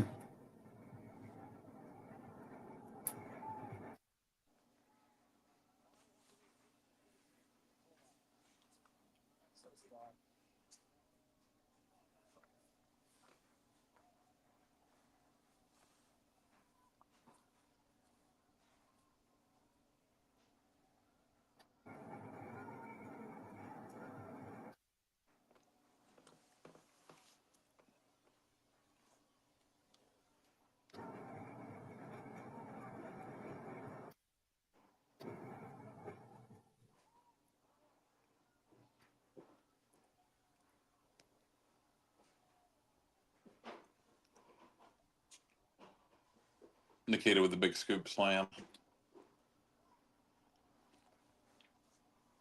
Nikita was the man back then.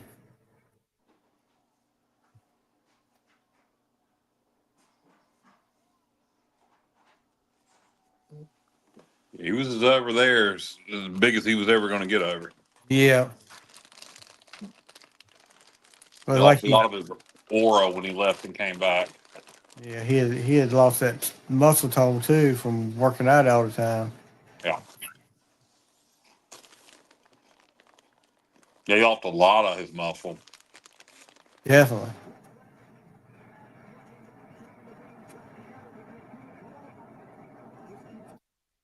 And whoever thought it was a good idea for him to grow hair also about it, Oh, he good didn't Lord. look as intimidating. No, he didn't look that big either. Well, I guess it's what. Oh,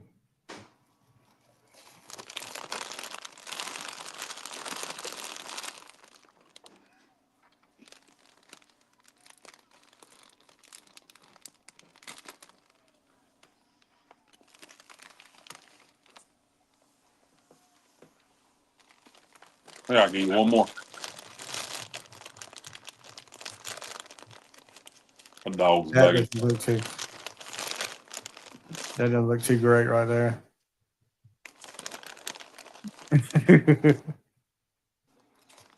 No. Almost as bad as the Ultimate Warrior Hulk Hogan deal with WrestleMania 6.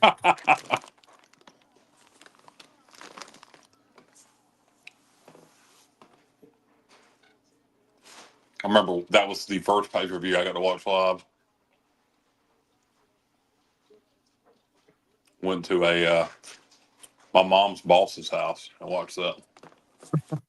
Wow.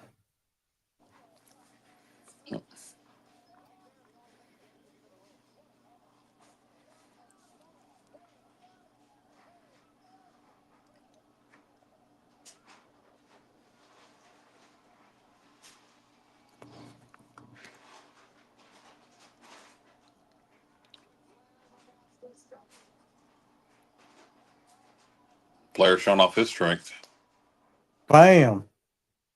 I think that, yeah, there it is right there. Oh, damn it. He just did it.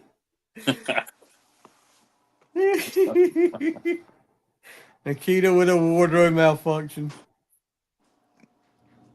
And the bad thing was, Kyle, after he suplexed him, Nikita was going to get right back up because he was going to no sell it. Yeah. If he'd have got up with that thing hanging out, good Lord. That would have been awesome. Been his own Russian nightmare.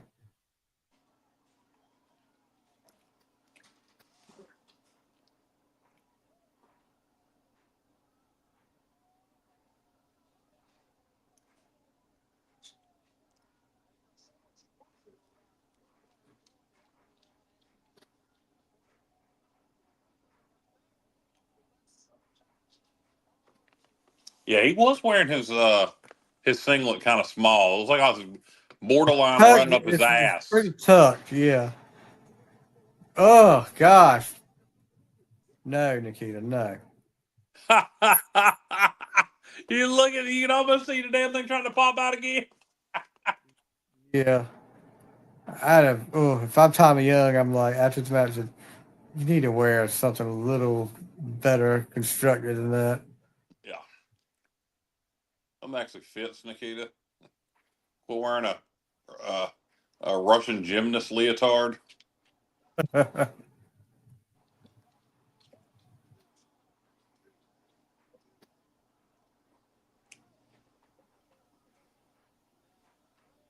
Nikita Koloff with your dick hanging out.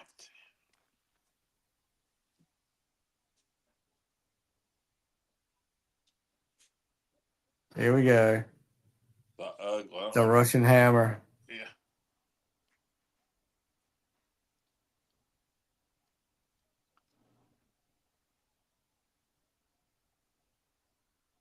Over the top rope he goes.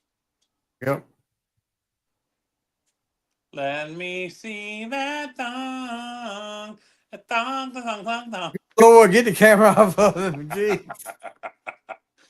Yeah, that's like a track. Track. Jackie Crockett going the other way.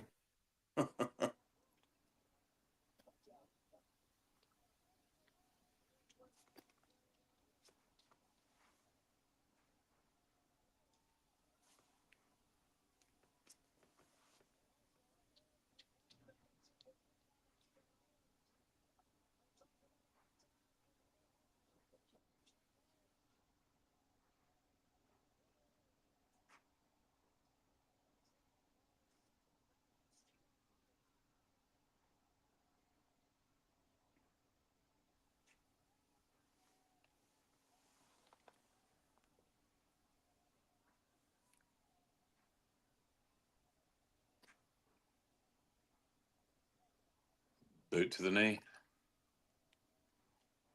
Big Ooh. Ric Flair chop. Another Ric Flair chop. Float him upside down, going for the figure four. Here it goes. Stevie Fly executes that just as well as Ric Flair. I could do the figure four pretty good. But did it hurt your opponent?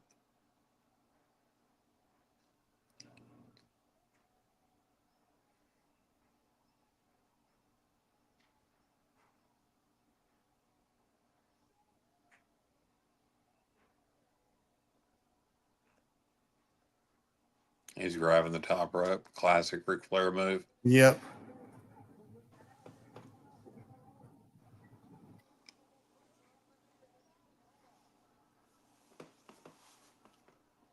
One time I want one of these, one of the baby faces to just grab one of the referees by the head and say, have Throw you him ever that seen a way. Ric Flair match? Look back at him, you dumbass. Yeah. Or Oh, push him over Nikita's there where he reversed. was. Oh, he reversed it.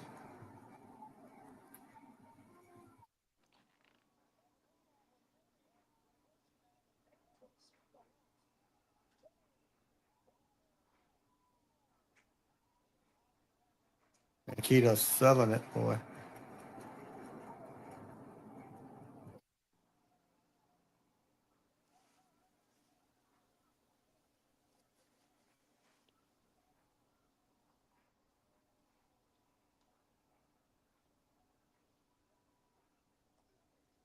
Big chop. Another big chop. Another big chop. There's Nikita. No self. He's going to yell at him. No. Guarantee Flair's getting ready to turn a backflip over the ropes or something.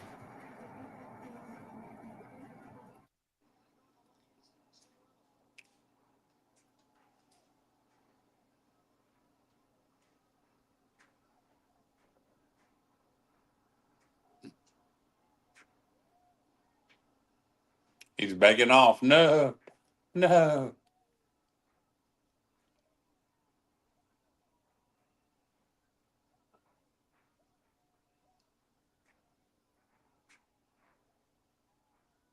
Slip that kick in there.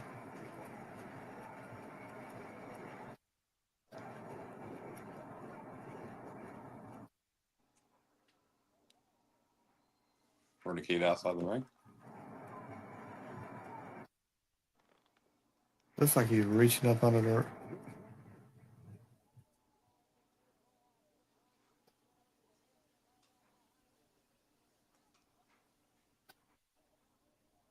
But this was, I think Luger would come in the next month and start challenging Nikita for the U.S. belt. So they had him immediately challenge for the U.S. title? He started talking about it, but he was more the programmed in with Luger was wanting to be part of the Horsemen, but they said he was an associate Horseman until Overly got kicked out. So they just brought him in on top like that. Mm-hmm. He went down talking. I know he was the top guy from the time he got in, but I didn't realize Yeah. it was Oh, that. Nikita busted.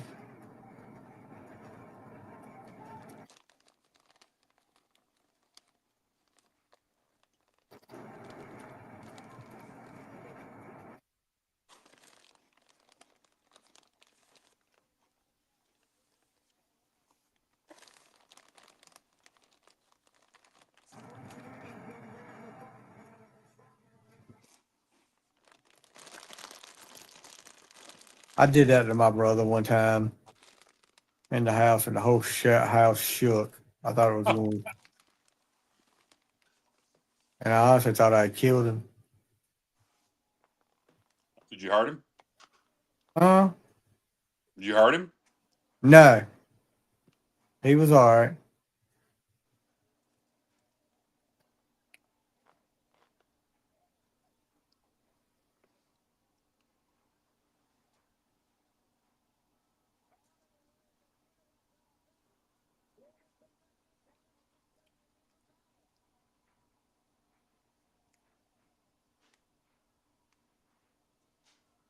Blair begging off. As always. Nikita with the big elbows in the corner.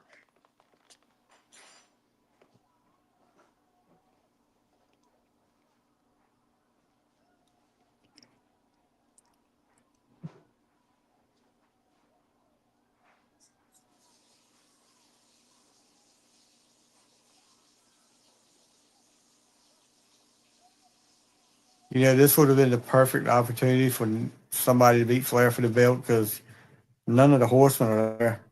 Yeah.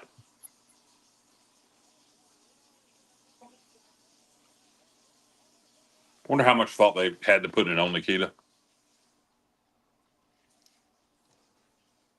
I mean,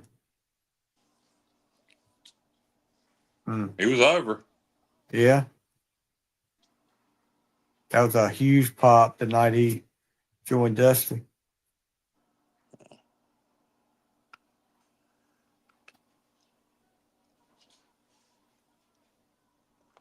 that in Charlotte? I think they said that was in Charlotte. What's that, when he joined Dusty? Mm-hmm. I don't remember.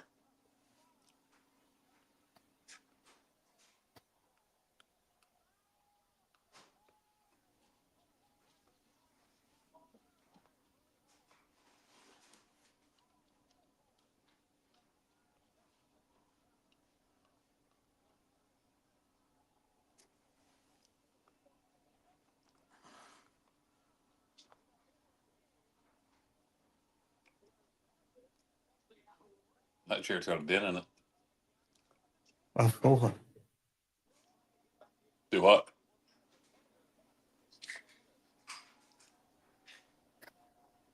Glad. I'm trying to remember what happens at the end of this, but I think it's a double DQ. Oh, There's Flair with his brother.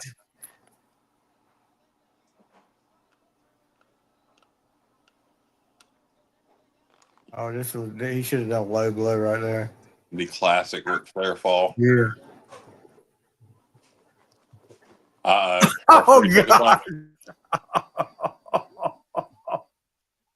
It's not a Flair match without a ref bump. Did you see the delayed reaction? Oh no, Tommy Young's out there holding his knee.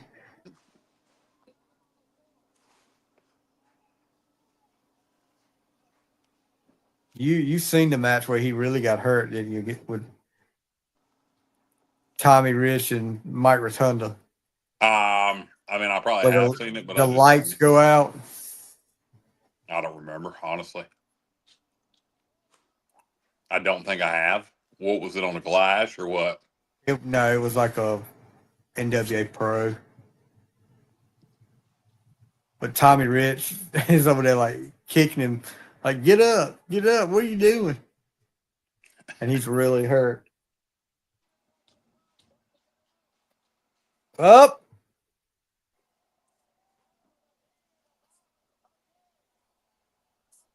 Scrappy Dappy Doo.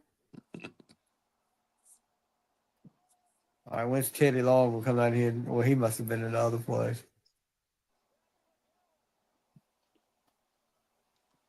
That haircut is so awful. Oh God, it's horrible. Oh yeah, he just You know what he looks like? You remember the commercial for the Skittles berries and cream? The little lad that loves berries and cream. He looks like one of the guys from Dumb and Dumber. He does, but the haircut looks like the berries Yeah. and cream. Berries and cream. I'm a little lad who loves berries and cream. Oh, Tommy Young. This is where they get the double DQ from. Everybody starts nailing referees. Ring that bell. I'm sick of this. What a ripoff of a pay-per-view main event. Yeah, no shit. Cheap finish. All right, here comes the locker room. Oh, he hits a ref. Oh, who was that? Closing everybody in, closelining everybody. Who were these? They must have had the enhancement talent just sitting there backstage. How All much right, does that's this guy weigh? Yeah, Jimmy go Or over do and they Bill have Dundee. matches going on in between? Or are you sure they just showed No, up? no. Look at this. Jimmy go over and Bill Dundee and Big Bubba holding Nikita. All right, where's the baby faces at?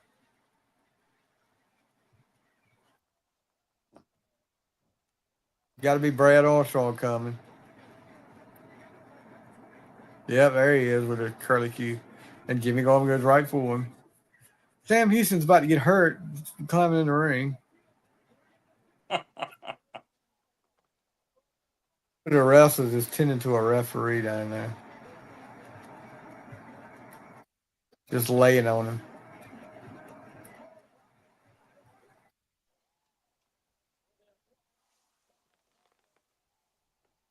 Jimmy Garvin looks like he's trying to dry hump Brad Armstrong. Okay, the Jayhawks, Brad Armstrong. I don't know who the other ones are. Or a babyface. Sam Houston.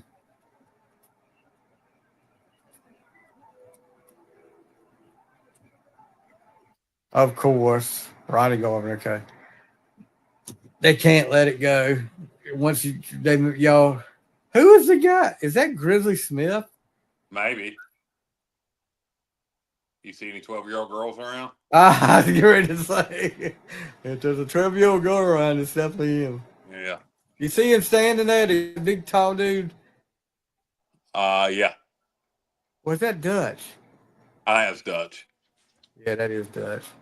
Dutch has not, doesn't, to my knowledge, has no propensity for 12-year-old girls. He likes them at least 14. All right. You think they got him far enough away where he can't run back again? I hope. Panasonic. We got a Panasonic shirt on. Panasonic has made good products over the years, from televisions to batteries. He's proud of his television. He's wearing a shirt by the television. I'm sure that had something to do with the cameras they were using. I think that was just a spectator. Okay, I thought it was part of the Teddy Long. Hey, player. Bam. That's probably what he was saying to the kid. Hey, player. Bam, sickle. Peanut head. Right. Where's Norman the lunatic when you need him? That's a question many people have asked over the years. Where is Norman the lunatic when you need him?